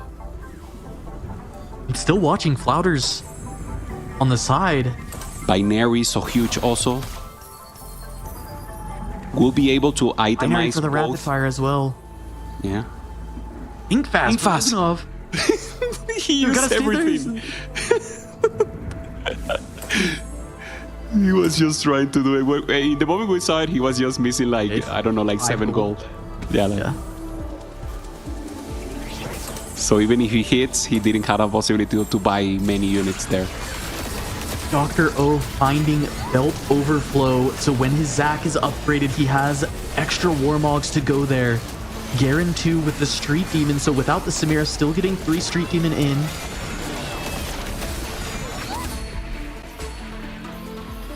Panda still winning. Yeah, I mean, there's the perfect sandwich. Panda still winning, preserving HP. Dr. O trying to hit, already getting the ramp-up unit, trying to find the Samira. Looking like safe enough, and the tempo play once again for Sanjop. So full control in HP, and Dr. O with the possibility of capping out. He needs to find the Samira. Strategy is so huge. It looks like he's trying to go 9 to find the Samira. I think his board is stable. I mean, Garen too. Yeah, got a strap mod ready to go. The items on Annie 2 are great. Zach has actually a decent amount of blobs, and so your front line is kind of stable around the Garen, the Zach with some blobs, and then a Nico that has some decent items. And here's Flouters. Didn't hit the Samira also. Finds a late Garen here, decides not to use it, has the emblem of strategies, and also finding the Zach. Yeah, and Blue Battery as the black market pickup for him is pretty nice, but his front line not nearly as stable as Dr. O's, and the tempo plays from the side of ROC might just be strong enough to beat him. Looks like the Zach goes down. Annie doesn't have a Tibbers. Annie's gonna fall. Oh, Tibbers in the end. Does not get to hold down there. He goes down to just 9 life. So important here. Panda taking the win, maintaining the tempo, and hitting Flouters. Getting the possibility of the win-out player for Alcatraz. And this is huge, Cass. This is very important right now. Trying to go for the win. Dr. O thinking about Griffin. The Aurora. It's just... Urbanov grabs the spatula. Not sure what he can actually use that on, but because we had that Tome of Traits, possible for some kind of +2 angle for Urbanov. I'm not sure if there's an actual win out from it without getting to level 10. Nico 2 for Dr. O. Flouters finds the Nico 2 as well, trying to stabilize. Very important, yeah. Still no Samiras. Uriah finding the Sejuani. Big upgrades across the board. Yeah. Also with the Fade, we haven't seen them so much because we're focusing on this. This is the cap out board. The rest are pretty mostly tempo. So in the mid, they will be fighting those middle placements. But what's more important is the cap out. Here's Anima Squad. He has the possibility of going. Remember, to get 10 Anima Squad is almost impossible. You need to get to level 10. He only needs 9. He's just trying to do something. He only needs 9. Lupe, he had a coronation. Oh, he has coronation? Perfect. He actually has a potential win out angle. Okay. He was That's only why on he got 11 the spot. gold. But if he can get to the neutral rounds, which he should be able to, he's on 3 lives. Neutral rounds, find the +1 for the Anima Squad. That can be a potential win out for Evanov. And Dr. O taking the loss against Arvalle. Arvalle has the rapid fire Renekton. So this is also huge here. Dr. O, 1 life. He needs to stack. He already is looking for that level 9. He cannot roll right now. So this is huge risk right now for ROC. Needs to avoid going against Pandas. Maybe it's time for Panda to stack.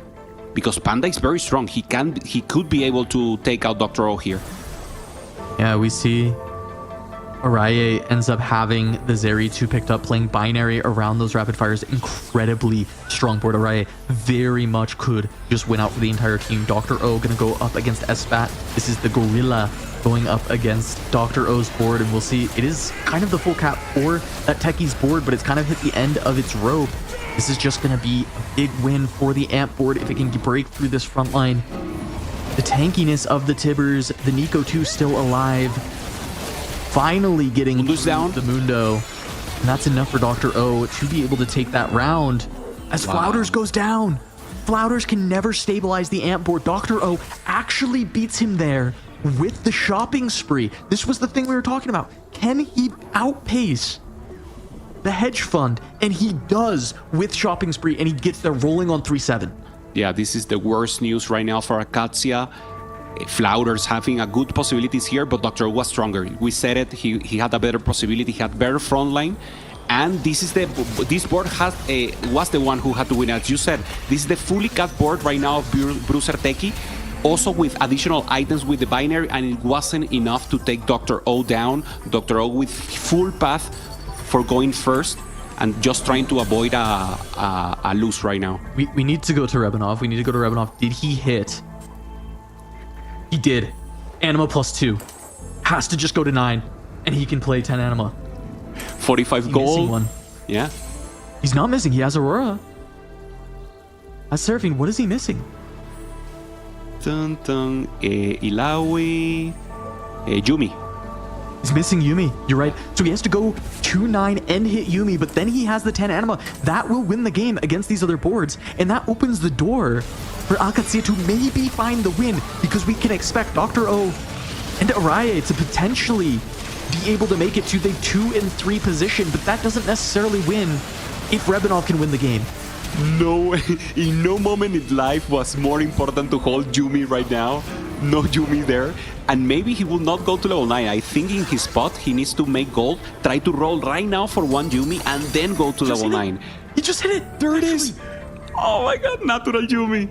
Naturally, Okay, but 12. he has 2 lives, 52 gold, he 64. needs 64. Yeah. He's guaranteed, right? He's guaranteed to get there. Oh, and Gets this there is on the one win life. out spot. Nah, it's so huge. This is perfect. Recognizing the position, looking for the high roll, managed to get it here. And this is huge cat possibilities. And also Araye is the one very strong with the rapid fire +1, but we already know that the train from the anime squad is just too huge and no one will be able to contest him. So that would be a first place guarantee if he managed to go level 9 and just put that Yumi in. ROC had the potential to grief that spatula and they overlooked it. They are going to be kicking themselves if they cannot close out this game, especially because Rebanov is almost guaranteed to win out. Does take that last loss. Just gotta make sure. I think I did the math right, but he should have enough gold to go. We have to sit Rebanov's board. Does he go 9? He's rolling? He's rolling. What is he missing? What am I missing? He's 9. Yeah, he needs one more. 2, 2, 2. Decides to roll deep here, Cass. He was missing Vayne. He was missing Vayne as well. And decide to roll now. This was a deep That's roll. it. Yeah. That's it. I thought he had it, but he rolled too deep. There's no way. Okay. He has to have Volta sack for him. Runs into... Looks like... Panda. Full tempo Panda. The thing is Good. Rebanov is actually not that strong. Not without the 10 anima. He was missing the Vayne, not holding them, but he wins around. He wins around. Revenant wins, Dr. O wins, and Sanjob is the one who should be stacking here. But now I'm lost on the math, Hupe. I don't know if he actually can still afford it. If Rebanov grabs a 5 cost, maybe he has enough money. He has full priority here to pick. Thinking about the Gonna grab the stack, Zac. getting the blue buff. Yeah, he needs. He knows he already has damage, so he's now only thinking about a little frontline. But he needs to get. He needs the gold. Anything that gives him gold. Yeah, just 5 gold. Just be able to get to that level 9. I missed So important. the Vayne. We thought it was just the Yumi. Yeah, If it was just the Yumi, he's there. I think he had the money. But he needed to find the Vayne. Can he hold up here, Cass? There's another one. Gold? There it is. Boom, boom. Gets there. 10 anima squad. Final city transit. Puts it in. I mean, he could. I mean, he's just too low. I was thinking about maybe using a remover or anything, but he needs to win no matter who he faces up, even if he's a contender. He's just too low in HP. And now this is the win out. So Revenant is now insured unless some shenanigan happens right now. And going up, this is perfect. Going up against Araye, taking a huge hit right now on the rapid fire is so important because Araye was the one punishing the rest of the lobby. Yeah, he needs to find Dr. O as well. Dr. O on a single life. If Rebanov can find him early and send Dr. O into the bottom 4, I think that is a way to win. Songyop goes down. But this was the out. Rebanov found it. He was the lowest life member. He was the most likely to drop in the bot 4 next. Espat's probably going to be the next to go down, but Songyop already going down in 7th means that they don't have to 1-2. 1-3 is good enough. Yeah. And as you said, looking for to take Espat out. If this happens, it's so huge. And Alcatsia would be in a very difficult spot here. So can Espat try to avoid also? He has Dr. O in the pool. Okay. He wants this fight. He wants to send Dr. O into 6th place, which would basically lock it up for Alcatsia. Instead, it's He get Espat. Expat. Oh my god. Dr. So O is going to Espat live will go another for round. her 6 here. Dr. O has to deal with Volta. We haven't seen Volta's board for some time. He does have this upgraded Aurora to go alongside the Dynamo board with the MF. He's actually doing so much damage, but it's just not quite enough to deal with this Zac that has been stacking for so long. Volta takes the hit. Panda takes the hit. Araye gonna stay alive. Yeah, just to do the projection shot, they need the 1-3. So Revenant will go for the first and is in hands of Volta to ensure at least a third. And that will be a win for Alcazia.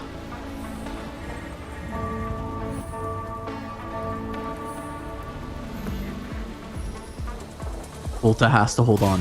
He cannot fall down in 5th here. That is the other loss condition.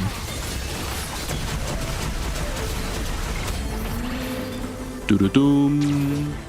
Okay, so Aurora pretty strong. Let's check Volta once again. There's Revenant fully strong.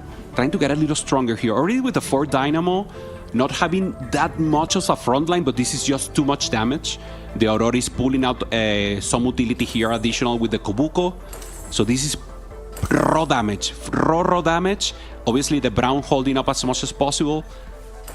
Good prismatic there in the end to get additional combat also. Volta has Rebanov in his pool, but Rebanov hits a ghost. Not able to punish anyone from ROC. They can find the win trades here. Can Volta hold?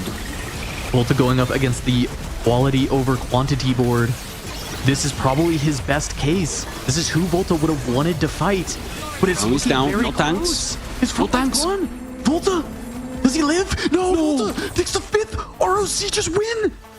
ROC taking the win here. Volta didn't manage to hold on. Full damage for him. Good comp, but the Brown wasn't enough to hold up the raw damage from the quality over quantity. Taking the win, ROC advances to EWC. And Cass, we have confirmation of what the final game will be. It will be Alcazia versus 100 Thief for the chance of the last spot to EWC in August.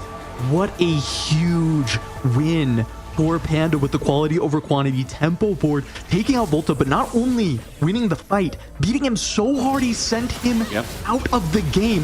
Rebanov hits the ghost at the worst time he needs to punish. He needs to send people out of the game, and he doesn't get it. Volta falls 5th and ROC wins, even with Rebanov's heroics to find this Anima cap out. This is so tough. So close also. As you said, it was matchmaking in the end, Cass making the difference. Revenant doing everything he could, finding the out to take the win, but it just wasn't enough. They needed to take at least a third there for Volta, getting a 5th right now. So confirmation, ROC takes the win and is advancing to EWC. Congratulations to them. And now we're just seeing the final fights here. Let's enjoy Revenant with the train against Dr. O. Heartbreak for Alcazia, but they have to shake it off quickly. This is the best time to have a short memory because they have one more matchup against 100 Thieves coming up that decides which one of those teams gets to join our 2 first winners going to EWC. Only one team does not make it out of this stage, does not make it to EWC out of the 4 that showed up today to play, and it will be between Alcazia and 100 Thieves as the one who doesn't get there, as we have one more flight of the trains to take down the Zac. Rebanov finds the first, but it was not enough to carry his team here, and they're going to have to regroup, reset, and reforge their path to EWC against 100 Thieves. One more set, Hoope. One more set to go. Yeah, congratulations to Dr. O, Panda, Araya, Sanjob taking the win, going to EWC, joining the best of the best in 4v4. And now next, Cass, we'll have an amazing game to close out the journey, the final road to EWC, and it will be 100 Thief versus Alcazia Esports, best of 3, third place decider. One of them will qualify to EWC, and one of them, after this long road with open qualifier, then going to the regional qualifier, and then coming here to the global qualifier, will be eliminated. This is so insane. What a crazy match, and it leads to a rematch between 100 Thieves and Alcazia. Alcazia got the better of 100 Thieves in 3 games last time, upsetting this Titan from the Americas. And we're going to see if they can do it again. We'll have a little bit of a longer break here, but when we come back, that final game to decide the last team that makes it to EWC, you're not going to want to miss this.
3, 2, 1, go.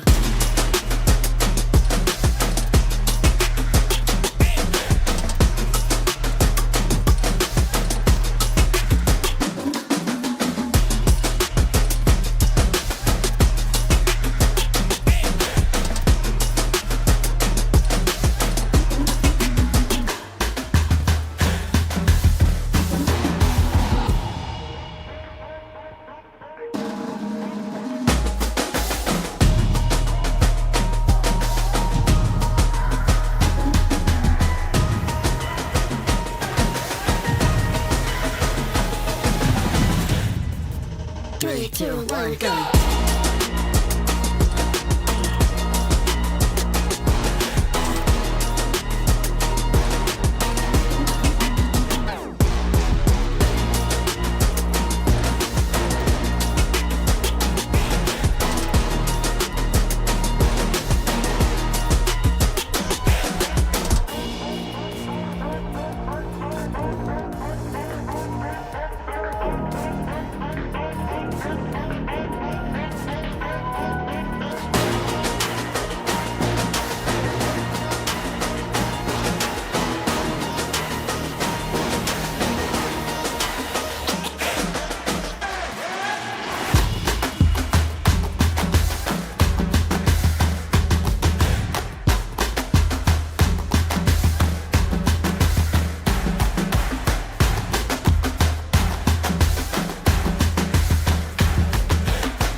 Three, two, one, go.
Welcome, ladies and gentlemen. This is going to be the final series of the day as Teamfight Tactics Road to EWC concludes with 100 Thieves versus Al Qadsiya, a team with 3 world champion runs, all 4 players active in the recent cup. And on the other hand, only Volta that's been to World and only Volta that's actually active currently in set 14. So one of the most unthinkable matchups, the one-sided matchups you could get here. 100%. The power of friendship here for Al Qadsiya, 4 French players known for playing in the regional French Cup, and this is the final match, the final chance, Clement, for one of them to go to EWC, and there's no other chance. The one who loses gets eliminated and will not have a chance to get to the 4v4 on Riyadh. On August, we start and we have Nico, so additional bonus loot for everyone. Wow, this is going to be another one of those high cap encounters to go into. It's not going to be Crab Rave, so that means like boards like Vanguard Marksman, they're going to be fine. They can still get through the PvE rounds. Okay. Yeah, normally you need that melee damage with some healing to get through the crab. Very, very strong. I can't believe they haven't nerfed that crab. It's just so huge. And yeah, now the advancement. Once again, we already know the drill, chat, trying to hold the Morganas, trying to hold the techies, and obviously going for the premium units to get Cypher in as soon as possible. Big thing here is to see if anyone wants to go for maybe a Golden Ox. There's going to be a lot of gold in these lobby. And I just want to set the stage a little bit more. It is David versus Goliath in terms of what these individual players have done in their histories. But if you just look at this tournament, you have to say QAD has the upper hand. They defeated 100 Thieves before in the previous round, 2-1, and they also had a much stronger performance against the same opponent in NIP. So it's anyone's game. Yeah, it's no doubt, and I think everyone agrees that in individual play, stronger team has to be 100 Thief, and they have learned. They have learned by hits in life and in TFT right now. A few mistakes here and there, or maybe just trying to be a little greedy sometimes didn't work out for them, and the road has been long, Clement. They've been here seeing open qualifier, passing to regionals, and now getting to the global, and this is the last chance. So this is the end of the road, and one of them will be full of joy, and one of the teams will be sad and will be sent home. There has been so much invested in both of these squads.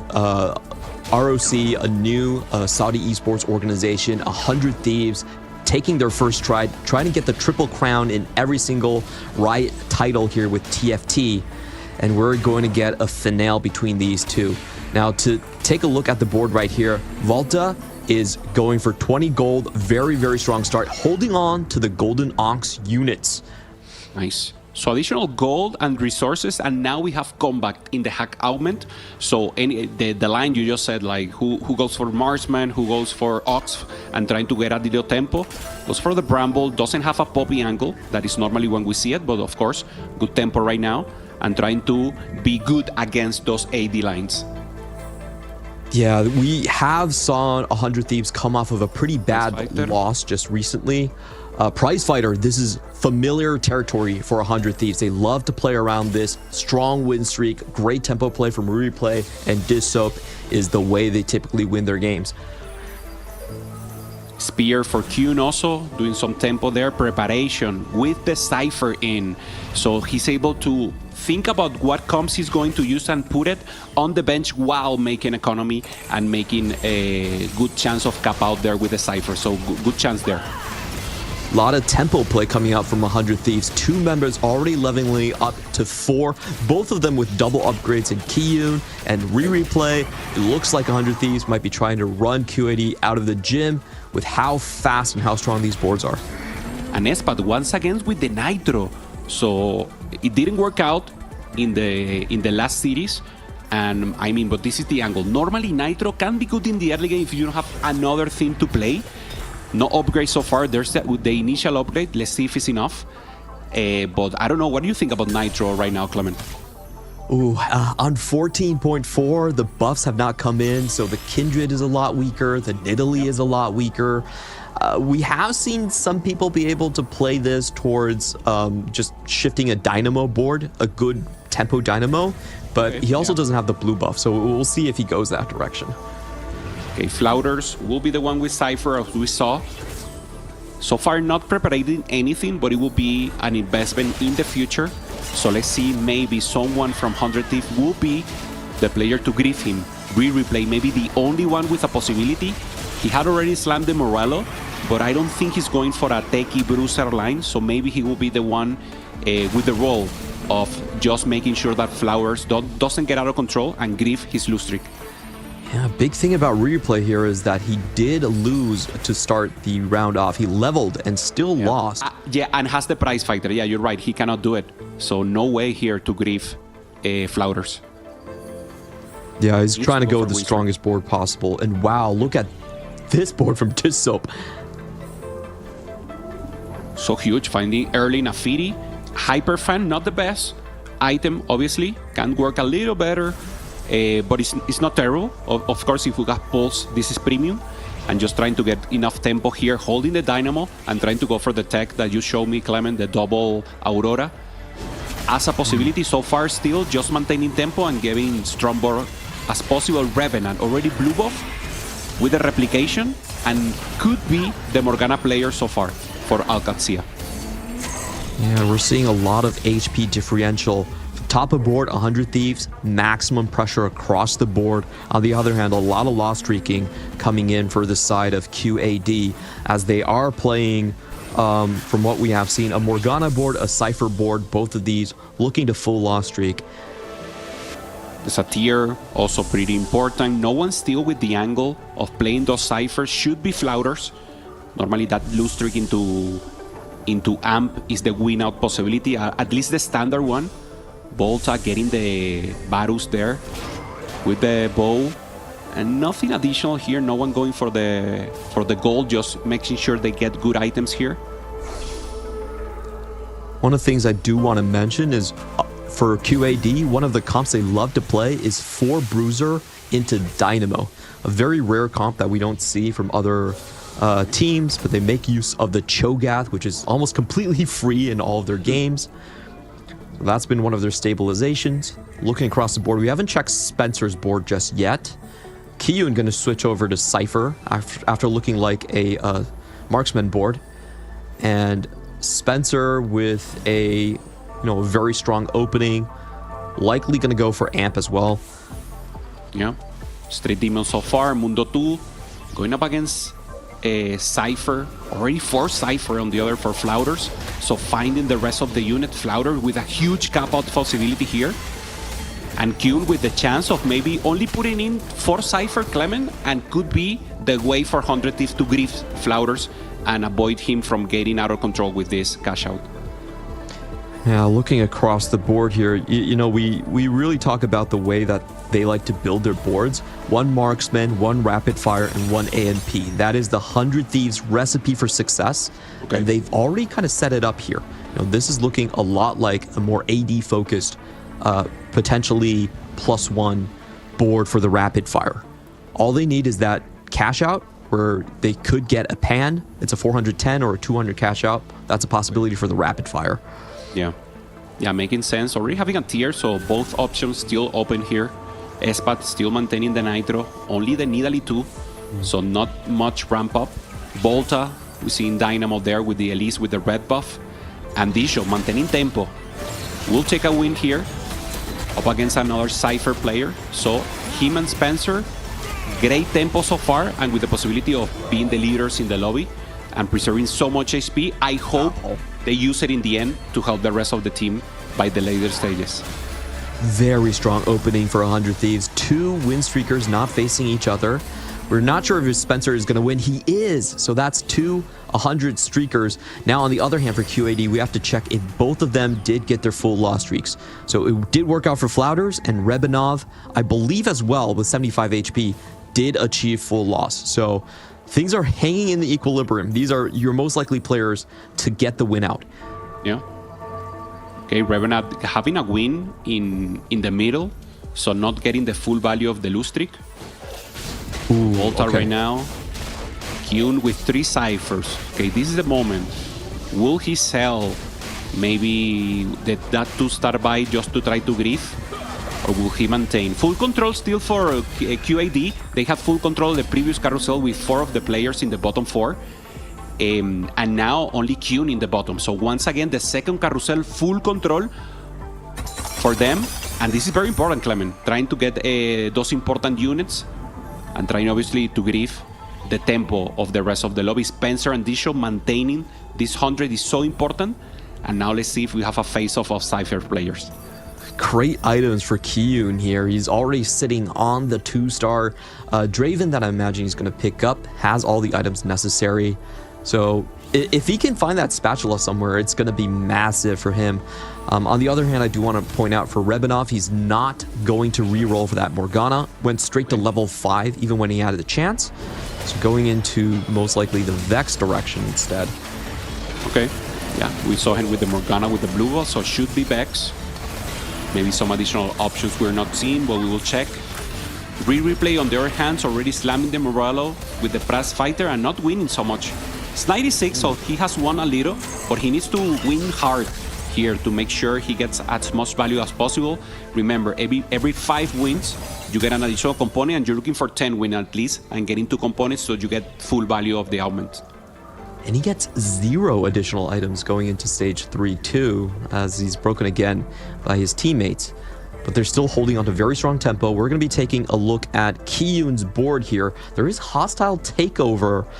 Is he going to take it? No. Goes for something more standard. Makes sense. Maybe with the 5 on place early could make sense, but right now, not enough power.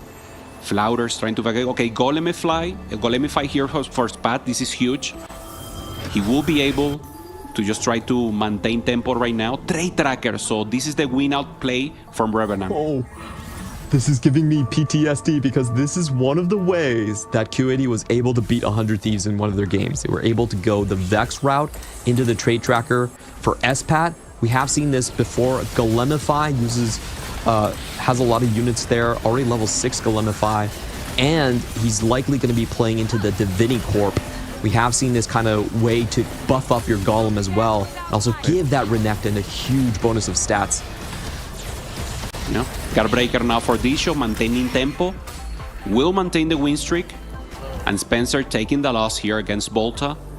So a little less, but remember, Spencer has the possibility here with Trade Tracker. So 1 Trade Tracker in Revenant, 1 Trade Tracker in Spencer. So this is huge, Clement. Who will get the RNG in their favor and who won't? Yeah, whenever you're seeing Trade Tracker, a very important thing is to see who has Reforgers. And actually for Rebanov, he does have one already, most likely from the PvE round. Nice. It means that he can smooth the bad luck out. Okay, Flouter 7 lose streak. Pretty good. 248 so far. And this is their grief. The grief angle on the other side. This is Prize Fighter, so this is replay, I believe, Clement. He decides to sell it and works amazing. Yeah, there it is, replay. Selling his almost the full board, making sure Flouters doesn't get out of control, griefing. But already 254. It will not be the crazy plus 300 cash out that we were planning to see. So very important to slow down QAD right now. Does mean that Replay finds himself in a very bad position. He had to sell his entire bench and give up that Prize Fighter as well. Is it worth it? That's going to be the big thing here. Aspat with a huge 4 cost. Leona. Okay. Huge here, Replay gaining economy as much as possible here with the Cho'Gath. Yeah, Replay with this play, if he managed to go 7th, he will be the total hero for the game. Already stacking so much, losing so much tempo here, and losing HP in a pivotal moment. So let's see what's the angle for him. How can he find a placement and then try to send either Espat or Flouter, very difficult, on 8th. I do want to see what Volta has been playing. He started off with just extra items, but we haven't checked up on his board in the end. Okay, looks like some sort of a dynamo board here. Okay. Excess rods here. Yeah, going for full AP. So he should maintain here on the Elise. He already showed us that he didn't need an Elise 3 to maintain good tempo. So only Elise 2-star plus the brand 2-star and good items. The comp is functional. All right, we have all 8 compositions pretty much locked in at this point. So we're gonna have a lot of contests on that Vex, which is something I never really am assuming to see in these games. A very underutilized comp. It looks like we have Divinicorp and Trade Tracker, and of course 100 Thieves. Disso losing his streak to Kiyun. Interesting. It was close. I think they were just trying to play it out. I think Kyun had... When you have 4 in rotation, it's difficult to give the placement to the other.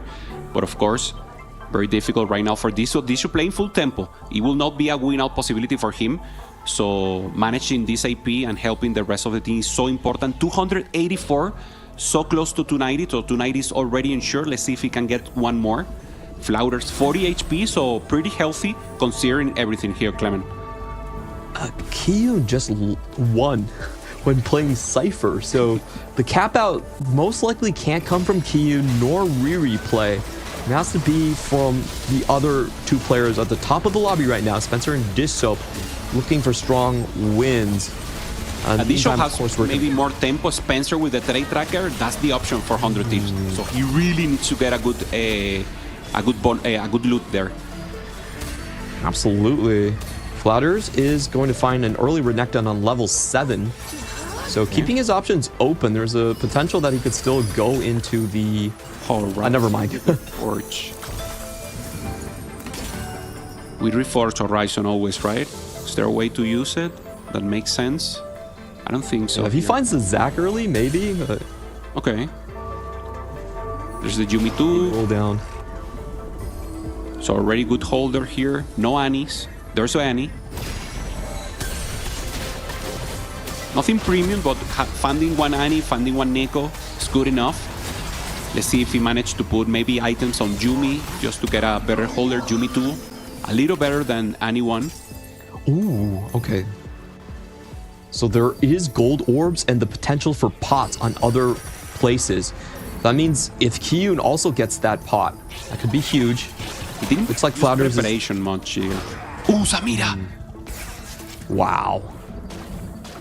The thing is, little preparation value, but of course, 2 Samiras right now and double Annie in the shop. Clement, so huge here for Flouters, and now with a great position to make the win out, making sure he holds additional Annies just to grief any other AMP player. So far, we haven't seen another AMP player, but it's definitely possible for a pivot elsewhere to happen. It's still one of the strongest compositions. I think we can say, though, Flouters is very stable at this point. Yeah. Any way to use this pan right here? A little difficult. Maybe go for Bruce or something like that. Okay, replay. Decides to go the AMP line also. Has an Urgot, so maybe a little more tempo. Getting the small cash out here of Cypher. Remember, he put it very late. He was just ensuring he was griefing the rest of the lobby. And now final augment. Looking for combat here. What does Replay end up on? He's expended a lot to break that streak from Flouters, but Flouters is still able to get stable here. If Replay is in freefall, I don't think that was worth it in the end. Trade Tracker now finally being popped. I think we do need to go back onto Spencer and Rebanov to see how their trade trackers end up. That's going to swing it massively. Yep. Okay, Spencer getting rapid fire. Could be the option here. He hasn't slammed additional items, only having very flexible defensive item there on the Mundo. But he finds Saya too, and yeah, and Aphelios. That will be the line he will maintain so far. Not looking too good. Marksman doesn't really play into Trade Tracker that well. In the meantime, we're going to be looking at Revnov's board with his traits. Usually a lot easier to fit Exotech, but still big loss. Okay. Trying to go for the boombot line. No one premium. No one had like the a good EXO line to use the full power. So the trade trackers doesn't look that sexy right now, Clement. For sure. No reforgers for Spencer as well. So he's just stuck there. He needs to start finding his MFs. But that's the problem. There's a lot of people that want the MF in this lobby. You know, there's two Dynamo players, as we just seen from our brilliant observers, Volta into Dish, so both of them going for the same 4 cost. Yeah, Disho decides not to roll. Oh, Disho, I think he's going level 9. He's going level 9, just trying to cap out the board, skipping level 8, just using the XP right now to transfer to the rest of the lobby. And Volta with Dynamo, he's just preserving tempo right now. So maybe just maybe legendary board possibilities here for Disho, I don't know. Replay, trying to find himself back into Amp, but he is so far off the Annies. Okay. Does have an early Zac though. Yeah. QAD player, 3 QAD players in the bottom. This is also very important. Flowers wins, we knew. Revenant also with the trade tracker taking a win. Bishop taking the loss, trying to go to level 9. Replay maintaining a little bit healthier. And Spencer is the one in the free fall right now, Clement. 433 HP with no real possibility of coming back. Trade tracker didn't help him that much. Yeah, his line just doesn't lend itself to Trade Tracker very easily. There's not a lot of loose traits that you can fill up, and no Reforger really going to hurt him. I think we need to take a look at Spencer's board after this carousel. See if he can find that Leona, that MF. Those are the critical 4 costs for him to stabilize. Should be enough. Hanging in the balance. Yep. Okay, there it is. The Renekton rapid fire, but doesn't have the 6 rapid fire. And remember, that's the important of the comp. 4 rapid fire, 2 rapid fire is not good at all. But when you have 6, it's the total Exodia. So this is just full tempo, trying not to go 8th. I mean, looks good. It's like in paper looks good, but in the patch that we actually are, this is not premium. His traits look amazing, but if you look at his board, missing a lot of upgrades. No Leona 2, no Aphelios 2 in the end. Is that enough? He should take a win here against Bishop. We know Bishop is not strong. He's still carrying as holder the Elise, trying to go to that level 9. So this will be HP transfer once again from Bishop to the rest of the team. Good rotation now, good matchmaking. And let's see what Bishop managed to cap out here in level 9. I'm not looking at the best board possible, but maybe he has a spot. Normally the Vex plus Legendary is what we use in level 9, Clement. I don't know if he has the exact angle to do it. I think Dissop is playing this so well. He's using the fact that he can put his exo tech items after the fight starts and just giving HP to the rest of the team, as we just saw him do versus his teammate there. But as you mentioned, I don't think this is a cap-out board. We just saw someone else with a Vex 2, I believe, and I think it was his teammate in Spencer. Yeah. Spencer trying to look for tempo also. Here it is. Beautiful trade, as you mentioned. Now going up against fully capped or pretty capped Amport in the other side. Samira converted into strategies, getting so much value in stats. Saya doing good damage. Access to backline. Oh, looking good right now for Spencer. Annie, Yeah. ooh, she drops the T-burst. This could make the difference. Annie doing the damage. 1v5? No way! Ooh, okay. Okay. Huge win to slow down Flounders. Yeah, he's prepping. That's the reason he had the other Annie. So he's prepping the other Annie. So the additional pair that he had. And also the Samira. So if he managed to find another Annie and another Samira, Samira will be fully prepped, and the Annie also will be transforming in very significant Exodia here, using obviously neutrals to get the additional value of preparation. And these flower boards can only get stronger right now. He's also coasting on 55 gold, so knows that he can play for the win out. He was about on 3 lives on stage 4, only dropping on 4-6. Now is the time where he can get much, much stronger. There's a sack, difficult to put. Now gold's to level 9. Now he can place the sack. Not much gold to get blobs. And obviously trying to get full value here of the Horizon Focus that you mentioned in the early game, Clement. Oh, he's gonna get the Okay, he's not going to go for Ooh, a Samira too. strat. Wow, huge No fun. items to give her. That's a problem. Could go here for Stera, could go for Bloodthirsted also. Decides to go for Tier. Shojin, okay. Just trying to ensure he hits as fast as possible. Trying to access the backline. Replay. Played a game full of risks, but hasn't really found any rewards. Try to stop Flouters, try to take Prize Fighter, but neither of these lines really looking that they're gonna, not really looking like they're gonna pay off here. Yeah, Flouters winning the mirror is important here. Additional funneling gold, replay, trying to make something out of it, rolling in level 8. Just trying to get blobs. Be important. Flouters finds the other Annie, so that's the fully prep Annie. And obviously, he's able to grief the Annie 2 here for replay. 22 blobs, but no items here. I have to say, replay looks like he's gonna be falling out here. Yep. Lots of stronger boards out there. There's a spat also in his bench that he's not using. Couldn't find additional value for this. So no value from Prize Fighter, no value from the spat. Replay in a difficult position, not mix-maxing the board that he has. Difficult spot for him. He had to grief in the early game and then he had to fully pivot without enough economy. So taking the defense play here for the team and just trying to hold up as much as possible.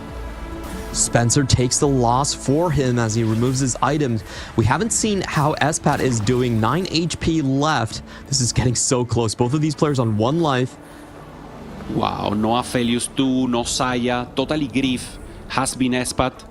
So the tempo of the rest of the team, and this is also looking like an 8th. So not many catball. Of course, the golem is doing work here, Clement, but there's no damage. Yeah, finally gets a 6 boombot, but his front line does not look stable whatsoever. Okay, Vex 2 Only the boombot, Cho'Gath upgrade. pretty good. Double Urgot, going up against replay. Replay is strong, only with Annie 1 so far. The 5 amp. There's the raw damage from the boombots, trying to obliterate the front line. There's another Tivers, winning time for replay. Is it enough to eliminate Revenant here? No. No. Oh, 1 life now for replay. Both Spat and Revenant winning here, Clement. That was the chance for 100 Thief to send both of them 7 and 8th, and now is Kyun taking the 8th and replay in a difficult position here, while we have emblems coming up in Carousel. Kyun with just the 70 Cypher. We didn't even get to see him play, and the rapid fire on the carousel kind of staring down at him. Wow, this has been a lot of mishaps for 100 Thieves. You know, Kyun breaking the winning against Dish Soap, breaking his 100 streak when he was playing towards the rapid fire, and going 7 and 8. That means they need a 1 and 2 with Dish Soap and Spencer. Yeah. Replay still alive here with 4 HP. So there's a chance here to send either Espat or Revenant, but they're very, very, very strong. Anyone still doesn't look at all like a possibility here. So your prediction is happening, Clement. Replay will surely or probably fall here. Oh, I'm sorry. I thought he already fell down, but he's still in the game. Sorry. Fine, fine. Okay, what's the matchup? Okay, this is weak. This is winnable. Yeah. He's the marksman on the other side. Should be enough here for replay to take the win.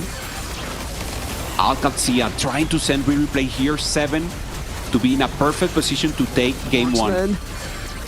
Oh, the golem holding up so much. No Tivers. Replay's down. Wow, that was a very big loss. We're gonna have to see if Volta loses more or replay.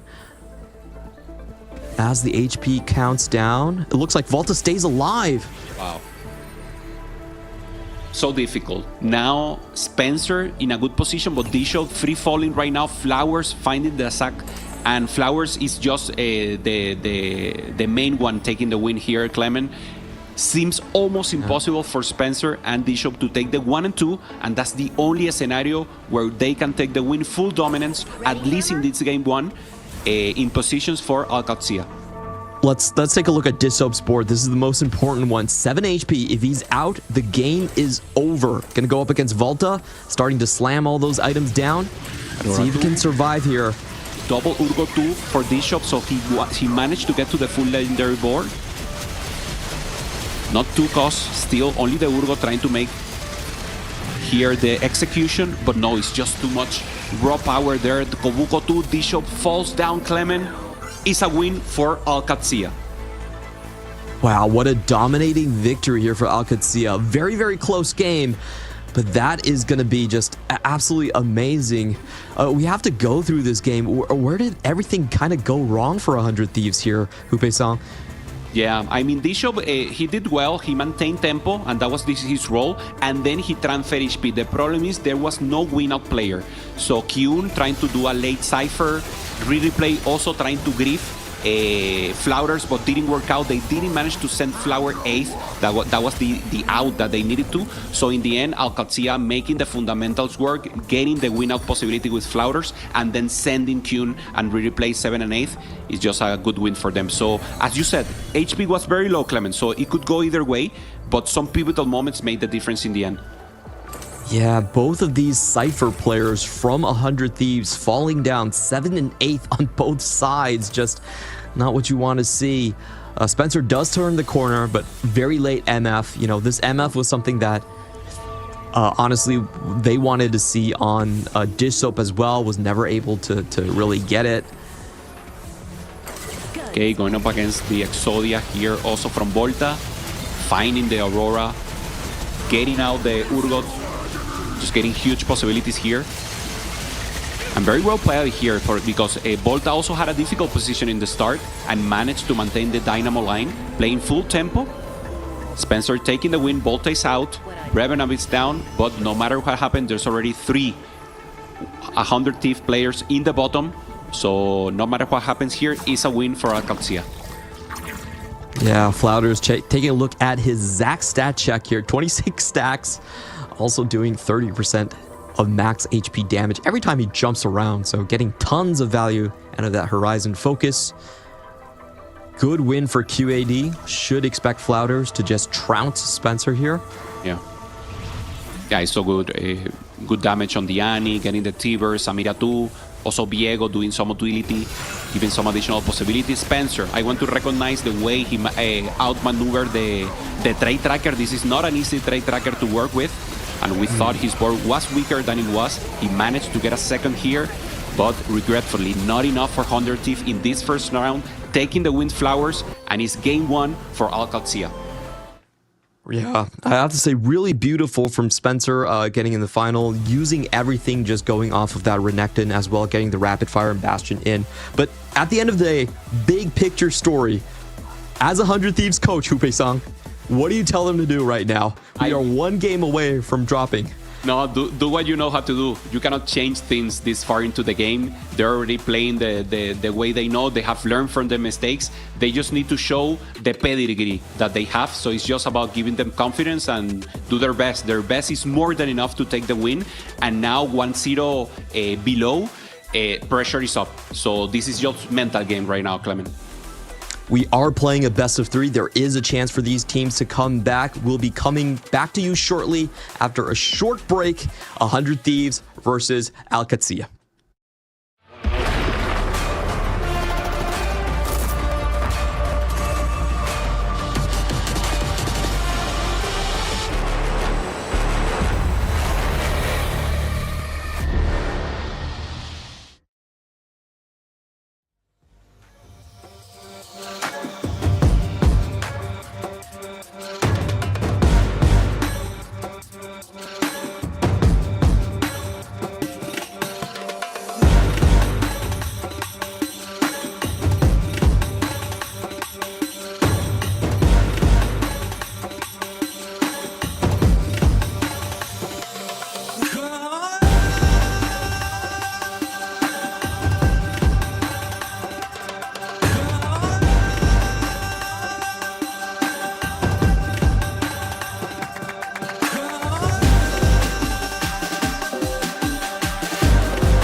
Welcome back to Road to EWC with the trip to Riyadh on the line. A potential for TFT organization to rise is upon us. Game 2 is here. Hupe-sang, you got to tell me what's going through your mind. How are you feeling right now? I mean, I'm tense. I'm feeling anxious. 100 Thief 0-1 against Alcatia. I'm from Americas. Of course, I want 100 Thief to win, but Alcatia has been doing amazing. They also deserve a spot, and this is only the last one.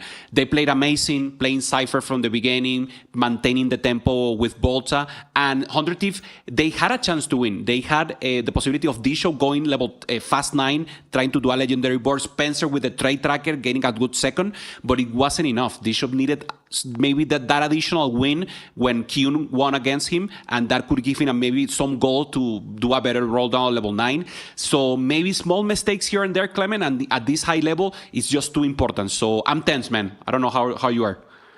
Yeah, we have seen some unforced errors from 100 Thieves. I remember Dissoap taking out Replay, instantly losing the game on the spot earlier today. And also this time, Dissoap with the possibility for 10 win streak. And then the Cypher player on Kiyun actually breaks the streak. Yep. I think that has to be an accident. So, we know that 100 Thieves can play a lot tighter, a lot stronger than this. They got all the way here through the lower bracket. This is their time to shine. Or go home. Yeah. Also on conventional that you said, like for example, what play Volta, the Bruiser plus Dynamo that you mentioned that they have in the sleeps. No one else is playing this, and this Volta played perfect with this, maintained tempo and won the Dynamo line, if you will, against Dishope. But once again, Dishope was very close to cap out. Spencer did it, but in the end, Replay and Kyun didn't manage to get a good Cypher cash out, and it just wasn't enough gasoline for them to cap out and get a good win. So this could be the last game. Remember, it's best of 3, 1-0, Alcatia, and if Alcatia wins, that's their ticket directly to EWC now in August. Yeah, I really want to see if 100 Thieves tend to favor, I think, lower variance games is what they kind of like, where they don't need to scramble for a game plan.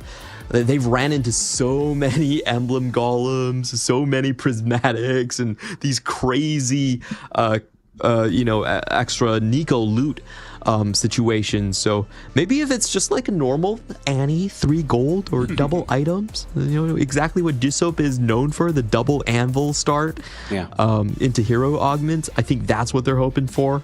For Alcatia, I think they want to go crazy. They want to take 100 Thieves off their game. Yeah, they're feeling comfortable when there's variance in the game. Alcatia is able to manage, is able to play flexible and play what the game gives you. Espat, for example, playing Nitro, playing things he's comfortable with just to get exactly what he goes for.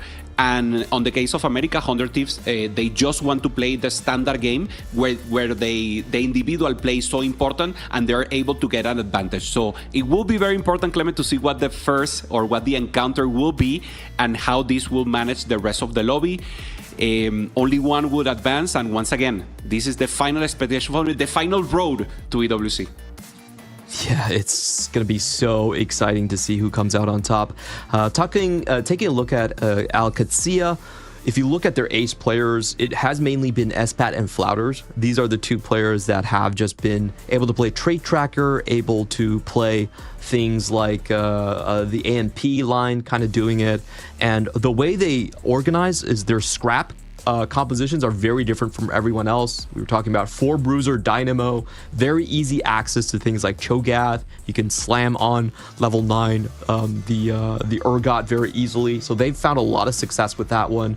And they also do play quite a bit of the sort of like Vex Tech Vinicore lines as well. So having a couple more cards up their sleeves, I'm just very surprised at how they've been doing this one overall. Yeah, makes sense. Also, Volta is always high. He's like second, third, playing those placement. And Revenant, even though in this global qualifier, he hasn't been the win-out player, in the EMEA qualifiers in regional, he was playing AMP and getting that spot when he got a good loose streak with a good economy augment in the beginning. And he was the player who got Alcatia into the global qualifier. So also a possibility there to be once again the win-out player. So Alcatia with a lot of cards still in his hands. And of course, 100 Thief, D-Shop is the one who's taking the lead to be the win-out player, playing flexible, playing whatever the team gives them. The one who's taking the hits is normally Kyun, and Spencer is truly solid. Such a solid player, amount of time he's putting into TFT. So, I mean, it's still up for anyone,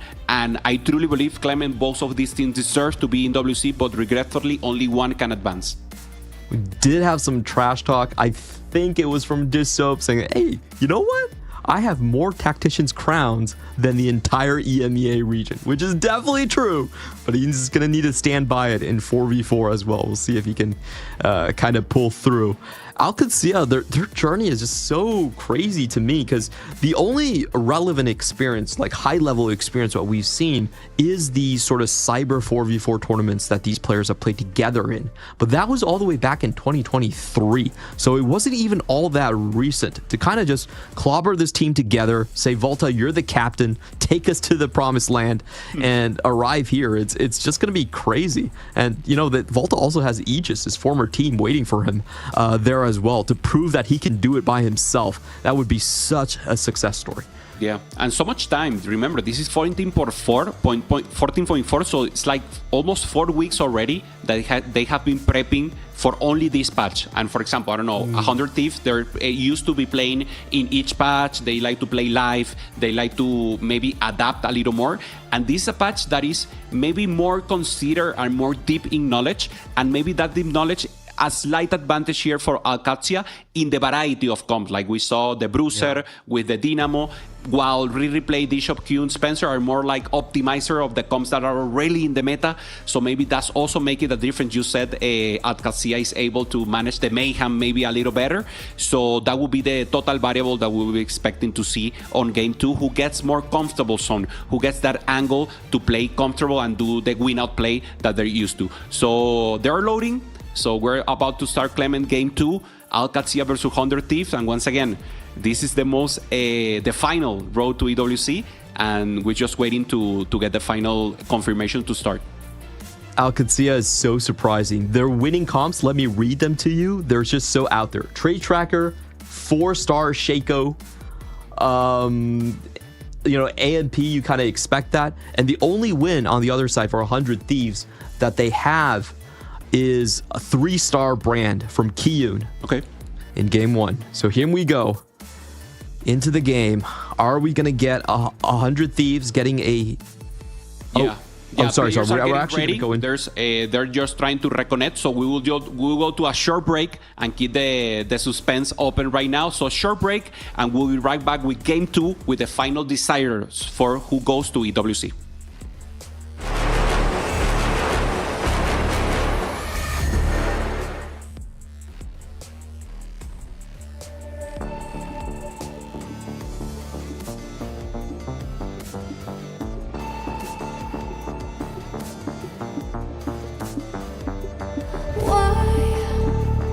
One by one, you always come back like a curse. Looking in the dark, your soul is blind. You lie, time and time again, and I am not your fool. Not this time, 'cause I'm the wiser of us two. I'm the one of like the antithesis of you.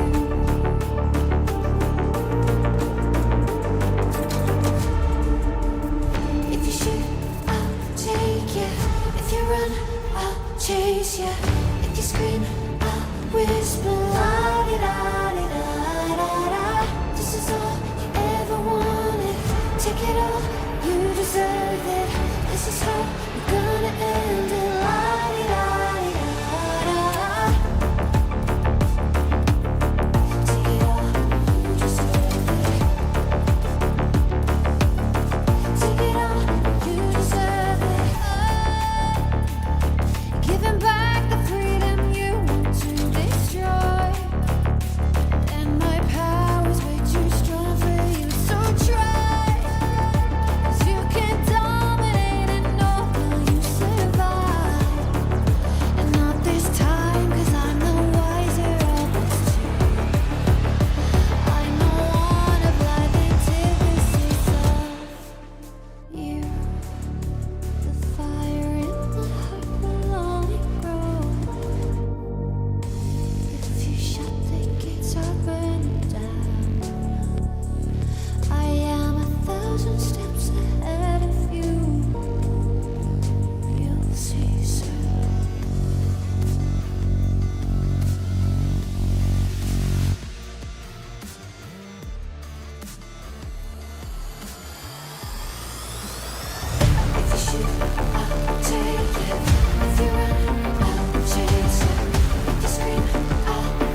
let it break me till it's over.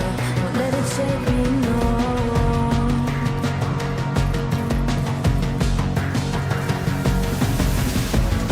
Won't let it make me go under.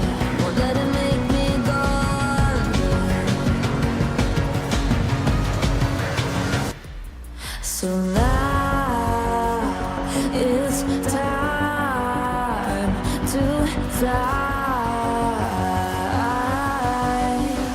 Nothing's gonna stop me now.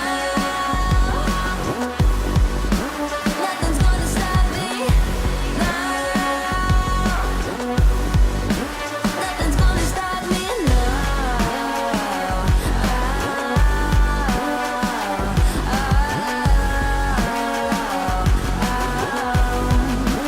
Nothing's gonna stop me. No one will ever get left behind. A million more before I've tried. Won't let it break me till it's over. Won't let it shake me, no.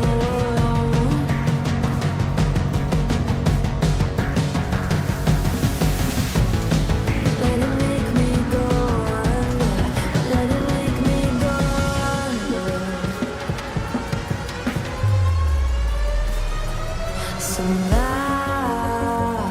it's time to fly. So now it's time to fly. Nothing's gonna stop me now. Nothing's gonna stop me now. Nothing's gonna stop me now. Nothing's gonna stop me now. Nothing's gonna stop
3, 2, 1, go.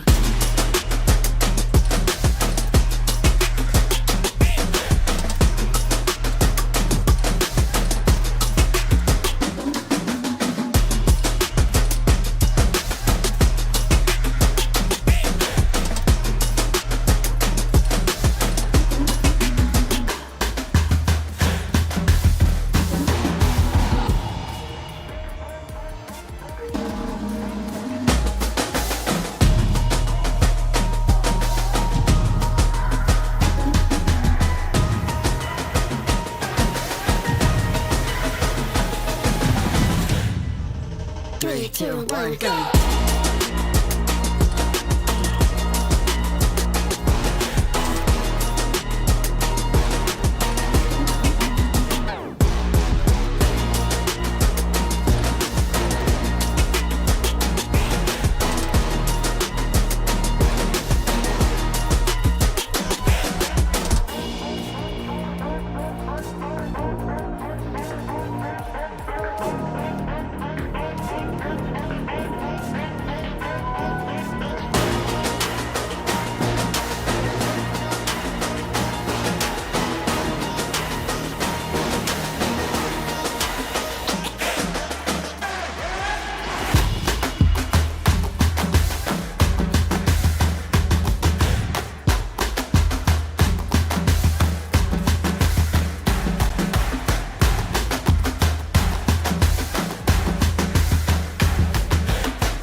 Three, two, one, go.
Hi everyone, welcome back. We want to thank you for your patience and apologize for the interruption. Due to technical difficulties, we could only catch this portion of the game.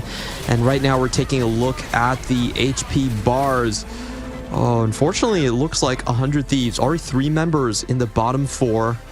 Yeah. You're only going to be able to catch the final fight. Yeah, we'll catch the final fight, and we have confirmation with this. Kyun, replay, bottom 7 and 8, and with Disho going 6. This is confirmation that Alcatia gets the winner spot here, Clement, are the ones to qualify to EWC, 100 Thief, taking the loss, and they will be eliminated, so we will not have them for this match. A huge congratulations here for Alcatia, Espat, Voltarius, Revenant, and Flowers. They did amazing, and they're the one traveling to Riyadh on August.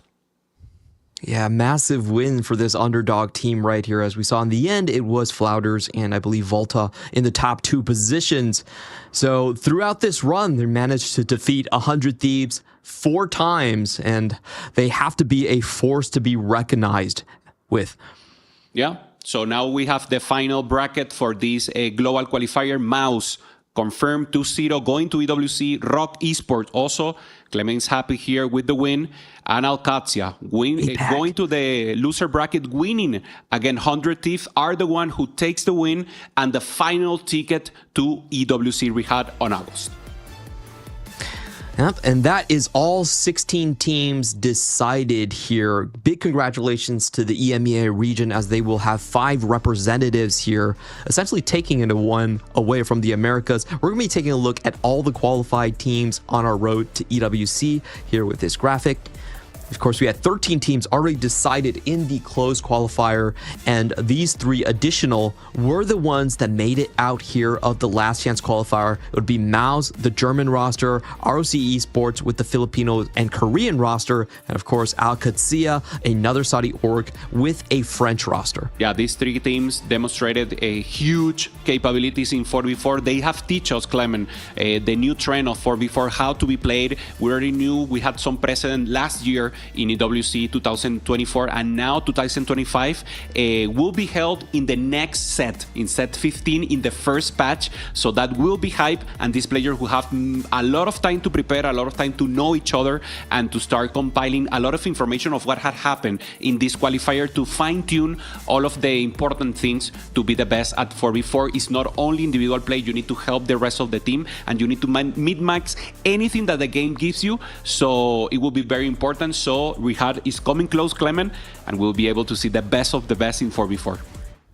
Just a reminder to everyone out there, we will be going into Riyadh and the EWC TFT event at August 11th. This time around, it will be a 4-day event, so even more TFT 4v4 to spectate. We thank you for your patience and your viewership this entire weekend. Congratulations to all the fans and the teams that made it here. Hupe-san, this has been an absolute blast with you. And for me, Clement, signing off. I hope to catch you all in Riyadh. Hope you had a wonderful day and a wonderful TFT experience. See you soon. Vamos!